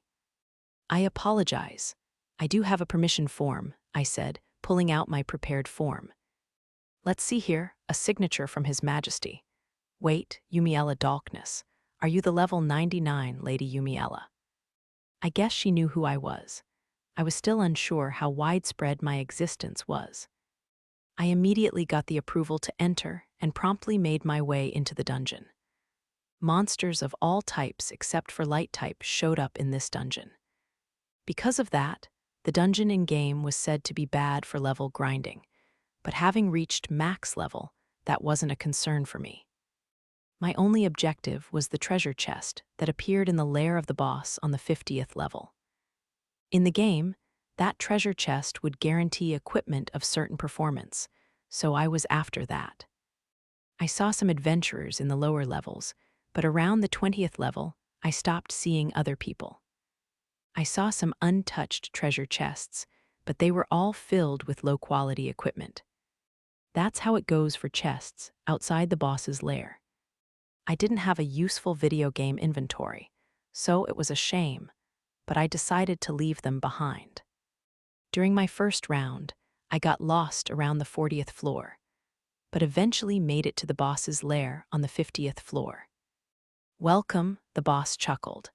"To think a human who could make it to the depths of my dungeon would appear." The boss was a demon with the head of a goat. The boss of the dark-type dungeon I frequented was a Dullahan that didn't speak. So this was the first time in my life that I met a monster that could speak human language. "Please give me a good weapon," I prayed. "Black hole." "Epilogue." The demon disappeared, leaving a large magic stone. A treasure chest appeared, containing a fire-type sword of moderate quality. It was about the same quality as the dungeon sword I had previously purchased and broken, so this was a fail. Dungeons would allow you to teleport to the entrance after defeating the boss. I had no idea how it actually worked. Dungeons were full of mysteries, from the infinitely spawning monsters to the treasure chests that were replenished out of nowhere. There was some commotion due to the fact that I had conquered the dungeon, but I ignored it and set off for my second round. The magic stone and sword sold for a good price. On my second round, I had forgotten the path to the boss in some places and wasn't able to shorten my time. "Welcome, to think a human who could make it to the depths of my dungeon would appear." The goat-head demon said the same thing as the last round. It seemed that respawned demons didn't retain their memories.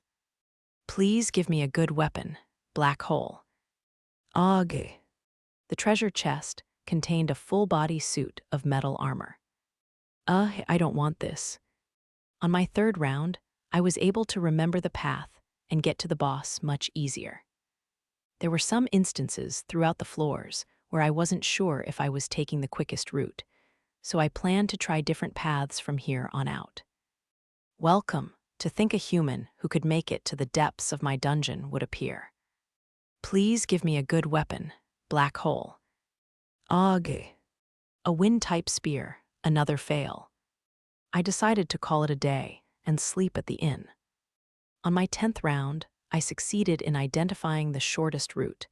My grinding efficiency would surely increase now. However, I was having trouble getting a weapon I wanted. Maybe I should try changing how I take down the boss. "Welcome, to think a human who could make it to the depths of my dungeon would appear." "Please give me a good weapon, shadow lance." A water-type staff. Guess the spell doesn't matter.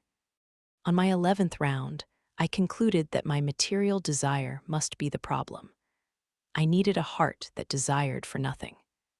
"Welcome, to think a human who could make it to the depths of my dungeon would appear." I don't need a good weapon, black hole. An earth-type hammer. Yeah, I saw that coming. The magic stones from the boss initially sold for a high price due to their rarity, but their price started to crash because I was flooding the market with them. Unfortunately, the price of the boss's magic stones would probably only continue to drop. On my 20th round, I'd had enough already. "Welcome, wait, have I met you before?"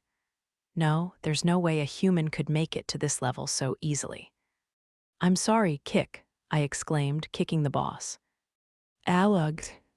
The goat-head demon started to faintly recall the events that had occurred up to this point.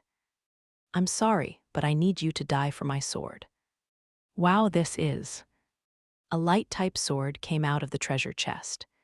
Even the presence of the robust sword was different from everything that came before it. It might be an item that could handle my full strength. Having the dual power of a light-type sword and dark-type magic also sounded pretty good. I ecstatically reached out to the sword. Ow! The moment I touched the sword, I felt a stinging pain in my finger. I tried again, and the results were no different. It appeared that this sword had stronger dark-type resistance than light-type force, and was reacting to my dark magic. It probably wouldn't be harmful to most people, because, typically, only monsters were dark types. Even the sword is treating me like the demon lord. I'm sad. I decided to explore the town of Valius for a change of scenery, but there wasn't anything to see in particular. All this town had was a dungeon. I mentioned that I would only be going into the dungeon during my summer break at the inn I had become a familiar face at, which apparently caused speculation about the boss's magic stones. People planned to buy them right now while there was a big supply and their prices were low, and planned to sell them once the supply was gone and their prices had increased. So now, the prices of the magic stones were starting to rise again. On my 50th round, I could feel my emotions fading away. Unlike level grinding, item grinding was rough because there was no clear end. I had no idea if I was closer or farther from my goal. Eek, please stop already. Wait, what did I just? The goat-head demon never retained his memories, but it was as if there was something he remembered by instinct, because he was now overcome with fear when he saw me. Even though he was a demon, I started to feel bad for him. My break was also close to being over, so I decided to make this my last round. Thank you for everything up until now, Black Hole. Ever since the light-type sword I acquired a while ago, I hadn't gotten anything that seemed like it could handle my strength. I thought I behaved relatively well in my day-to-day life, but my luck was absolutely terrible. This is probably going to be a failure again. I opened the treasure chest with low expectations, only to find a very familiar magical energy pouring out of it. This is dark-type magical energy. Inside the treasure chest, there was a dark-type sword. It was shorter than a standard two-handed sword, but longer than a one-handed sword. It was likely a bastard sword known for its ability to be wielded both one- and two-handed. I could feel dark magical energy coming from the blade that didn't reflect a single drop of light. The previous light-type sword had a divine presence, but this sword had an ominously intimidating quality to it. This equipment isn't cursed, right? Dark-type weapons were even rarer than their light-type counterparts. They hadn't appeared in the game, so I was overjoyed to find they existed. Was my bad luck until now preparation for this? I was unsure of the truth, but I was certain that there was some unbreakable relationship between the dark element and myself. I left the town of Valius, new equipment in tow. Here, Patrick, this is a gift for you I got in Valius. Is this a magic stone? It's pretty big. As a result of aristocrats and investors buying up the boss's magic stone in droves, the stones were now more valuable than when I sold my first one, to the point where it was a sign of high status to even own one. It's a magic stone from the dungeon boss. I brought home the last one as a keepsake. Oh, it's one of the magic stones that everyone's talking about right now. There's no way I could accept something like this. Patrick was insistent on not accepting my gift, so I gave him the dagger I had brought back with me because it was easy to carry. He told me to save the magic stone for a rainy day, pointing out that money was important. After selling 49 of these, money is not something I'm worried about. Then I realized I had forgotten about Eleanora. Can I just give her a dagger like the one I gave Patrick? The gift, which I had anticipated her refusing, was well received. Eleanora swung around the dagger while striking strange poses. She was extremely dangerous right now. Thank you, Yumiella. I've never had a dagger before. It's my first time getting a gift like this. Easy there, I cautioned. You'd probably prefer a jewel or something, right? I have a big magic stone. How about that? It's sparkly and pretty. I prefer this dagger. Imagine Sir Edwin and me fighting back-to-back incredible. Here, Yumiella, come over here and pretend to be Sir Edwin. I was forced to play along in this strange skit. Note to self, don't let prima donnas get a hold of blades. Interlude 5, Headmaster Ronald. It was night, and Headmaster Ronald was at the royal palace giving a report to the king. His report was mainly about how Yumiella was doing at the academy. Ronald, who had been posted at the academy shortly after Yumiella entered, occasionally visited the king. It's been about 6 months, but there don't seem to be any issues with the dragon. It doesn't even attack people, though I never thought it would get that big. Yes, I saw it flying around again during the day today, the king said with a sigh as he recalled the sight of Ryu leisurely traveling through the air. The king, as well as his predecessors, had struggled tremendously to raise the kingdom's dragons, while Yumiella did it perfectly in just 6 months. Lady Yumiella seems to be smitten with the dragon, always calling it cute. I believe it's good for her mood as well. She's calling that dragon cute. It's something normal people cannot understand. Aside from Lady Yumiella, Lady Eleanora has also taken a liking to the dragon. Well, that girl is strange, after all, the king replied, absent-mindedly staring into the distance. He was, of course, acquainted with Eleanora, given that she was the daughter of a duke. The king wasn't too fond of her. She would act exactly the same even in His Majesty's presence, and she was harder to deal with than the aristocrats who hid their evil intentions. The king cleared his throat as if to chase away his unnecessary thoughts. Well, if Lady Yumiella is happy, then there's no problem. If we can keep those who are fussing over the fact that we won't use the dragon in the military quiet, then everything will be great. How is her life at the academy? Have there been any changes recently? There's nothing in particular. I believe we can safely say that the incident with Lemlista won't be a problem. The king was also aware of the fact that an agent from the neighboring country of Lemlista had made contact with Yumiella. It was something that could easily be anticipated, but they trusted she wouldn't succumb to temptations, so it wasn't a matter of concern. How are her interpersonal relationships? Her relationship with Patrick seems to be the same as usual.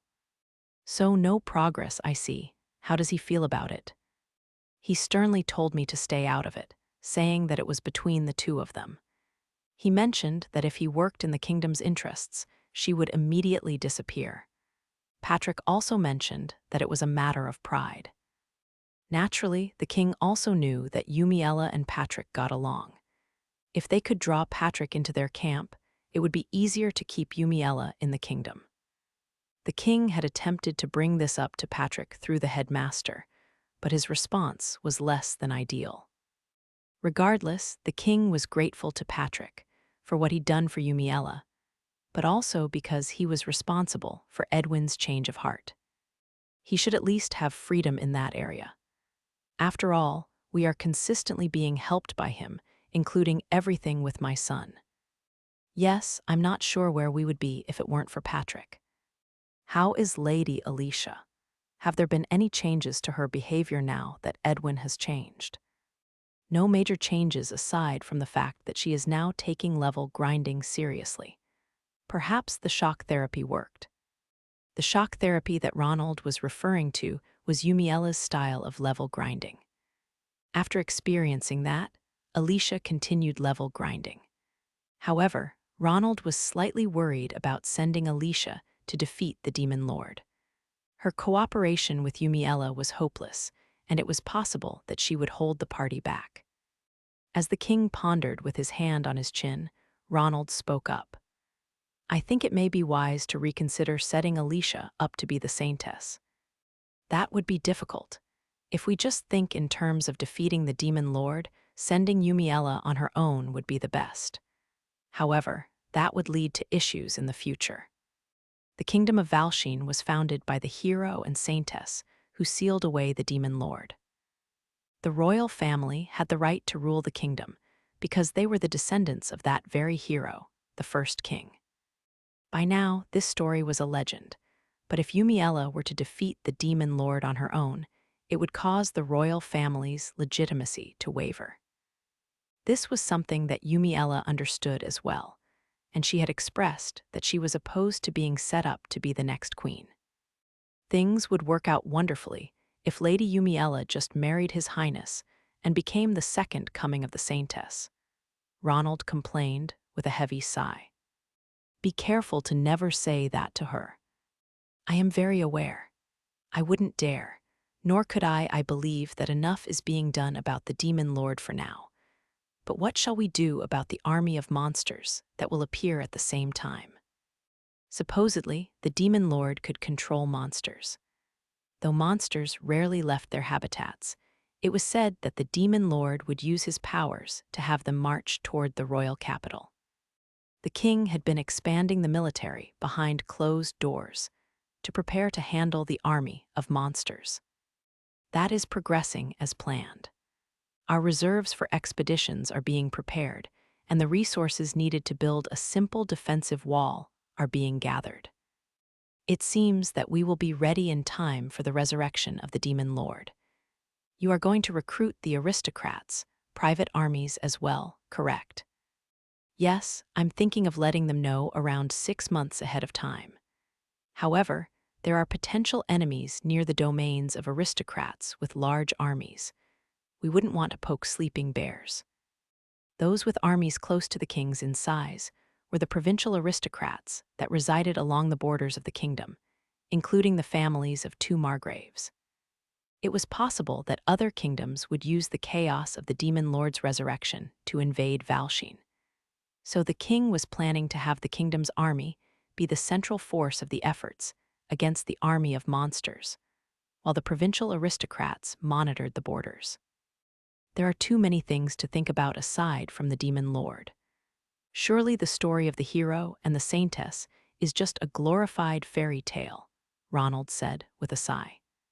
Hero and saintess were just titles. The hero was definitely strong, and the saintess was definitely a light magic user, but they didn't have any other special powers, nor did God speak through them. Detailed records from that time were under strict storage in the royal palace's library. There were some parts of it that were hidden or had been changed, but there was highly accurate information recorded there. Right, I had given you permission to view the records as well. Yes, I've read the records from back then. Just as you said, I believe the identity of the Demon Lord is. Chapter 6, The Hidden Boss Receives a Confession. If I had the choice, I would not have wanted to be born into aristocracy. There were so many things to learn, such as etiquette and dances, and I hated conversing with excessive social pleasantries required among aristocrats. However, there were some moments where I felt it might have been a good thing that I was born as an aristocrat, typically when I was eating a delicious treat. Eating something delicious cost a pretty penny. These treats would have been out of my budget if I were a commoner. Some treats I bought for myself, and some treats were gifts from Her Majesty or Eleanora. Today, I planned on eating the cookies that were gifted by Eleanora. Though cookies didn't sound like much, they were probably quite delicious because Eleanora picked them out, and the one thing I could trust about her was her taste. Rita, could you prepare me some tea? Yes, my lady. Rita was very talented at preparing tea and always flawlessly cleaned my room. If you ignored the fact that she was employed by my father, she was the perfect maid. Delicious treats and delicious tea. It's another lovely day. I gracefully took a sip of my tea like a proper aristocrat's daughter. Oh, this tea tastes different than it usually does. The tip of my tongue feels tingly. Maybe Rita changed the tea leaves, or it could just be that this batch was poor quality. Hey Rita, are these the same leaves you usually use? Yes, it is the same as usual. It seemed it was my tongue that was poor quality. Perhaps it wasn't worth being an aristocrat after all. The treats I bought downtown were good enough anyway. The tea I had the next day also tasted strange. Maybe I'm starting to catch a cold. Not that I've ever caught one before. After school, I decided to return to my room early and rest as a precaution, only to be stopped on the way there by a man I didn't recognize. Excuse me, might you be Lady Yumiella? Yes, I'm Yumiella. My name is Alistair. I work in the Kingdom's Department of Magical Instrument Development. I'd like your cooperation in developmental experiments for magical instruments. I had no obligation to cooperate, but I was interested in magical instruments currently under development. Thanks to magical instruments, I was able to live a life not too different from my past one. Sure, if it doesn't take too long. Yes, it'll be over shortly. I've prepared things in that empty classroom. The fact that they were asking me meant it was probably an endurance test or something along those lines. I was wondering where I was going to be taken, but it was apparently an experiment that could be done in an academy classroom. This is a new type of magic sealing manacle, he explained. We want to test if it can even hold up to your magic, which is probably the strongest in this kingdom. Oh, so it's an endurance test after all. Alistair pulled out a magical instrument that looked like a pair of handcuffs. If I remember correctly, magic sealing manacles make targeted types of magic unusable. I believe they're used to restrain mages. Alistair put the magic sealing manacle on me. I wasn't sure what they were made of, but their weight was incomparably heavy to something like iron.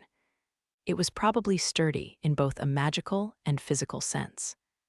A man and a handcuffed female student alone in an empty classroom. This suddenly looks criminal. Should I try to use magic with these on? Yes, try gradually increasing your magic output. If it seems like the instrument can't take it, I'll signal to call it. I attempted to cast a small spell just as I was told to, but nothing happened. I slowly increased the amount of magic I was releasing, but there were no signs of any change. Finally, I tried to use my magic at full power, but even that ended in failure. This magical instrument is incredible. This is the first thing that's held up to my magic. That was my full power. This magical instrument is incredible, I told him in awe. As I was shivering, half moved and half frustrated by my possibly first ever sense of defeat, Alistair's next words almost went over my head. Okay, now's our chance, he shouted. Let's kill her and get the hell out of here. No, I haven't lost, not yet. If I can't use magic, I just need to fight with physical strength.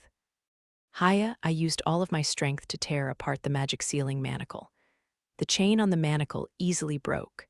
Nice, now we both have one win and one loss. It turned into a draw. Only then did I realize that I was surrounded by armed men. Hey, what are you doing? Hurry up and kill her. Alistair commanded the others with a sleazy expression on his face. I'm sorry, I said. Yeah, that's right, Alistair smugly replied. The magical instrument experiment was a lie. I didn't think you would fall for it that easily. I broke this. I moved my eyes to the manacle and back up again. The other men had frozen after seeing me tear apart the manacle, but Alistair seemed to have just noticed. Though he was happily cackling just moments ago, the color was now draining from his face. That was just a joke. We appreciate your cooperation with the experiment. Well, I'll be off then. Do you really think I believe that? It seemed that I was about to be killed a moment ago, and I was mortified that they thought they could neutralize me just by sealing my magic. I captured Alistair and his men and handed them off to the kingdom's soldiers. According to the headmaster, there would have been someone behind the scenes who led them into the academy, so I still needed to be cautious. 2 days later, I felt something strange on my chest and woke up to find a masked man before me. Is he some kind of pervert? Did he touch my breasts?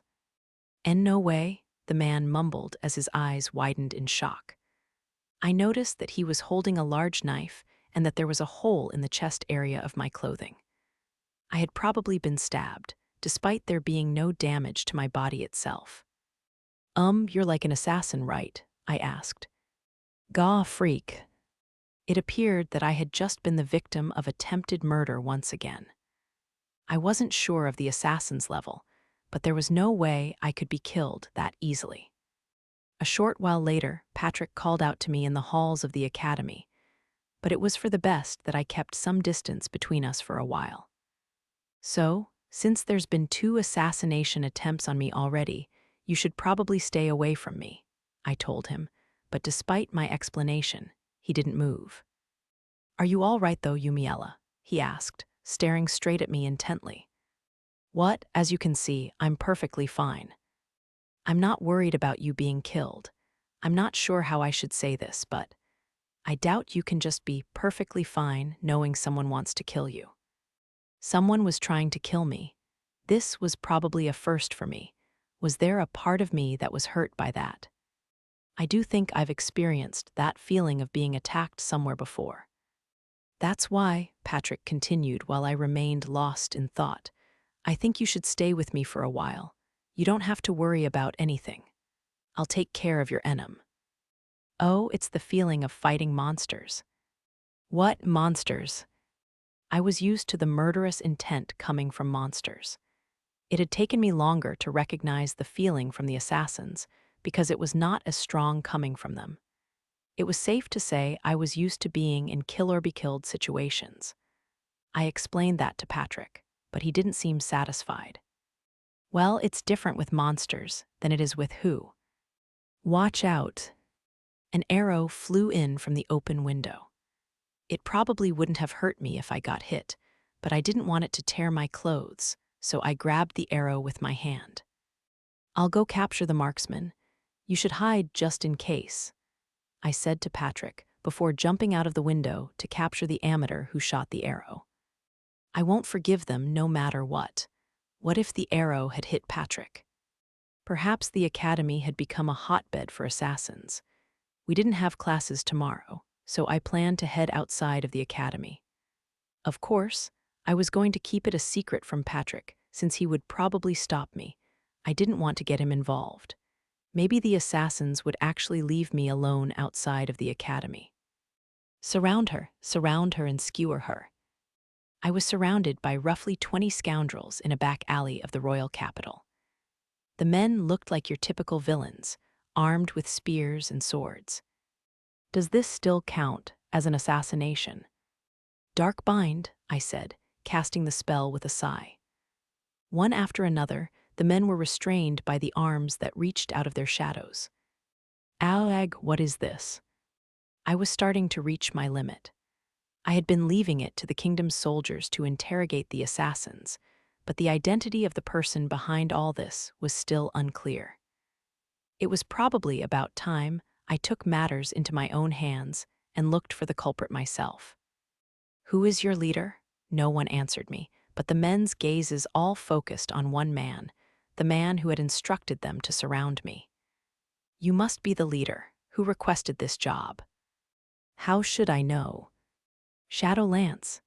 Spears shot out of the shadows and pierced his foot, causing blood to splatter all over. Galug. Heal, I treated his injury with recovery magic. There wouldn't even be a scar left over. How many times do I need to do this in order for you to talk?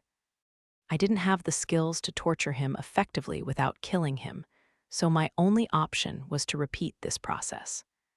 There was no way he would die, and it didn't leave any lasting damage, so you could say it was a humane method of torture. That's brutal. That's not something a person would do. She's a freak after all. Well, I called it humane, but the other men didn't seem to respond to it too well. It doesn't have to be the leader who talks, I said, turning to the other men.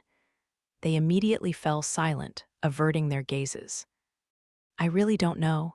You have to believe me, the leader desperately pleaded. I was just told by some person who wouldn't show their face to kill the black-haired girl leaving the Royal Academy. It looks like you haven't had enough. Don't worry, I wouldn't run out of mana even if we did this 100 times. You've got it all wrong. I'm telling the truth. Please believe me. Ultimately, the leader started crying. It seemed that he really didn't know. The other assassins likely had their services requested by someone they didn't know as well. It was no wonder that the investigation hadn't progressed. Now that I was under attack everywhere, my room became my only safe haven. It was broken into once before, but now all possible entrances and exits were barricaded. I considered flying around on Ryu indefinitely, but I couldn't sleep in the sky, and the burden on Ryu to keep flying like that would be considerable, so I decided against that idea. I sighed. I was in my room, drinking the tea Rita had prepared for me. It still had a strange taste to it. Should I go see a doctor if this continues? Everything else tastes normal. I started thinking about how the recent attacks had gotten kind of sloppy. Usually, assassins use something like poison. "Hey Rita, could you try this tea for me?" I asked, handing her the cup I was drinking. She took it with both hands and stared intently at the cup. Her hands began to shake, causing the tea inside to swish around. She had turned completely pale by the time she slowly began to raise the cup to her lips. Please forgive me. My sister has been taken as a hostage," Rita said shakily as she placed the cup down on the table. So it was poison after all. It appeared that I had been drinking poisoned tea for the past week. The poison was probably weak, considering it wasn't very effective. "What kind of poison is in here?" I was told it was a strong poison with a lethal dose of 1 drop. I put 5 drops in each time. "Come on me, how did you not realize?" In the game, poison had several levels of strength, each having a set amount of damage it dealt. It seemed that this was the case for the real world as well. If it was proportional damage, I might have been dead by now, or actually, I would have noticed if I was truly dying. This incident was a tragedy caused by my bottomless HP. Rita was most likely instructed to poison me by her employer. So, the person who instructed you to do so was. Yes, it was the master, Rita admitted. Perhaps she had given up and thought there was no way out of this. The person trying to kill me was my father. What do you mean by your sister being a hostage? My younger sister works at the main residence in the royal capital. She's unrelated to all of this. Please, at least spare. According to Rita, who was poisoning me, her sister had been taken hostage by my father. I decided to think about what to do with her after I saved her sister. All right then, we're going to go get your sister. I don't know what she looks like, so you'll have to come with me. What? But I was poisoning you. There was no way the hidden boss was going to die by poison. Hidden. It doesn't matter, hurry up, let's go. I had accidentally let my game knowledge slip. Why was I so flustered? Was it because Rita's sister was in danger? No, my feelings were probably in a frenzy right now due to the knowledge that my parents had tried to kill me, and now I was going to meet them for the first time. Come here, Ryu. We rode on Ryu's back and flew through the night sky to the royal capital. Ryu's dark color, combined with our high altitude, made seeing us from the ground difficult. Hey Rita, where's the Dolkness house? I had gotten amped up and just left, but I didn't actually know where my own family's house was. Rita, who I had forced to come with me, had her eyes tightly shut, possibly from a fear of heights. You can give instructions starting from the royal palace, right? You don't have to open your eyes. Why, yes, you leave the gates of the royal palace and go straight, turning right at the 3rd main street. I traced the path along the streets, looking at it like a map from our vantage point in the sky. I couldn't tell colors apart very well in the dark, so I had Rita describe landmarks by their shape. And then it's the second house on the left, the one with an annex in the back right, in reference to the front gates. Yes, and the main building is L-shaped. It's that one. The mansion looked to be a size larger than the one I grew up in. I guess they were fine with that because they never visited Dolkness County. We're getting off, Rita. We can't. If a dragon landed in the yard, it would cause a commotion. Rita was probably worried about causing harm to her sister, but there was nothing to worry about. It's fine, only we're getting off. Ryu, keep flying above that house. My lady, what are you? We're just parachuting in, minus the actual parachute. I've done this a bunch of times. I'm an expert. We're going to jump now, but I want to sneak in, so stay quiet, okay? Rita looked deathly pale, but after a moment of silence, she nodded in agreement, likely having prepared herself in order to save her sister. With Rita in my arms, I jumped off Ryu's back. The moment I jumped off, I started shooting out magic energy in a downward direction, making sure we didn't pick up too much speed. Rita continued to keep her eyes closed, hanging onto me tightly. She didn't let out a single peep. I continued to decrease our speed as we got closer to the ground, and soon enough, we landed softly in the mansion's yard. "All right, we're here. Where's your sister?" Once she let go of me, Rita collapsed to the ground. After taking a moment to catch her breath, she spoke softly. "Right now, she should be in her room.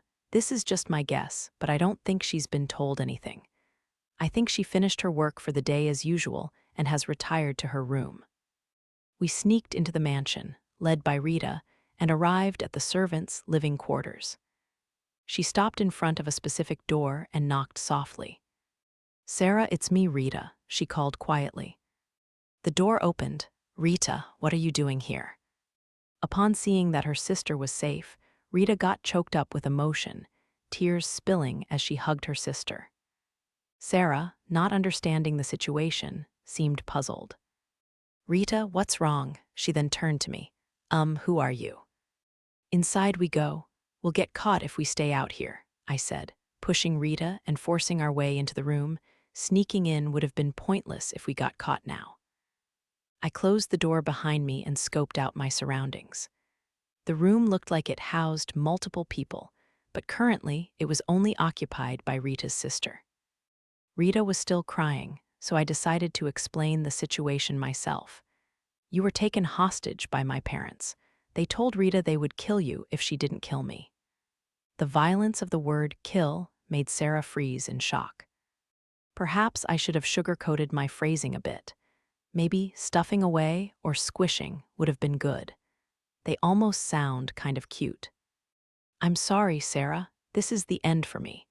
Thank you for everything until now," Rita blubbered as if these were her final moments. "My lady, if you could at least spare my sister." "Rita, what are you talking about?" How did the conversation get here?" "Just so you know, I don't have any intention of giving you up to the soldiers." "Yes, I'm aware. If you could just do it in one go, maybe somewhere my sister won't see." What was I, some kind of devil who wouldn't hesitate to kill her after this touching display of sisterly love? I've done a lot up until now, but I haven't killed anyone, nor do I have any plans to. I won't be squishing you either. Rita only did what she did because she was threatened, and the only effect it had on me was that my tea tasted bad for a week. I wasn't particularly bothered. I guess I can see why Patrick called me a good person and overly trusting. I have no intention of punishing you. We can talk later about how things are going to be moving forward. I'm sure Rita doesn't want to work for the Dolkness family anymore, so I'll need to help her look for her next job. Rita lifted her head up, eyes widening in relief. Slowly, her eyes began to swell with tears again. "Wait, please don't cry anymore." She came up to me and fell to her knees. "My lady," "No, Lady Yumiella, I vow to devote my loyalty to you until the end of my life." "Oh, yes, thank you." That's not really what I was going for." Rita stopped crying and was now looking up at me ecstatically. "Creepy." It felt like I had cleared up one misunderstanding by creating a new one. "I'll deal with this later. I have something to take care of, so you two just wait in this room."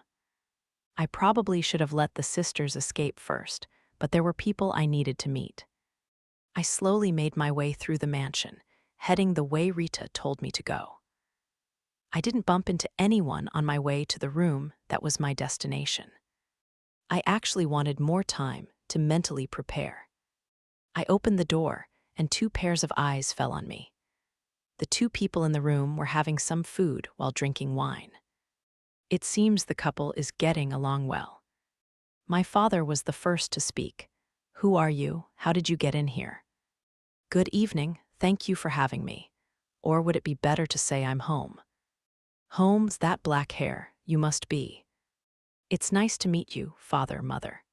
I am your only daughter, Yumiella Dolkness, the Yumiella Dolkness who you tried to use, the Yumiella Dolkness who you tried to kill. My parents looked surprisingly normal. I had thought that they were going to be typical overweight, evil aristocrats, but they didn't have any standout features. They were both blonde-haired and didn't look anything like me. If they weren't eating in this mansion, I would have a hard time believing they were my parents. Damn them, I even paid them handsomely, my father muttered. So you admit to trying to kill me. It's your fault for betraying us in the first place. Do you hate us that much for isolating you in our domain? It was only now that I'd met them that I realized this, but I didn't particularly hate my parents. Of course, I had some qualms about how they acted as aristocrats, but I did think that I wouldn't be who I was today if they had pampered and spoiled me growing up. What do you mean when you say I betrayed you? We know that you're planning to dispatch troops with those in the king's faction. Because you went to their side, we've been humiliated. It was true that I leaned more toward His Majesty's faction. However, that was partially because I wanted to distance myself from the radicals. Planning to dispatch troops. The soldiers directly under the kingdom's command are preparing for a large-scale dispatch. I bet you have a hand in it. I'm starting to see the whole picture now. In order to prepare for the resurrection of the demon lord, the kingdom was currently organizing the military. The radicals, having gotten a hold of that information, probably misread the situation, thinking that the moderates in the king's faction were planning a war against another kingdom. They were probably concerned about the moderates' power growing due to the dispatching of troops.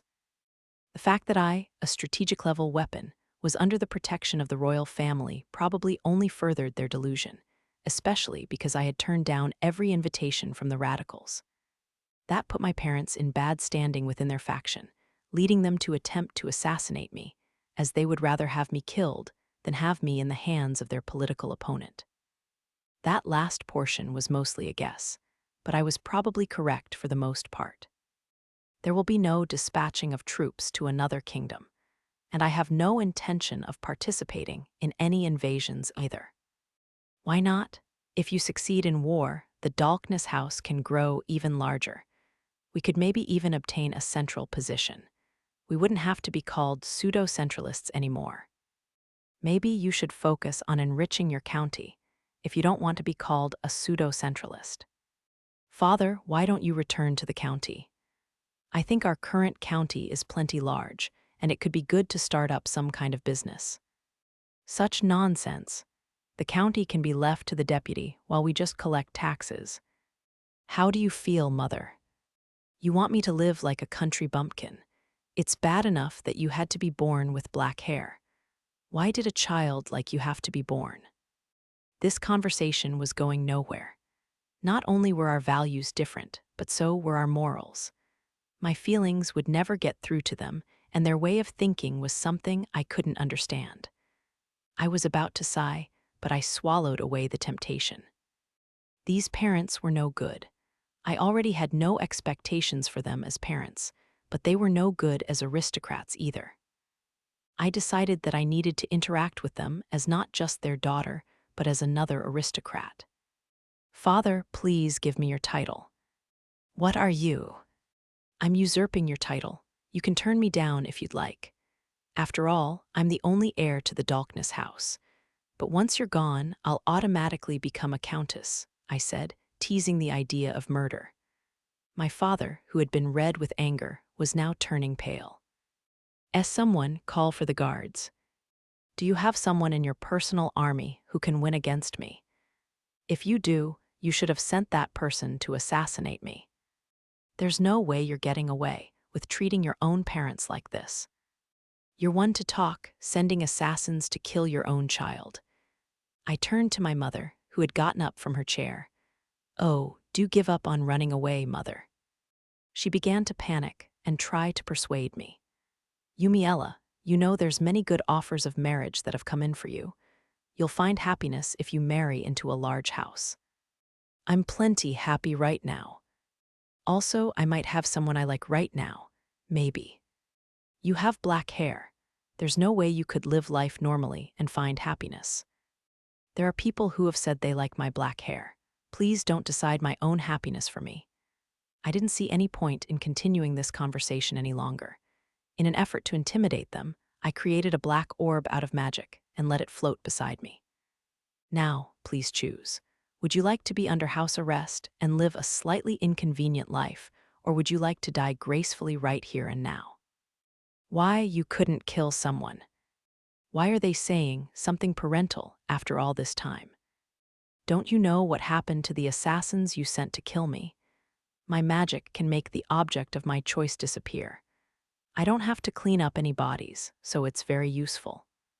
The assassins were all alive, but seeing how much my parents were shaking, they probably didn't know that. I used black hole to make an empty chair disappear, which finally broke them.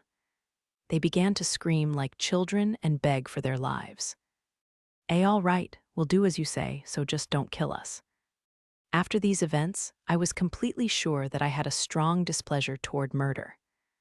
I had obtained strength that was impossible for most people by killing many monsters, but apparently I had a human heart after all. Occasionally, and it was only very occasionally, I would feel uneasy about that, so it was a relief to know for sure.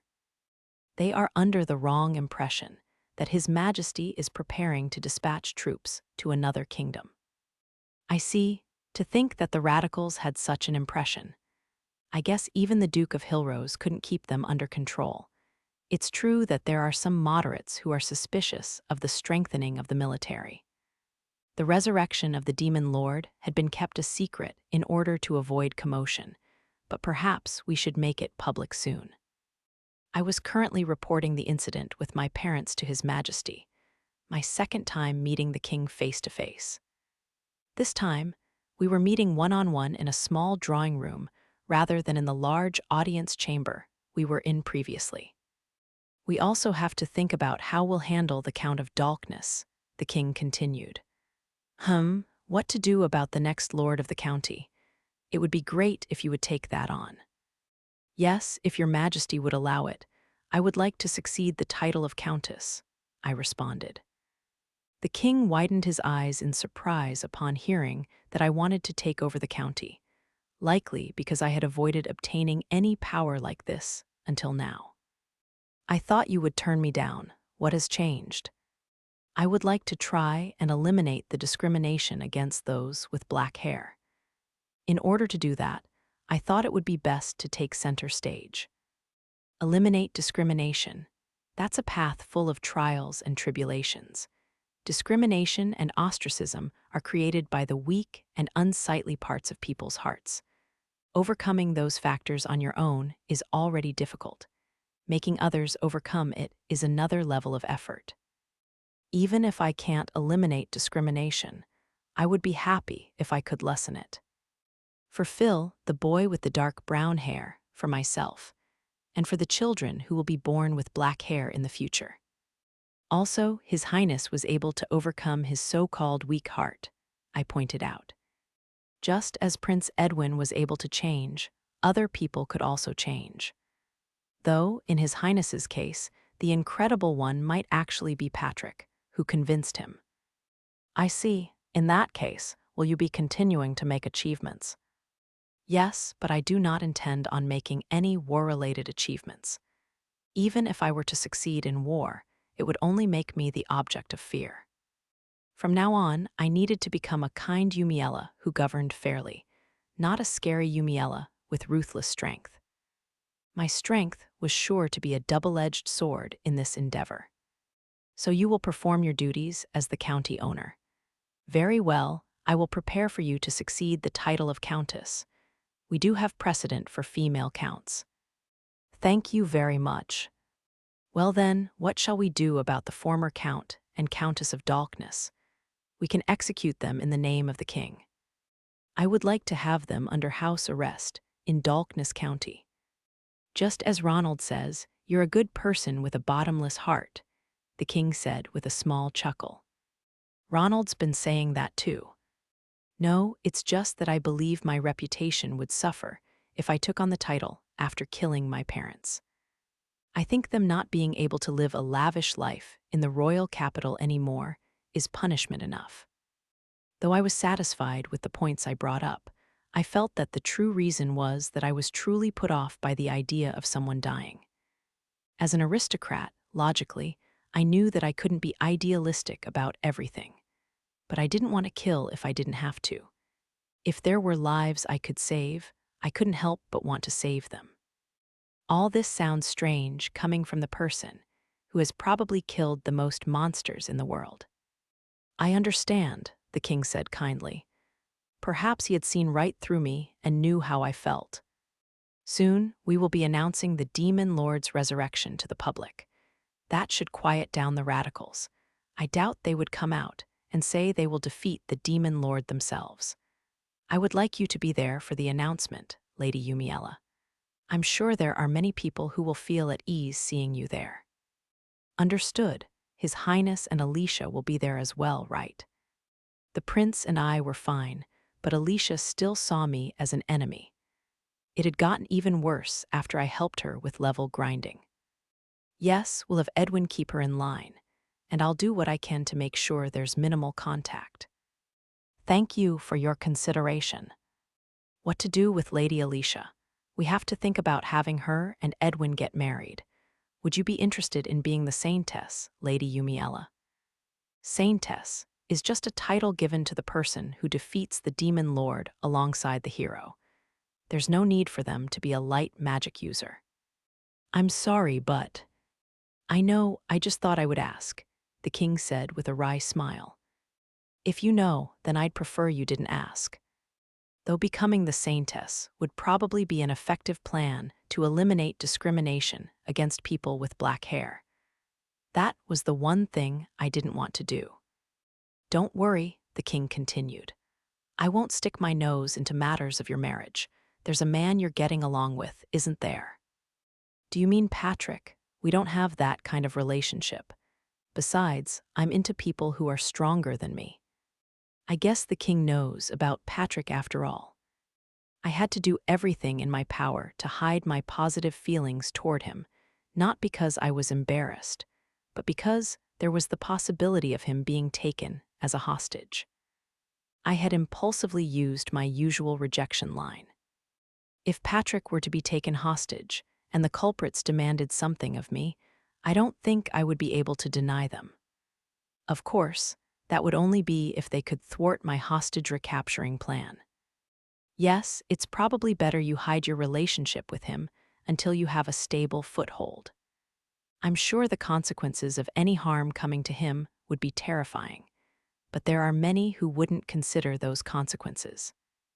The part about us not being in a relationship is true. Doesn't seem like he's going to believe me, though. Eliminating discrimination, the king pondered, calling back to our previous conversation. It's quite the undertaking, but I like it. I'll help you as well so that we can also prevent a second demon lord from being born. A second demon lord. Perhaps His Majesty's lips were loose after talking about romance. He had just dropped a massive bombshell. The second demon lord is the demon lord that will resurrect soon the first.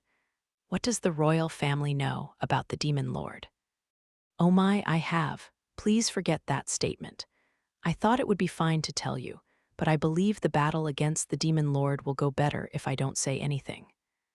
Please refrain from asking any further questions about it, the king said, bowing deeply.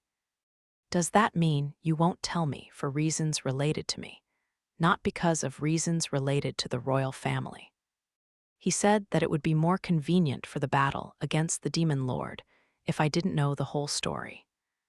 It's as if he thinks I would hesitate to fight the demon lord if I knew his identity. I apologize. I vow to tell you before I die, but I cannot right now. I understand. If your highness has made that decision, I will trust it. The king absolutely refused to speak any more on the secret of the demon lord. In the game, it was only said that he was an evil being that controlled the monsters. But what kind of truth is hidden behind that?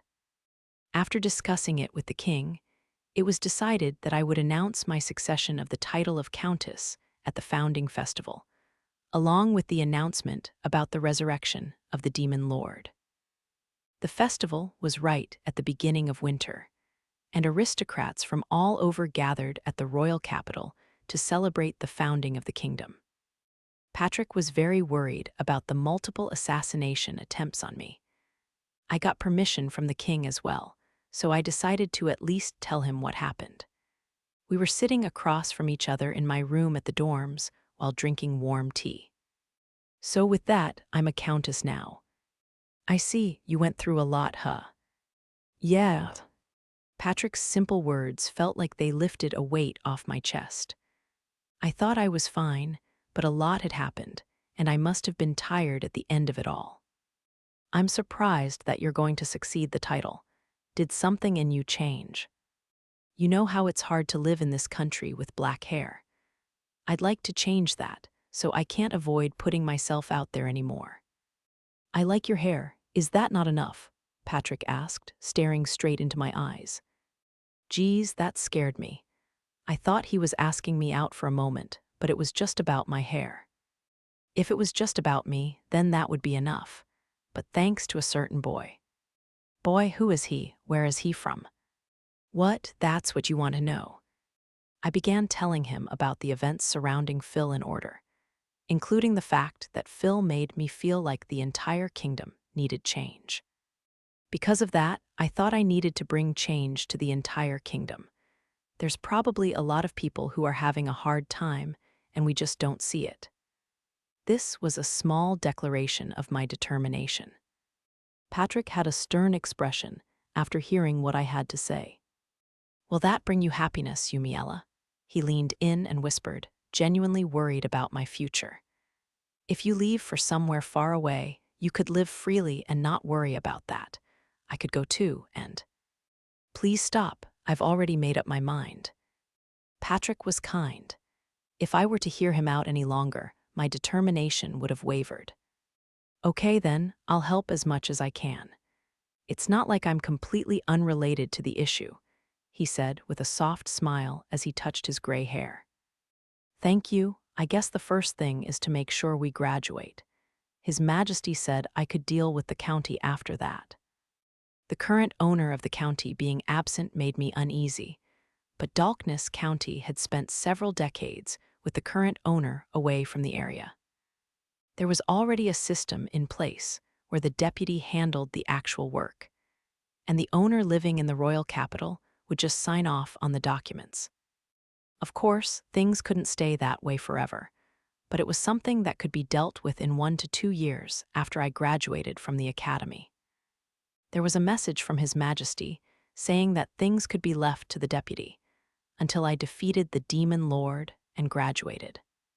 "Does that mean you'll be returning to Dolkness County immediately after graduating?"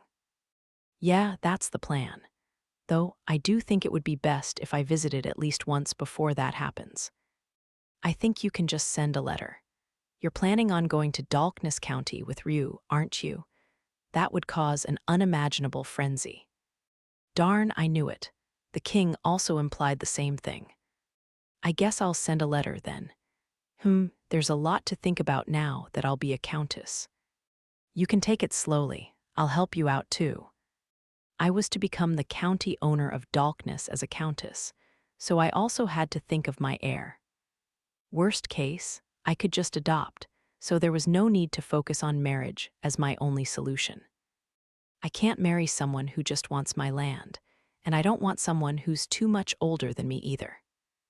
If possible, I'd like to build a good relationship with my marriage partner, and I'd like them to be a second-born or younger provincial aristocrat with knowledge regarding running a county.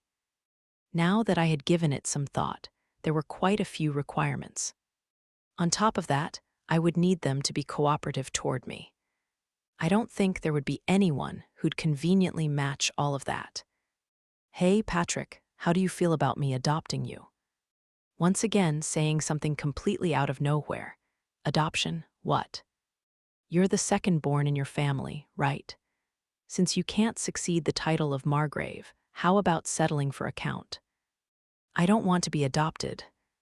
I wasn't expecting him to turn me down right away, so I was a bit shocked. I thought it would be nice if we could become family, but I guess you don't want that. That's not what I said, Patrick exclaimed, raising his voice, something he rarely did. There must be another reason he doesn't want to then. I decided to reason with him. Don't worry, I'll retire right away. I won't pick on your wife or anything. I just don't want to refer to you as my mother. His reasoning was understandable. It was insane to think about us being parent and child when we were the same age. Or actually, it might not be that unheard of with aristocrats. I feel like I may or may not have heard of people whose second wives were younger than their children. Patrick seemed to be seriously against it, so I stopped the adoption discussion there, and we started reminiscing about the past together. It hadn't even been 2 years since we entered the academy, yet the topics were endless. It's been a while since we've talked this much, especially since I haven't got to spend much time with you these days, I admitted. Can't you tell me where you've been going all this time already? Just wait a little bit longer. After that, there's something I want to tell you. With that, Patrick left.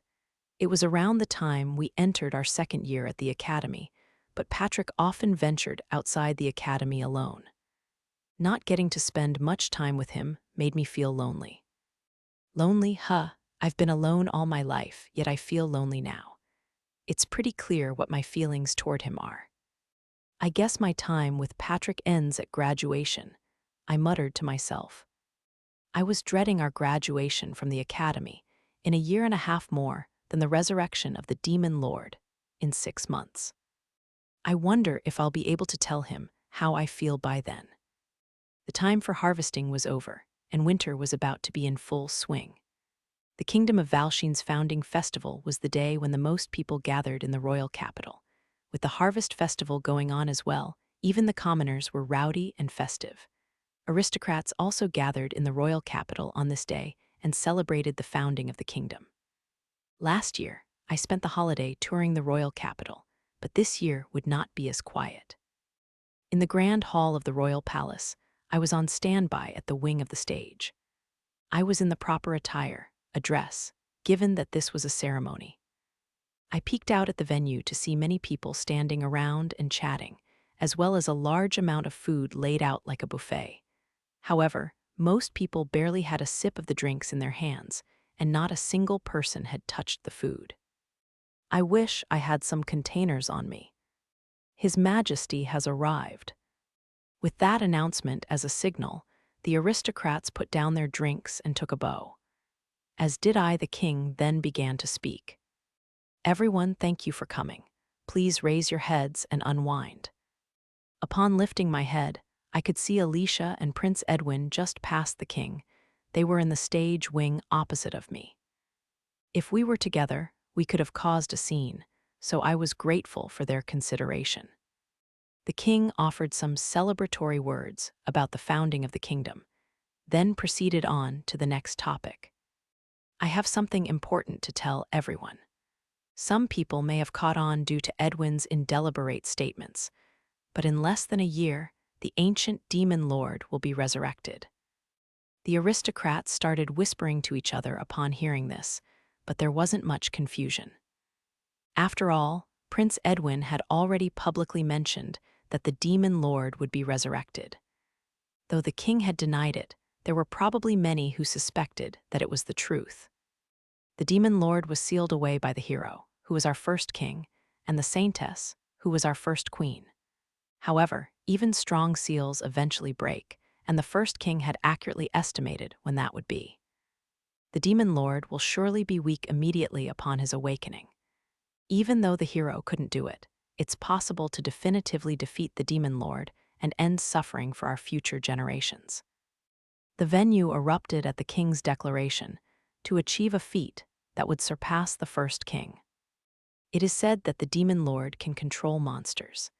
The demon lord will most likely send an army of monsters to attack our country in order to build up his strength.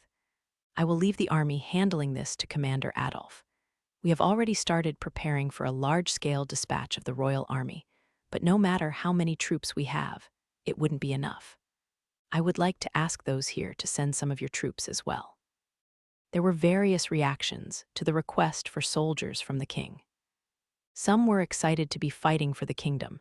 Some looked like they were in a difficult situation, perhaps from not having enough troops they could lend, while some seemed to be thinking about how they could maximize their exploits. As for the crucial demon lord himself, the aristocrats quieted and focused on the king's words, so they didn't miss how he was going to handle the demon lord, when just sealing him was all the first king could do. A small, elite unit will enter the demon lord's home base and take him down. I'd like to introduce the members. The king began by introducing Prince Edwin. The prince made a declaration of his determination, to which the entire crowd applauded. William, Oswald, and Alicia were also introduced, until finally it was my turn. Finally, we have Yumiella Dolkness. She has reached level 99, a feat no one has accomplished before, and has tamed a dragon. She will surely be a strong force against the demon lord. I'd also like to take this moment to announce that she has succeeded the title of Countess and is now the Countess of Dolkness. It's my time. I psyched myself up and made my way up to the stage. Thank you for the introduction. I am Yumiella Dolkness. I have faced many hardships because of my black hair. At one point, I had given up, thinking that it couldn't be helped, but I met a certain boy and my feelings changed. I met this boy, who had a kind heart despite the horrible things he had to endure because of his hair color, and I felt that I had to do something about it. Because of that, I want to do everything I can to take down the demon lord, the main reason for this discrimination. I've gone and said it in front of people. What if they don't accept me? The venue had gone silent. In the quiet hall, the sound of one person clapping rang out. The sound came from my side. It was Prince Edwin. Following him, the king and queen clapped, and eventually the entire audience joined in. After the founding ceremony ended, a grand ball would be held. I should be actively participating in social scenes like this. However, I had completely lost my stamina after my short greeting on the stage. I escaped from the venue and made my way to the courtyard in the royal palace. The night was cloudy, and there wasn't a single light shining in the courtyard. It's so dark here. I can probably avoid being found if I stay here. Oh, Yumiella, there you are. And I was immediately found. The person making their way toward me was Patrick. That's weird. I don't think he was invited to the ceremony. Patrick, what are you doing here? I'm here by courtesy of His Highness. But I couldn't find the person I wanted to invite to dance with me, so I've come to look for her. Who are you looking for? Would you like help finding her? The only people who were invited here were the heads of aristocratic households and their wives, so who could she be? Could she be someone's wife or a widow? Patrick, I think widows are fine, but I think you should stay away from married women. What kind of misunderstanding do you have this time? No, wait, don't say it. I don't want to hear, he sighed, looking at me with disappointment. Something's strange. This courtyard was quite dark, and I was only able to see with no issues because of my level 99 senses. Patrick shouldn't have been able to see in this darkness with his level. Patrick, you can see right now. I was hiding it, but I didn't think you'd notice it like this. Yes, I'm level 60 now. My senses have gotten sharper, but in this darkness, I could only make out a human figure. Level 60 would put him at the top level in terms of strength in this kingdom. When in the world did he? Oh, so you weren't at the academy recently because. Yeah, I spent all my free time going to dungeons. And I got a lot of help from this thing, Patrick said, pulling out an amulet that was around his neck. Is that an amulet of growth? Hey, it's dangerous not to have an amulet of protection on you. What would you do if something happened to you? You were the one who said we should be using these, weren't you? Huh, he's right. I did believe that the amulet of growth was the only choice for level grinding. I blurted out that it was dangerous because. No, it's dangerous. I wouldn't like it if something happened to you. Just so you know, I felt the same way anytime you did something reckless. I'm sorry about that. Moving forward, I have to be less reckless.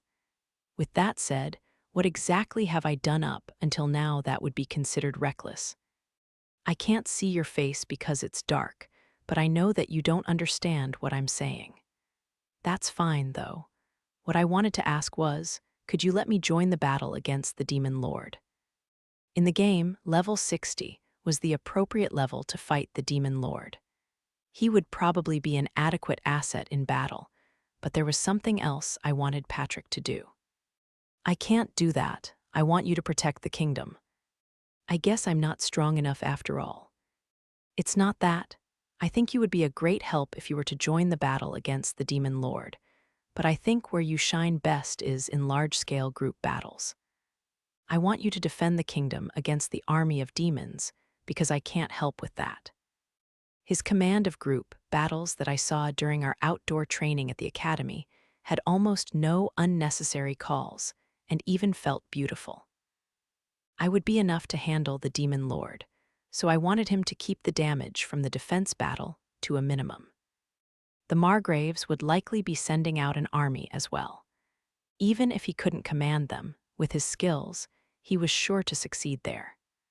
With the ability to prove one's strength with something as clear as levels, there was no way they could deny his help.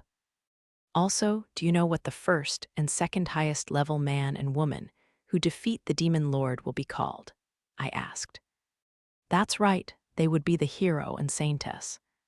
I guess it would be okay if you wanted to start a new kingdom with me.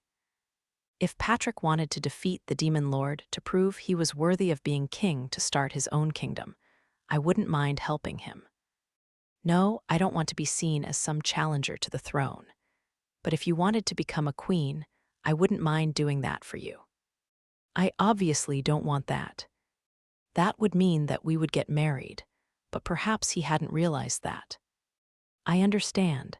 I'm sure Ashbatten will be sending out soldiers, so I'll support them. Okay, I'm sorry. Also, why did you rush level grinding so much? I don't think I said anything about the Demon Lord's resurrection. He trailed off. I what? His face, which I could see despite the darkness, was twisting into various expressions. What about me? I asked. I wanted to be stronger than you. If you look at our base stats, I think that's a moonshot. Are you frustrated with being weaker? That's okay. Hey, strength isn't the only value a person has. You're the one who started it. You said that you liked guys stronger than you. That was my rejection line for sons of aristocrats. In reality, the person I had feelings for was weak in comparison to me. Wait, so I said that I liked strong people, and he wanted to become strong after hearing that. My mind was starting to get confused. That was something I made up to turn people down, so. I don't actually think that, I explained awkwardly. That's what I assumed it was, but then, I thought that being by your side would require a great deal of strength, Patrick said with a sad expression. That would mean it's like that, right? Even I can tell that much. Something. I need to say something. Patrick, let's play rock, paper, scissors. What?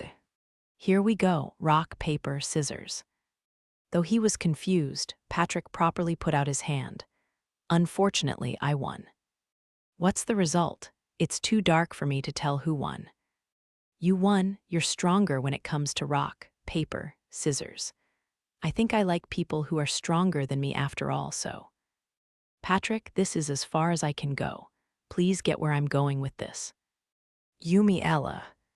Patrick put his hands on my shoulders, and, Patrick, you must have been lying when you said it was too dark to see my face, because you know exactly where my lips are. Chapter 7. The Hidden Boss Faces the Demon Lord. Immediately after I started my 3rd year at the academy, a group of monsters heading toward the kingdom was spotted. Just like the story in the game, and like the royal family had anticipated, the demon lord had likely been resurrected. The combined forces of the kingdom and the aristocrats stationed in the direction of the demon lord's castle were probably dealing with the army of monsters right now. Patrick should also be there, assisting the Margrave's army. Our elite unit put together to defeat the demon lord headed on Ryu's back in the direction that the monsters were swarming. I was fully decked out for battle, a rare occurrence for me, even though that just meant I had my dark-type sword that I usually didn't carry around. I painstakingly grinded that dungeon to obtain it, so it would have been a waste not to use it on the demon lord. The other 4 members of the group were also sporting pretty good equipment. William's current great sword looked sturdier than the one I destroyed, and Prince Edwin and Oswald's staffs looked like the ones I saw toward the end of the game. As for our key member Alicia, she had a sword hanging from her waist, another rare sight. However, both the scabbard and handle were wrapped up in cloth, so I couldn't tell what kind of sword it was. Alicia was stronger with light magic anyway, so there probably wouldn't be an opportunity for her to wield it. Alicia was currently sitting behind me, pale in the face and screaming. "I'm scared, I'm scared, I'm scared." "It's all right, Alicia. You've got us," William assured her. The others tried to comfort her, as she seemed to recall the trauma of level grinding with me, but it didn't seem like they were doing much better. I guess they can't show that they're scared in front of the girl they like. Alicia was getting along with all 3 of the love interests at the academy. Prince Edwin, William, and Oswald were very clearly head over heels in love with her, to the point where it was obvious to any outsider. "So who do you actually like, Alicia?" I asked. "This isn't the time for that kind of conversation," Prince Edwin yelled. "It is when you're hugging her from behind like that." Although there was no more bad blood between us, he still seemed to be very much into Alicia. This is why I can't deal with people who are all about love and romance. Though, I guess I'm not really one to talk. "Ryu, drop us off at that clearing over there," I instructed with the point of my finger. The demon lord was said to be able to control monsters. As of now, there weren't any changes to Ryu's behavior, but the demon lord's powers may affect Ryu, so I had him drop us off a distance away from the demon lord's castle as a precaution. From there, we would walk to the castle. After getting off Ryu, I thought it would be best for him to go help the troops dealing with the army of monsters. "Go to Patrick," I told him, "and don't accidentally attack any people thinking they're monsters." I'm a little bit worried someone might mistake him for one of the monsters and attack him, but there probably isn't anyone who could hurt Ryu. After letting out a single roar, Ryu took off, looking slightly worried for me. I led the way as we walked toward the demon lord's castle. I planned on staying out of any conversations and silently scouting the area on the way there, but Alicia increased her speed to walk alongside me. "Yumiella, I'm sorry for everything until now. I've said a lot of horrible things to you, but I thought we should work together from now on. Let's do our best together." "Are you okay? Did you eat something weird?" Alicia had been totally treating me like the enemy until now, so I wasn't sure why she had a sudden change of heart. Perhaps it was because of how afraid she was to go up against the demon lord. "Oh yeah, good luck." I couldn't help my stale response. I didn't really trust her. After that, Alicia returned to the rest of the group behind me. All I wanted was for Alicia not to get in the way during the fight with the demon lord. Even Alicia wouldn't do something as stupid as that, right? As we continued to make our way through the forest, an old castle made out of stone slowly came into view. We didn't encounter any monsters, perhaps because they were all headed toward the kingdom. There it is, that must be the demon lord's castle. I paused for a moment, thinking, but why is there a castle out here in such a secluded place in the first place? I asked naively. This entire forest used to be a large domain, but people don't come here anymore because of the demon lord, Prince Edwin responded. This is the first I've heard of this. So that castle was the governor's mansion. I've read lots of books related to the Demon Lord, but nothing like this was written in any of them. This may have been information that only the royal family was privy to. The prince spilling confidential information without thinking was par for the course. Prince Edwin spoke a bit louder as he addressed everyone. "All right, let's go in. The Demon Lord is in there, correct? Wouldn't just destroying the entire castle with him inside take care of things?" I felt there was no need to enter the enemy's territory ourselves. If we could one-sidedly attack from a distance, that would be for the best. "We can't do that. Wouldn't be able to confirm that he's dead," the prince rebutted with a reason that sounded like he came up with on the spot.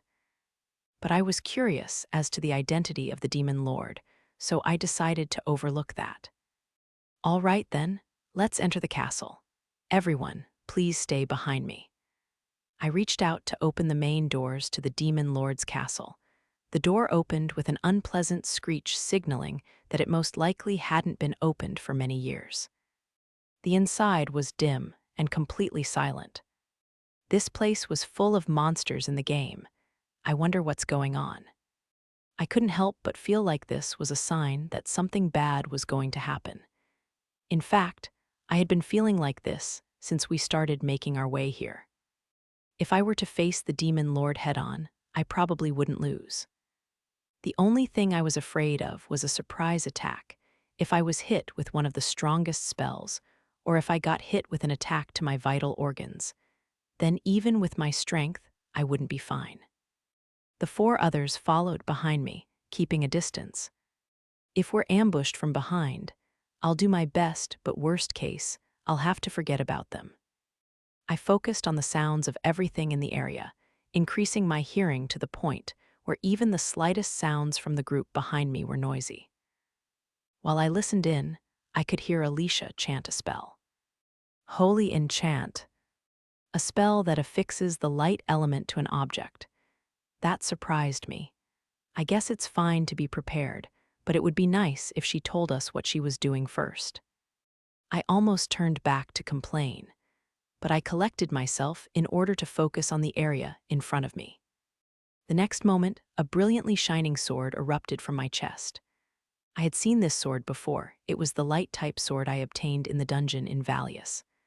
I had wrapped up the sword, which had rejected my touch to even its handle in a cloth, brought it back, and sold it off. The weapon was more dark-resistant than light-type, and affixed with the light element could have an immeasurable effect on the dark element. By the time I realized that I was stabbed from behind, my consciousness faded away. The herd of monsters that suddenly appeared in the kingdom of Valsheen was headed straight for the royal capital. If the monsters were able to invade, then the royal capital would not be the only place affected. There would be extensive damage to the entire kingdom. The Margrave of Ashbatten's army was also part of the combined forces gathered to stop the monsters. However, they didn't send many soldiers out. They also had to reserve forces in the event that another kingdom used the commotion to invade. Even the Margrave himself wasn't present. With a small group of expert soldiers, the Ashbatten army was performing the best out of all the troops in the combined forces. This was partially due to the high level of skill that was required to protect the borders, a task the Margrave's army was famous for. But this was not the only reason. Third platoon, take 3 steps back. I'm going to create a dirt wall. Second platoon, switch with the first platoon. The young commander directed the Margrave's army by sending out instructions with wind magic, while, at the same time, creating a defensive fighting position with his earth magic on top of valiantly fighting in the front lines. "Little master, you're doing too much. At this rate, you won't last till the end," the lieutenant, a veteran of the army, said calmly. "I think I'm too old for little master now, don't you think? Shall I call you Sir Patrick then?" "Stop that, you're giving me chills," Patrick shivered. "I get your point though, I'll step back a bit." The two, who had known each other for a long time, fell back from the front lines and casually bantered back and forth as the momentum of monsters slowed. Patrick was frustrated with himself for his lack of experience. He was still no match for the lieutenant, who was an experienced soldier. "I still can't believe you've gotten this strong," the lieutenant marveled. "You probably could have joined the battle against the demon lord." "I probably could have. I think I should have gone after all. I wonder if Yumiella is doing okay." "Oh right, your lover. I can't believe you found someone before the young master." Patrick wondered why his older brother got to be young master, while he was still called little master, but he kept it to himself. Patrick stepped farther away from the battlefront to take a small break. As he was hydrating and refueling with some of the other soldiers, a voice rang out from the distance. "Dragon, there's a dragon." Hearing that the strongest monster had appeared, the soldiers in the area became unsettled. Even the lieutenant was grimacing, but Patrick stayed calm. He wiped off the blood on his sword without even glancing in the direction that the dragon appeared. "I can't believe a dragon appeared. We'll have to be prepared to lose some soldiers," the lieutenant said. "Don't worry about it. The dragon is black, right? That's an ally. His name is Ryu." "It's red." "What?" Patrick finally looked up from the sword in hand to find a fire-type dragon causing havoc. Mages blocked the fiery breaths that were shooting down from the sky, but they were clearly reaching their limits. "I'll take care of the dragon. You take care of everything else." Patrick started running and created a foothold by raising the earth with magic. He then created a tailwind with magic to help lift him high into the air. "The first move is mine." Patrick swung his sword down on the dragon's head, and it went crashing into the ground. Soldiers immediately surrounded it to follow up on the attack, only to find that it was already dead. When Patrick gently landed on the ground, cheers erupted at the birth of a new champion. On the other hand, Patrick was mainly relieved that there weren't any victims, given how late he was to handle the dragon. "This time it's wyverns," a voice yelled out. "A herd of wyverns is headed this way." Once again, Patrick geared up for battle. Wyverns were similar to dragons in their ability to fly, but their strength and size weren't anything special compared to dragons. They were weak in comparison, but they weren't monsters with low battle skills by any means. Their strong flying capabilities were also troublesome. Patrick looked into the distance and could already count a few dozen wyverns. "I can't reach them with arrows, and we don't have enough mages. There are too many for me to handle on my own," he thought aloud. He didn't think they would lose regardless of how many wyverns there were, but with that many, there were bound to be a few that slipped through. Patrick couldn't fathom the damage a wyvern could cause if any made it to the royal capital. Patrick helplessly stared at the herd of wyverns that continued to make their way closer. The next moment, a flood of black magical energy rained down from even higher up than the wyverns. The herd of wyverns was sucked into the dark-type flood and disappeared without a trace. What came down from the sky was a jet-black dragon. It was this dragon's breath that destroyed the herd of wyverns. The size of this dragon was incomparable to the one that appeared earlier. Its claws and teeth were sharper than the sharpest of swords, and a massive amount of magical energy was overflowing from the corners of its mouth. The dragon was ominous, but at the same time, there was something divine about it. The wyverns were taken care of, but the soldiers were shaking with fear from the dragon they thought they would have to deal with next. "Ryu's here, we're saved," Patrick shouted with an expression of relief. "Calm down, everyone. That dragon is an ally." Just as Patrick said, Ryu showed no signs of attacking the soldiers and only fired his breath onto the monsters. Eventually, Ryu slowly descended to Patrick's side. The surrounding soldiers watched from a distance. "Thanks, Ryu, you saved us. I'll leave the flying monsters to you. After this is over, let's go to Yumiella together," Patrick said while petting the tip of Ryu's nose. Ryu roared in agreement and flew back up into the sky. After Ryu joined the battle, the defense had more room to breathe. "You even killed a dragon on your own," the lieutenant praised, standing beside Patrick. "I'd love to know the secret to your strength." "First, you carry an amulet of growth. Then you use a monster-summoning flute in a dungeon." Hold on, there's no way I could do something so insane. I'm sorry, but is that the method she uses? No need to apologize. I think it's insane too, Patrick reassured. The lieutenant had turned pale at the eccentricity of Yumiella's style of level grinding. Little master, are you by any chance carrying an amulet of growth right now? Right now, I have an amulet of protection on me. We made a promise to each other. Good, as long as you have an amulet of protection, you can avoid instant death. She is really something for not carrying one with her when level grinding. A situation where you could die instantly, huh? I think an amulet of protection might be useless for Yumiella. Patrick couldn't imagine a scenario where Yumiella would need to be saved by an amulet of protection.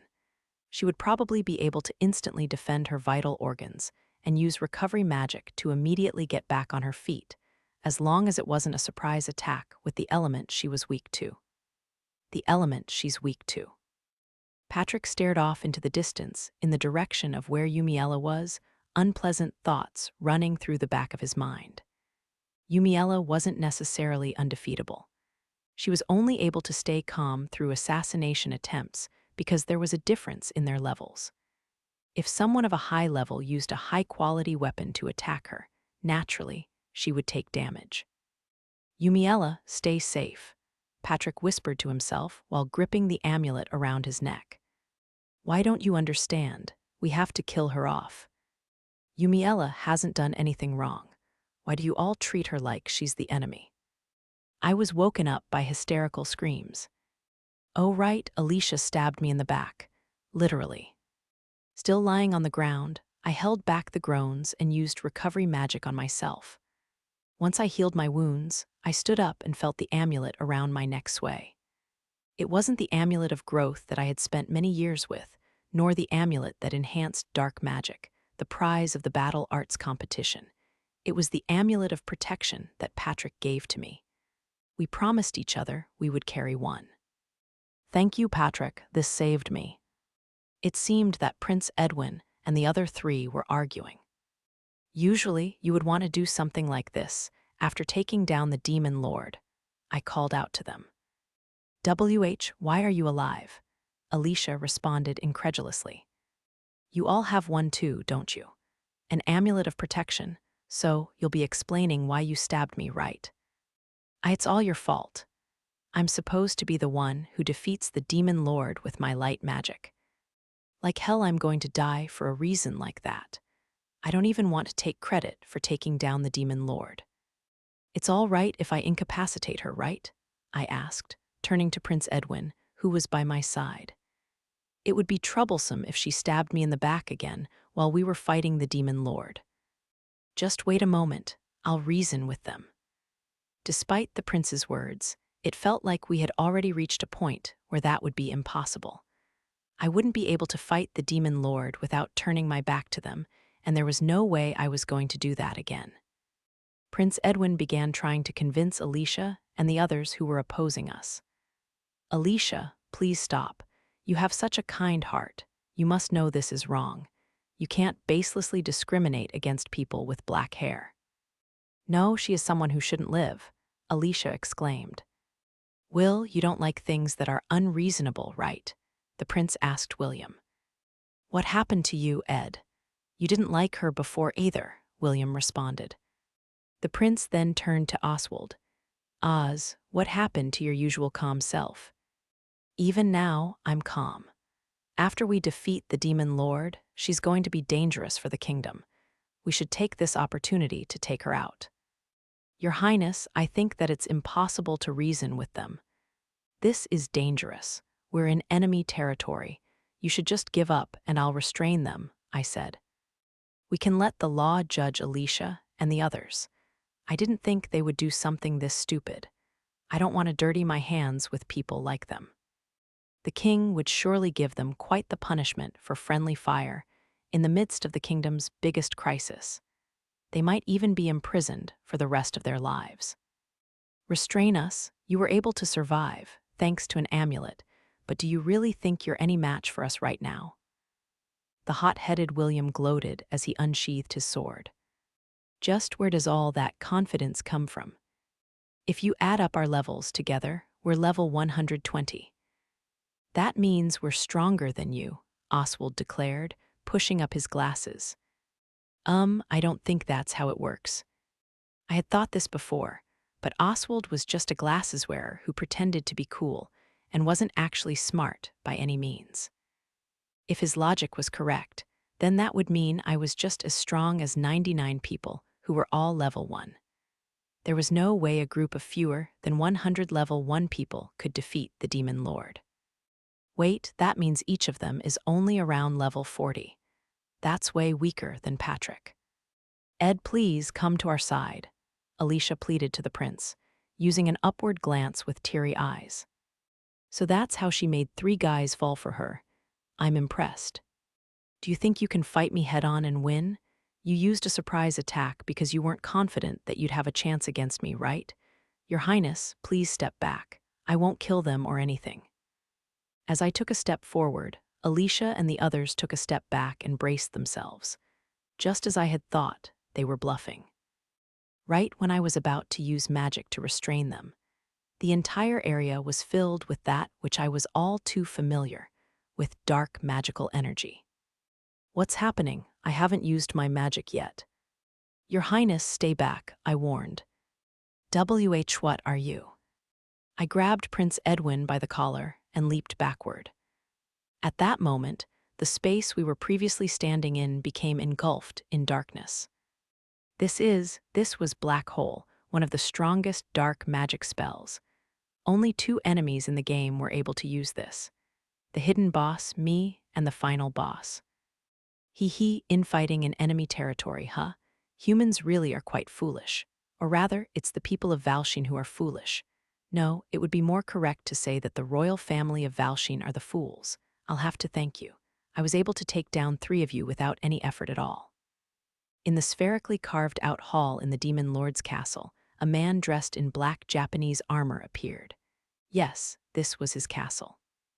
The Demon Lord, I muttered.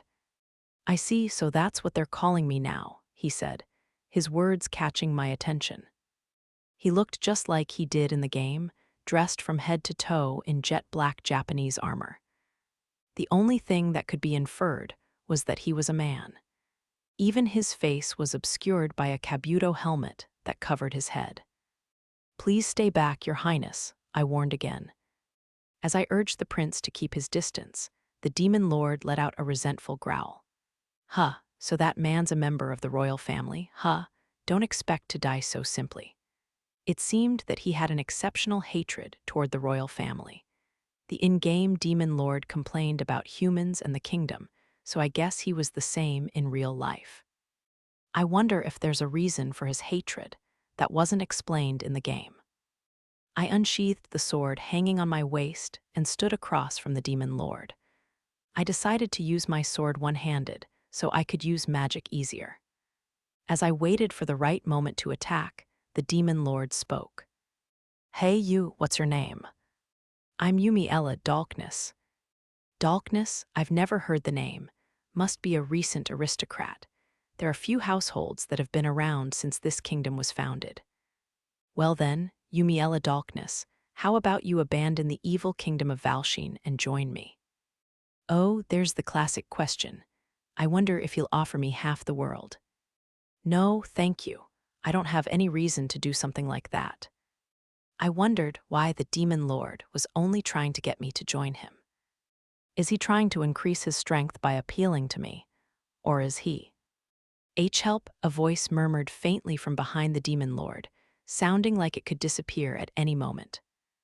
The floor of the Demon Lord's castle, where the voice came from, was carved out with magic, and currently a blind spot for me.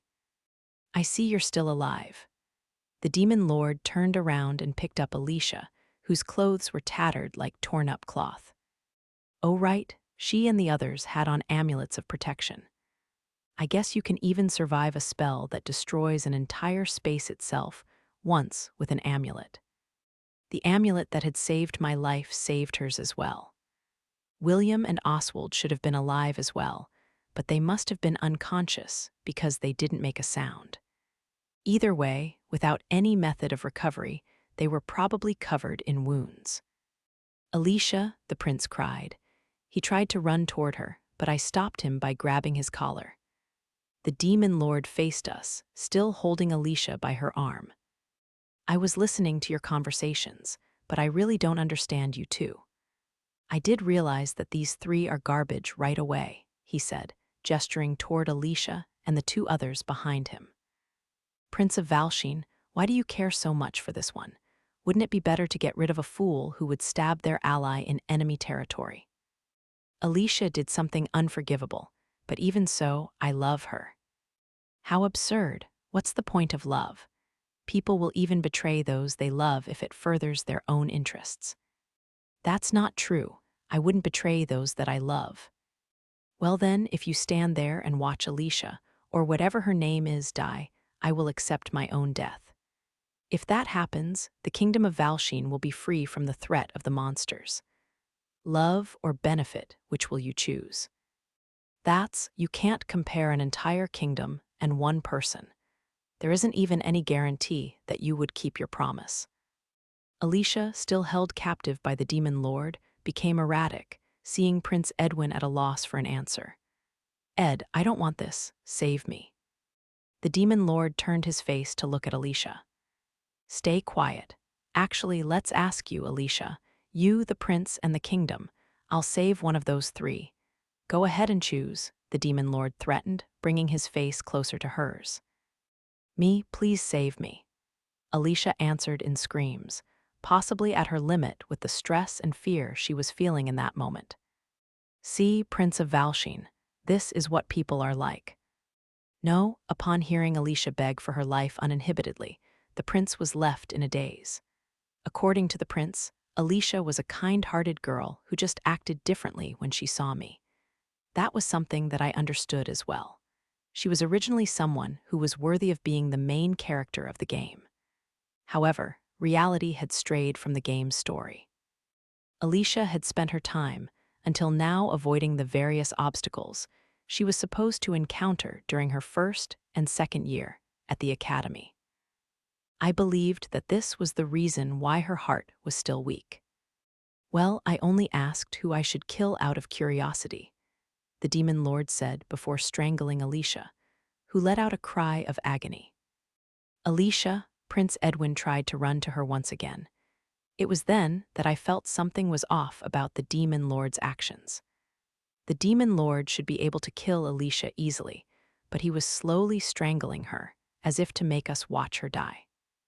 I jumped in front of Prince Edwin and shoved him behind me. Emergency escape by shoving. At the same time, magic was shot my way. I used my magic just in time for the spells to cancel each other out. A bit of my momentum was lost, but I immediately ran toward the demon lord and closed in on him. "You're fast." Shadow Lance. A spear shot out from the demon lord's shadow, and he used Alicia as a shield to block it. However, I had anticipated that very move. That's exactly what I thought you would do. What? Recovery magic. Alicia had been slowly recovering herself in a way that the demon lord wouldn't notice. Although she was stabbed by my shadow lance, Alicia had an exceptional resistance to dark magic. She was able to tolerate my spell that I only weakened enough for the demon lord not to notice.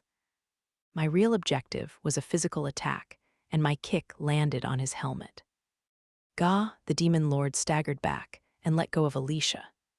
"I'll be taking back this hostage then." I threw Alicia, as well as the unconscious William and Oswald, behind me. I was only a little worried that the impact of being thrown would be the nail in their coffin. Things would have been easier if the prince hadn't kept getting in my way, I sighed. I couldn't hear a single sound of movement from behind. "You guys aren't dead, right? You don't seem to respect the royal family either. Are you sure you don't want to join me?" "I'm sure. Why do you keep only inviting me to join you?" Well, the demon lord appeared to be thinking of an answer to the question, but I sensed that he was going to cast a spell instead. It was also likely that his target was not me, but the four in the back. I knew it. I should have left them and come alone. As expected, the demon lord shot his magic behind me. I continued to cancel out his attacks with my own spells, but we weren't getting anywhere. This battle was going to have to be in close quarters. I ran forward like a bullet and swung at the demon lord. I aimed for his neck and felt my attack hit something. "You're fast. It seems that your strength is on a different level from the others," the demon lord said calmly as he jumped backward. I thought that landed. That's strange. I should have hit something. Just then, the demon lord's helmet crumbled away and the face underneath looked like me. No, he's a man. But this man's black hair, black eyes, expressionless face, and even his facial structure look exactly like mine. I feel like we even have a similar air about us. I guess we do look similar. I was surprised when I saw you earlier. I shouldn't have any descendants, so it may be that we share a distant relative. It appeared that the demon lord was a human, or rather, he was a human in the past. Did you ask me to betray everyone just because we share a similar appearance? Isn't this kingdom, nay, this world, hard to live in with your black hair? Haven't you dealt with unreasonable things? Resent the world, resent the kingdom, hate the people, and destroy everything with me. The demon lord's eyes clouded with overwhelming hatred. The demon lord seems expressionless like me, but even so, his resentment is on full display. I wonder how much animosity is stirring within him. It's true that my life until now was unreasonable and hard to live through, but I felt resignation rather than hatred. I've thought about running away countless times, but I've never once wished for the end of the world, the destruction of this kingdom, or the death of people.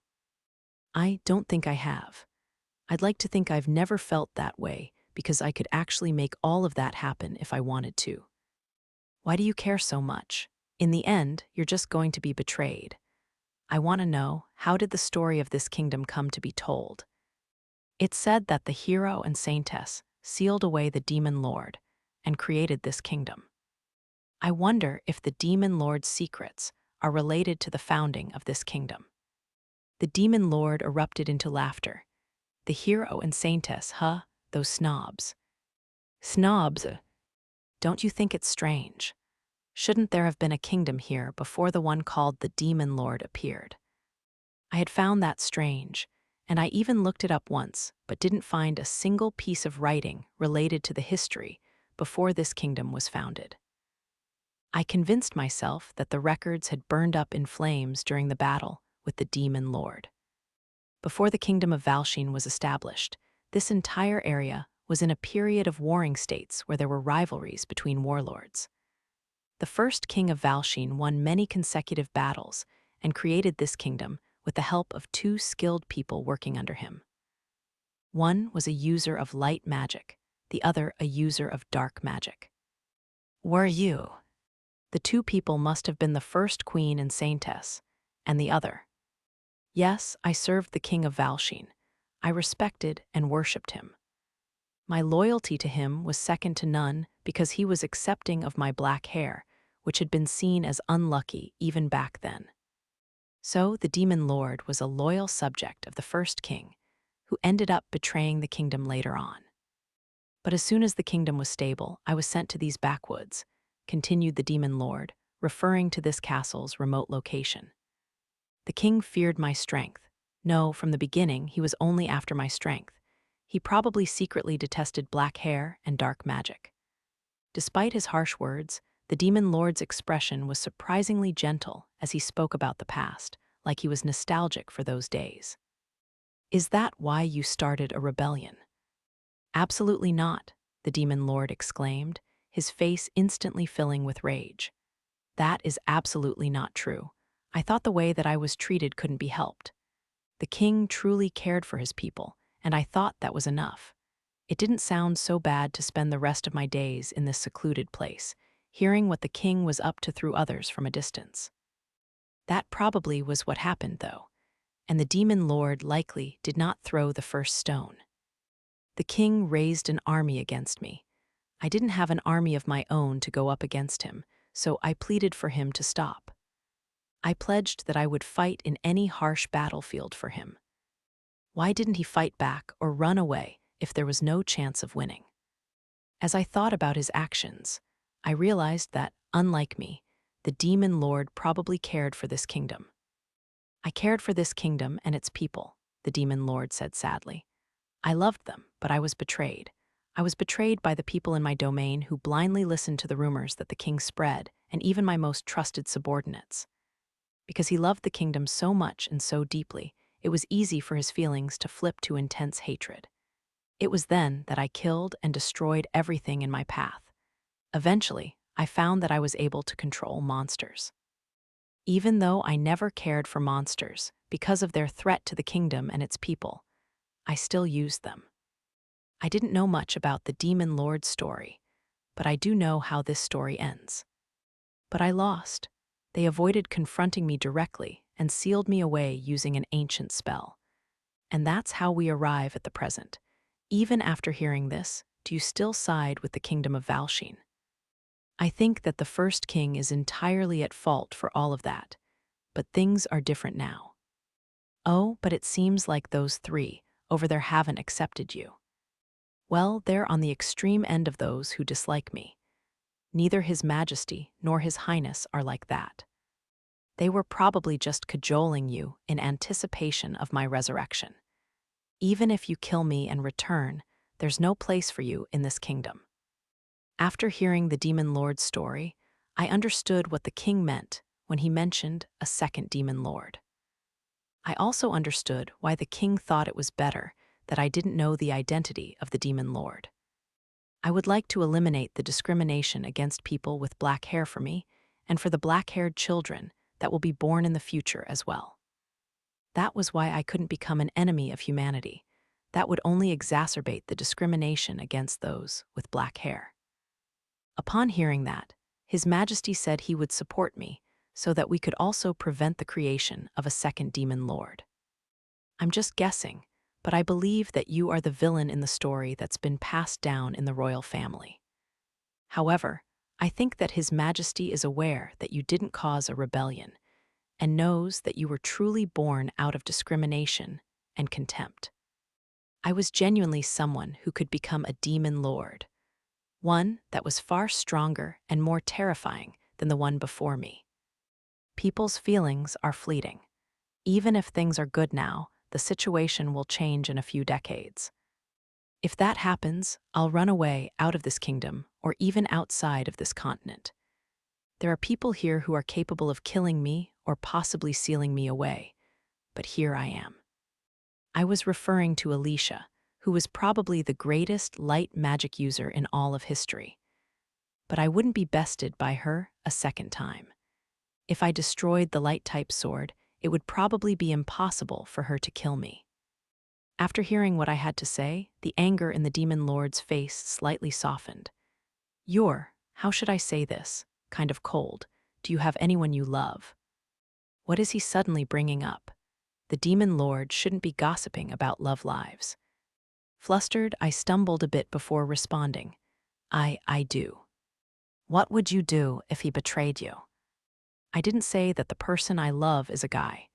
I mean, he is, but even so.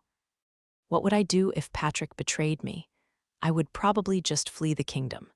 I wouldn't want to hurt him and hurt myself by hurting him. I think I would run away. If he were to betray me, I would accept it if that would bring him happiness. That's how I felt at first as well. I saw her happy with the king and thought that was fine. But things weren't so good when I was betrayed a second time. We're the Demon Lord and First Queen lovers. He had his lover stolen by his king and still served him.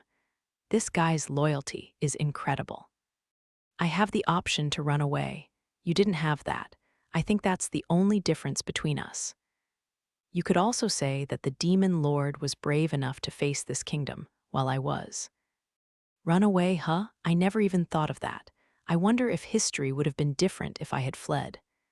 As I watched him imagine a different life, my will to fight gradually dissipated. Patrick was right. I may be an overly trusting person. What if you were to run away now? We could say that you died, and you could go somewhere far. I can't run after having done all this, the Demon Lord interrupted. I think your mission to get rid of discrimination is venerable, but I still think this country should be destroyed. It seemed that the demon lord would face this kingdom until the end. Unable to reconcile our feelings, there was only one option left for the two of us: a battle of kill or be killed. I understand. It looks like we have no choice but to fight. My battle with the demon lord resumed, with those words as the starting signal. We both jumped backward and attacked each other with magic from a distance. My magic was more potent and troublesome to deal with, but I had to intercept the demon lord's attacks and cancel them out so none of the stray shots hit the four knocked out behind me. I guess I'm at a disadvantage, from a distance after all. I tried to close in on him, but the demon lord targeted both me and the floor. As I jumped into the air to dodge an attack, a smug look sprawled across his face. He probably thinks I can't move freely in the air, but too bad for him, because moving in the air is what I'm good at. I made my way to the demon lord by shooting magical energy out behind me. The demon lord's eyes widened with surprise at my speed, but it was too late for him. "I've got you." I swung my sword, cutting off his right arm and sending it flying. Without a moment's delay, I brought my sword up to his throat. I instantly went for the kill, or at least, that's what I thought I would do. My hands froze, and the point of my sword stopped just before reaching the demon lord's throat. "What's wrong? Hurry up and kill me." "Would you reconsider running away?" I asked. I thought that I was prepared for this, but after hearing his story, my resolve had wavered. The king's advice was spot on. "How tedious. You must have killed countless monsters to be this strong. This is the same. At this point, I'm closer to a monster." "That's not true. You are a person. I don't know if you're trying to show kindness, but that will be the reason for your demise in the future." The demon lord was someone much stronger than I was. He had much more of a backbone than me. I understood his warning as well. Not being able to kill was my weakness. But even so, I couldn't help but feel it would be all right if things stayed that way. I shut my eyes tightly and took one deep breath before opening my eyes. "One last thing. Please tell me your name, because you're neither a monster nor the demon lord." His eyes widened, and his lips curled up in a small smile as if he were astonished. "My name is." That day, I killed someone for the first time. Epilogue. Roughly a month later, I was visiting the location once known as the Demon Lord's Castle. The castle, which was basically just ruins at this point, maintained a tranquility to it that was unchanged from when I last visited. However, this time, there wasn't anything unsettling in the atmosphere. I think it was around here, where I was stabbed right through my back. "I'm sorry, I should have gone with you. Didn't you play a very active part in the defense battle? I think that's more than enough." Apparently, Patrick had even taken down a dragon by himself, though he claims that it was a dragon much smaller and weaker than Ryu. I would have preferred that he didn't compare a savage, wild dragon to my mild-mannered, adorable Ryu. I still don't think it's right that they're just being confined, and that's it. There should be a more appropriate. I've already had a lengthy discussion about that with His Majesty. It's fine. To the public, Alicia and the others were currently having their wounds treated, but they were actually confined somewhere in the royal palace. Having them publicly judged for their actions would be inconvenient for various reasons, but it wasn't right that they would walk around freely as contributors to the Demon Lord's end. I also wouldn't be able to have a clear conscience if they were to be secretly killed. I figured things settled into a comfortable state. It might be fine if you're just thinking about it rationally, but how about your feelings? Don't you resent them? I guess I resented that it was only His Highness and myself at the ceremony. Because it was just us, everyone came up to me too. A kingdom-level ceremony was held in celebration of the victory against the Demon Lord. Prince Edwin and I were the only members of the party in charge of defeating the Demon Lord, who participated in the ceremony, and swarms of aristocrats came up to me to give congratulatory words as well. Some people made me feel like they were genuinely grateful, while others were suspicious of Alicia's absence, which made the event endlessly nerve-wracking. Patrick rolled his eyes upon hearing my tale of resentment. I'll have you know that ceremony was really rough. I guess if that's how you feel. So, why did we come out here today? I thought I'd dig a grave. I'm sorry for making you tag along when it's not your problem. I had come all this way to prepare a grave for the man known as the Demon Lord. I couldn't save him. All I could do for him was give him a decent burial. Patrick tagged along without saying a word. The spot I picked was a small hill overlooking the castle. Without using my magic, I dug a hole with my hands and buried a memento, his broken Kabuto helmet. After finishing the preparations, I put my hands together and closed my eyes. Many thoughts spun around my mind as I prayed, and by the time I opened my eyes, it was already evening, and the sunset was illuminating his grave. Patrick, the person who was called the Demon Lord, was. I wanted to at least tell him the truth. I wanted him to know what I had done, but my mouth wouldn't move the way I wanted it to. I was unable to get another word out. Patrick stuck with me through a long silence.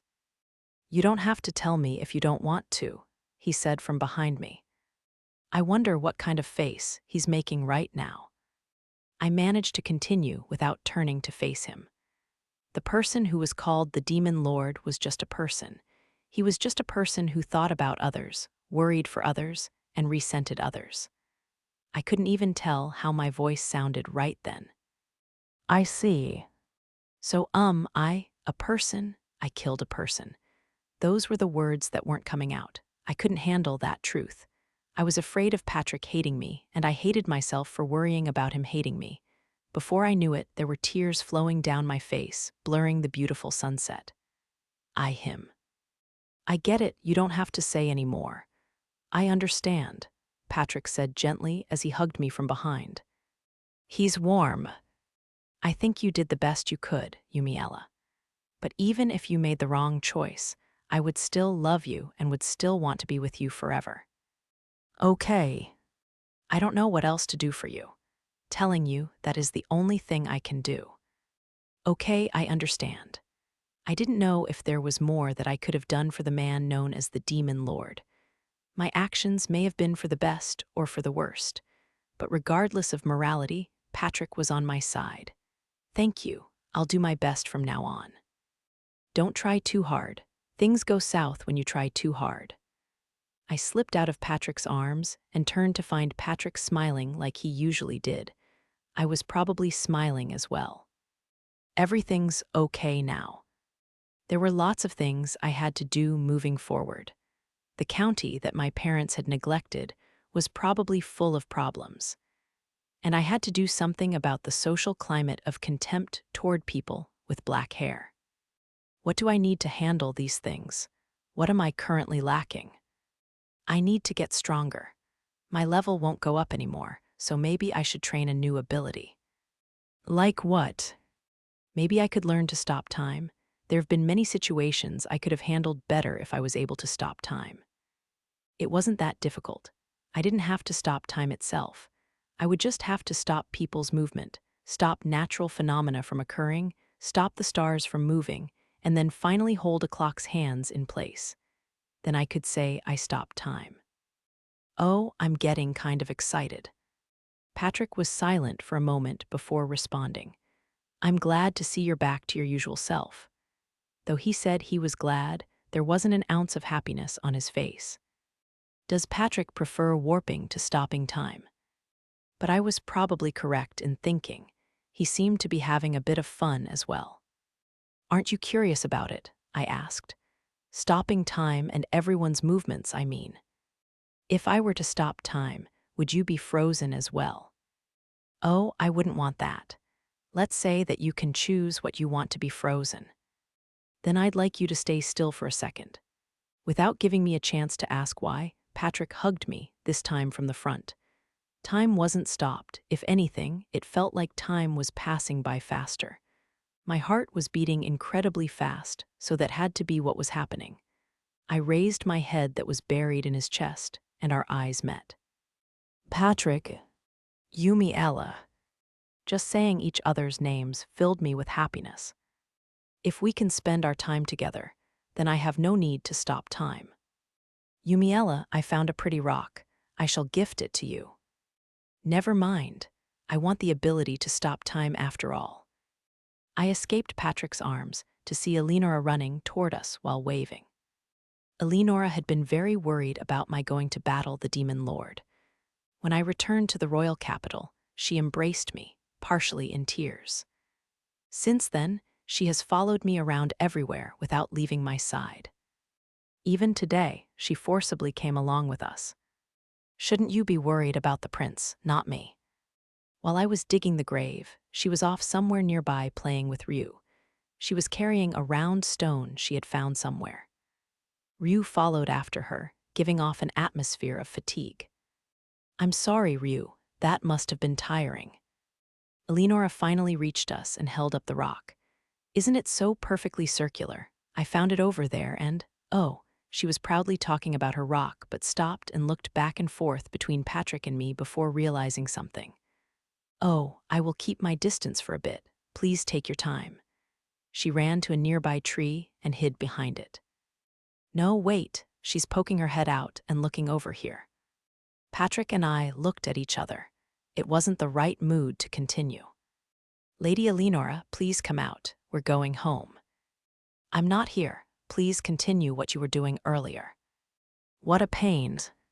As I grumbled to myself, Ryu laid down next to me and closed his eyes. It appeared to be bedtime for the good boy. Ryu, don't sleep just yet. We won't be able to go home. Hey, what are you eating, Lady Eleanora? Is that piece of fruit you found on the ground? Please spit it out right now.